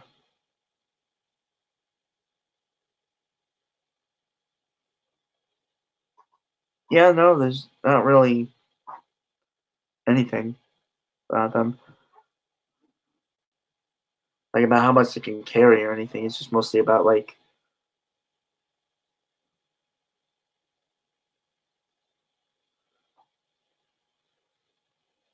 Hmm.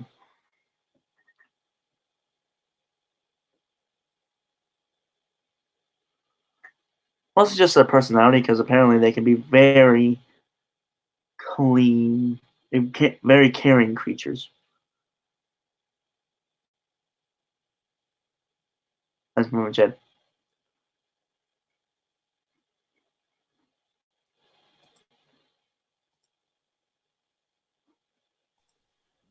And you disappeared Yeah, again.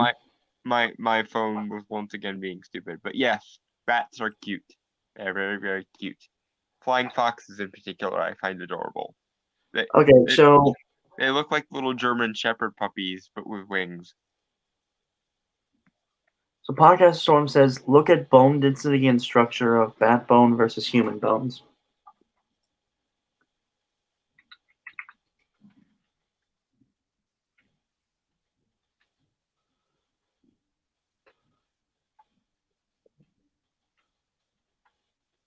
Okay.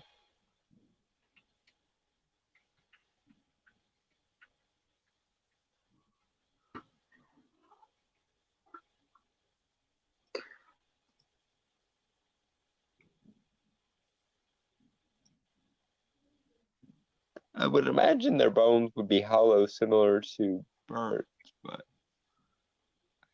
I don't think that's right.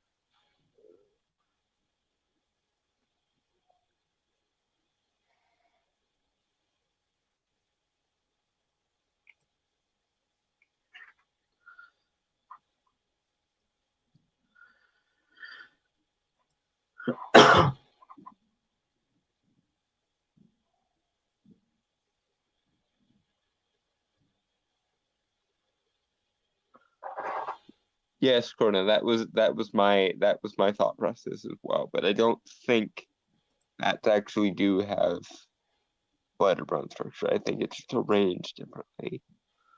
But I might be wrong. I've just never heard anything about bats having hollow bones. Heard lots about birds having hollow bones, but not bats.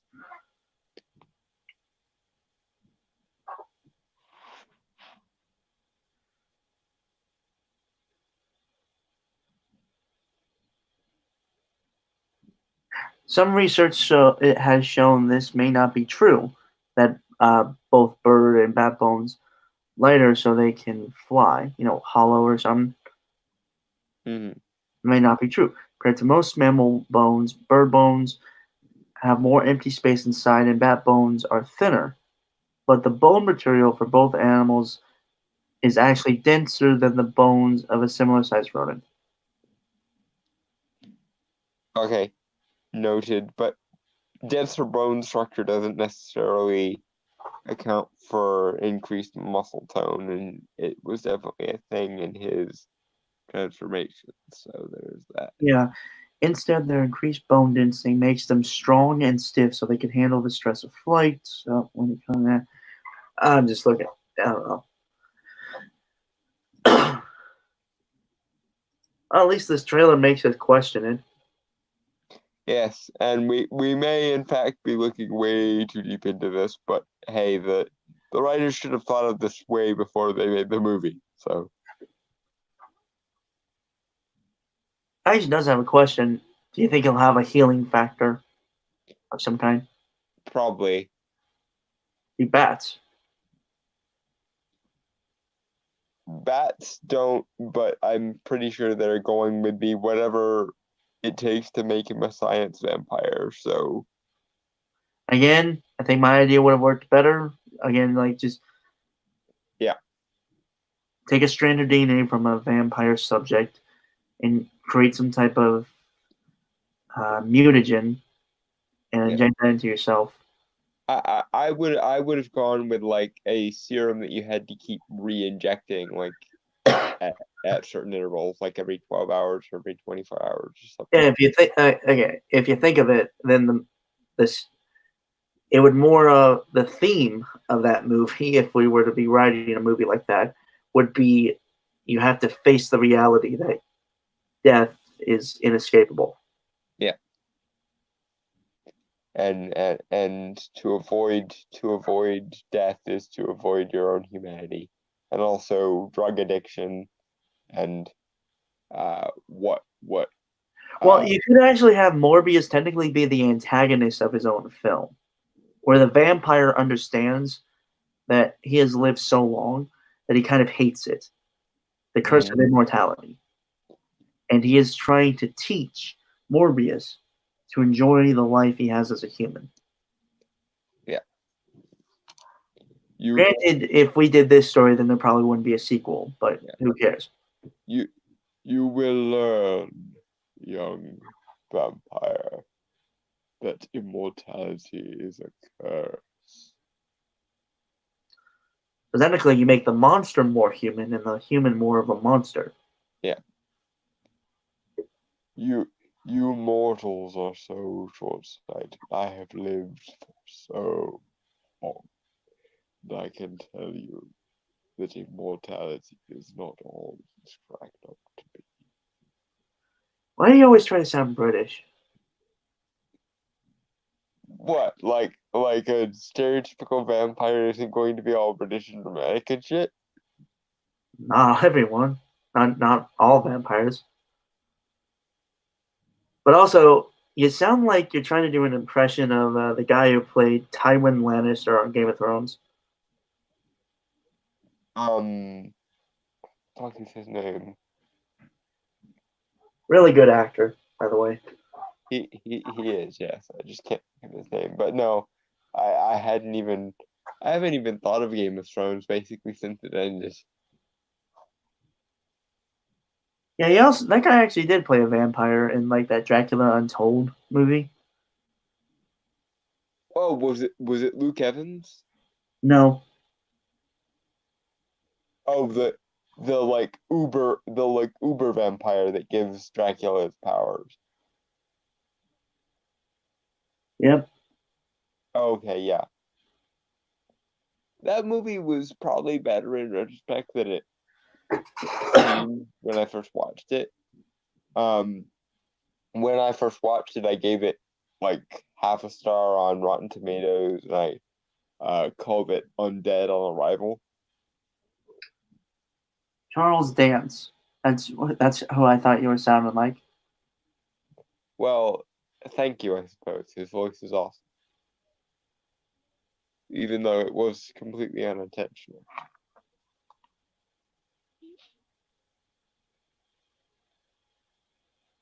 Right. Okay. So where were we? Morbius trailer. Right. Okay. It's weird though that he has this stuff in his lab. Like it looks ancient in a way. I don't know, maybe someone was smart enough to basically use some of your idea. Maybe. Or maybe they're just trying to make unnecessary Dracula parallels because humor.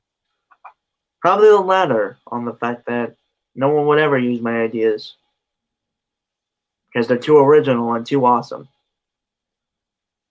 You saved it. I almost thought you were gonna crap on yourself again, and I was gonna have to slap you somehow through the internet. But Please, I can't always deface myself. Alright.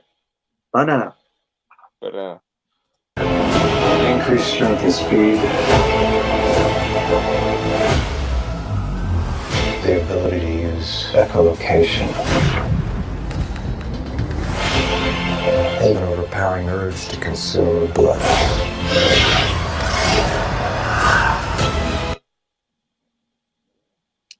So, I like the effect they give it. mm-hmm. Kind of that smoky ash look to it. Mm-hmm. It's very visually striking, I think. Yes. Agreed. Also, this scene right here, I remember people saying it looks kind of like the Nightcrawler from X2 scene in the White House. Yes. The teleportation assassination team. Yep. Yeah. Or as loyal fans of Nightcrawler would call it, the Bam Thing scene. Yep. Which, by the way, was an idea of Michael Dougherty, because he was a screenwriter on X2. Who is Michael Dougherty? Trick or Treat, Krampus, Godzilla, King of the Monsters. Oh, cool. My choice for replacing Scott Derrickson on Doctor Strange 2.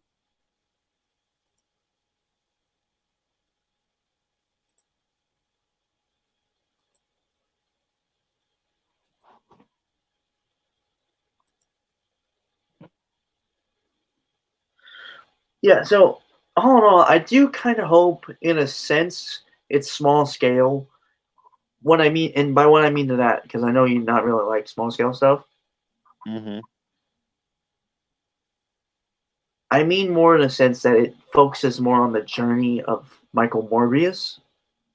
Yeah, it basically needs to be it basically needs to be the superhero equivalent of Interview with a Vampire almost. Yeah. No, I wonder if the third act is going to take place on the boat. Because that would be cool, because you don't really have a lot of those in superhero movies. And it would be a nice callback to Dracula with the meter. Yes.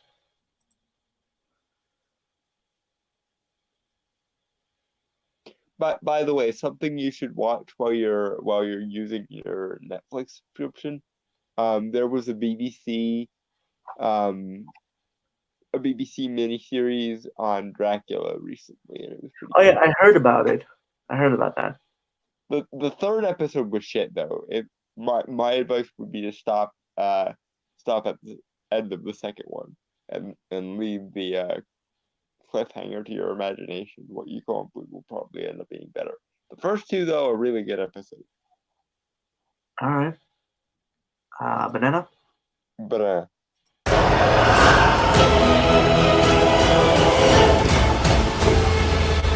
How far are we allowed to go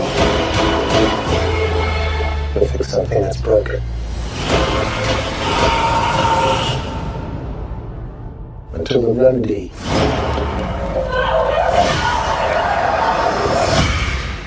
is worse than the disease. So we get the first look at Michael Morbius, actual Morbius, the living vampire look. It's not bad. no.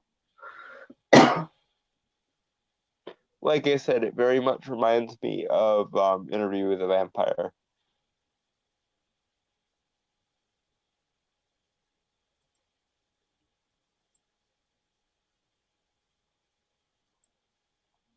And so what made people go completely insane was this, Mm-hmm.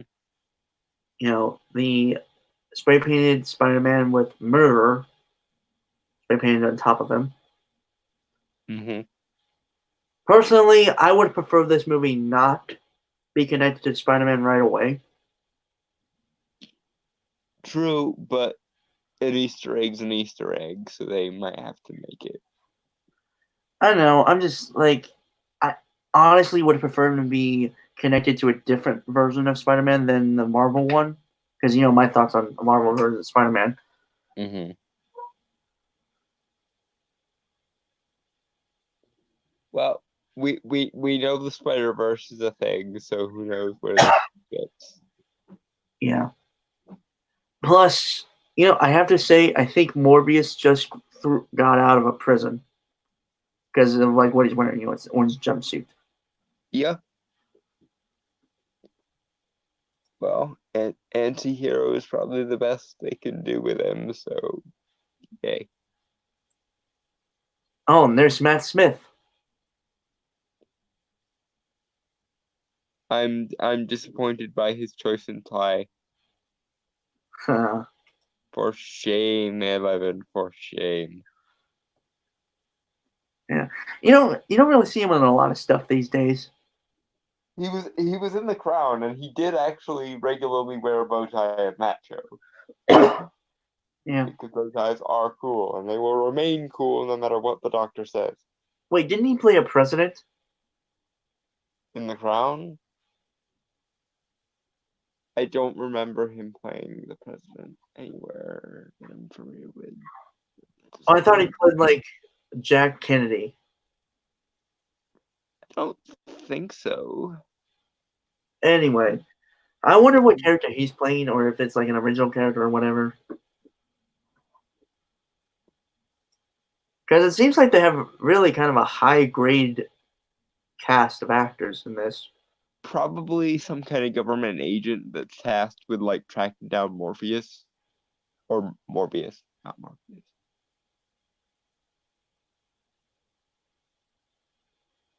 Yeah.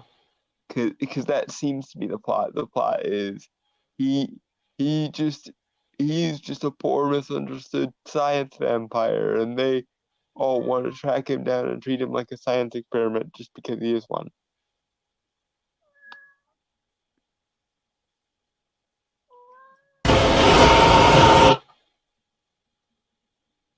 That scared the hell out of me. What? Well, I accidentally pressed play when I was looking for a scene, but the music just blew right in my face and it just scared the hell out of me. Though I do like the idea that what this guy hold on. Until the remedy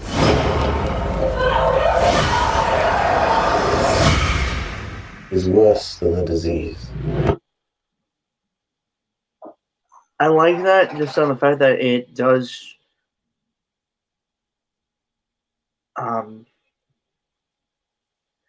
it does offer a cost of what happens sometimes when you try to push the boundaries of science too far in some cases. Especially into a place that magic belongs, not science. Dalton, Cough, cough, wink, wink. Dalton.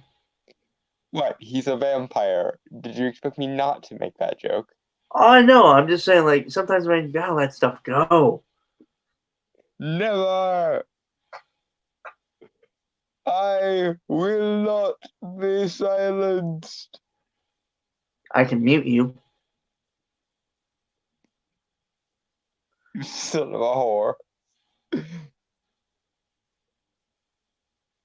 Now that's just uncalled for.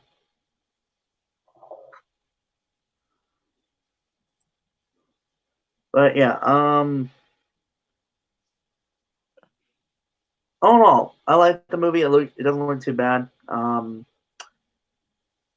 I think they should have started with this movie first before they went to Venom. Before testing the waters to see if Venom should have been like a PG or R-rated movie.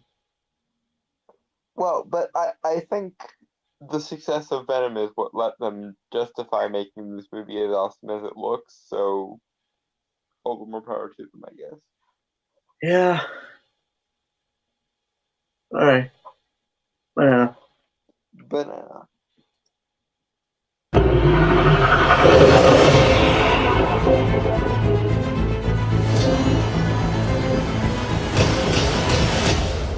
Michael Morbius. Got tired of doing the whole good guy thing, huh? What's up, Doc? The only good thing about the MCU Spider-Man for Homecoming, Vulture. And now they've tied it in at least a little bit, so yay. Really, the only good things from those Spider-Man movies were the villains. Except for, well, Mysterio before they did the whole bait and switch thing. Honestly, it would have been more interesting, I think, if he actually was a good guy on his Earth, and like maybe the power made him go a little nuts. Did you watch my video on the rewrite of Far From Home? I don't think I did get around to it. Sorry.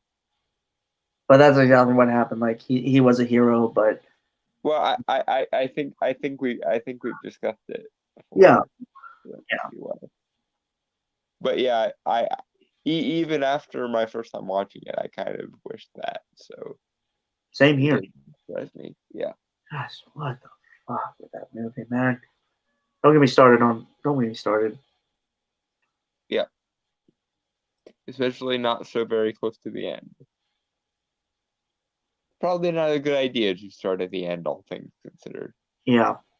All right, folks. Since it is 12:33, we will have to sign off. Unfortunately.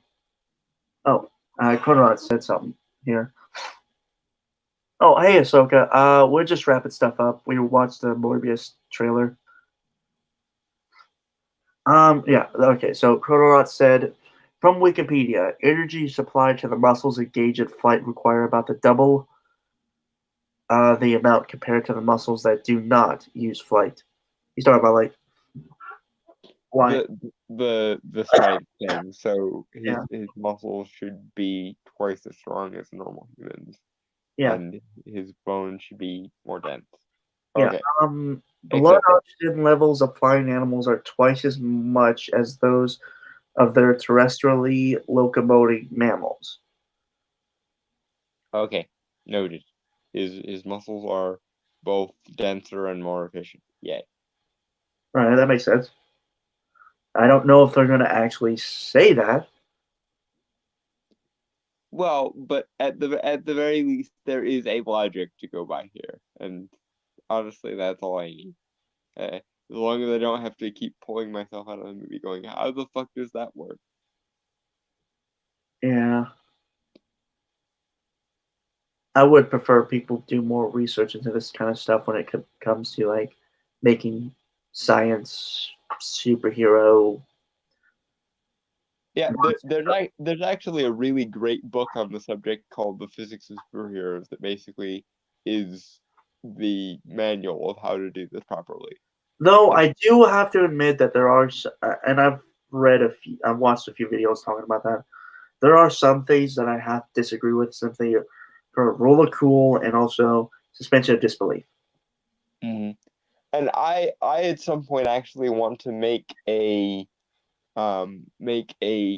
sort of companion book to the physics of superheroes called The Metaphysics of Superheroes that Where could you're talking about magic and stuff.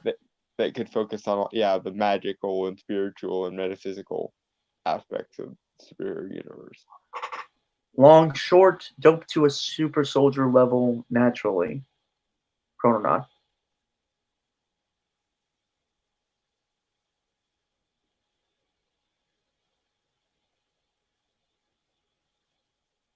Okay. Yeah. Nice. I think I understood what he said, even though he kind of said it in a weird way. But yeah, I at some point want to make a book called The Metaphysics of Superheroes that talks about the metaphysical and spiritual aspects of superherodom. Because actually, Physics of Superheroes was one of the first books I read as a kid, so I feel kind of indebted to it. And also, people need to focus more on the magical side of superheroes. It's not just science fiction. There's also plenty of supernatural shit in there. Yeah. All right, folks. So comic recommendations. I'm just gonna keep. Unfortunately, because of work and me being too tired because of work and shit, I've just been able to read Umbrella Academy, and I'm still gonna recommend that because it's a really good series, and you guys need to check that out. And I'm still gonna recommend Dresden Files for anyone that hasn't. There are both books and comics for anyone that's interested, and they are all good from everything I know. I got a bunch of comics in the series for Christmas and also a bunch of the books. So yeah. And you can find the books, or at least the first 4 books, free in audiobook format on YouTube. So go forth and read the Dresden File. It's awesome. You will not regret it.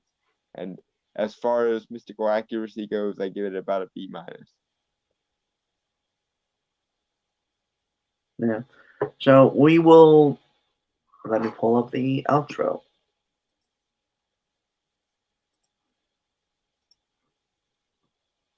Okay. With that, folks, I want to say goodbye, adios, aloha, auf Wiedersehen, sayonara, peace, cheers, and Shalom. Now fuck off. Don't turn into vampires. or do. That would actually be really cool if we had an audience of vampires.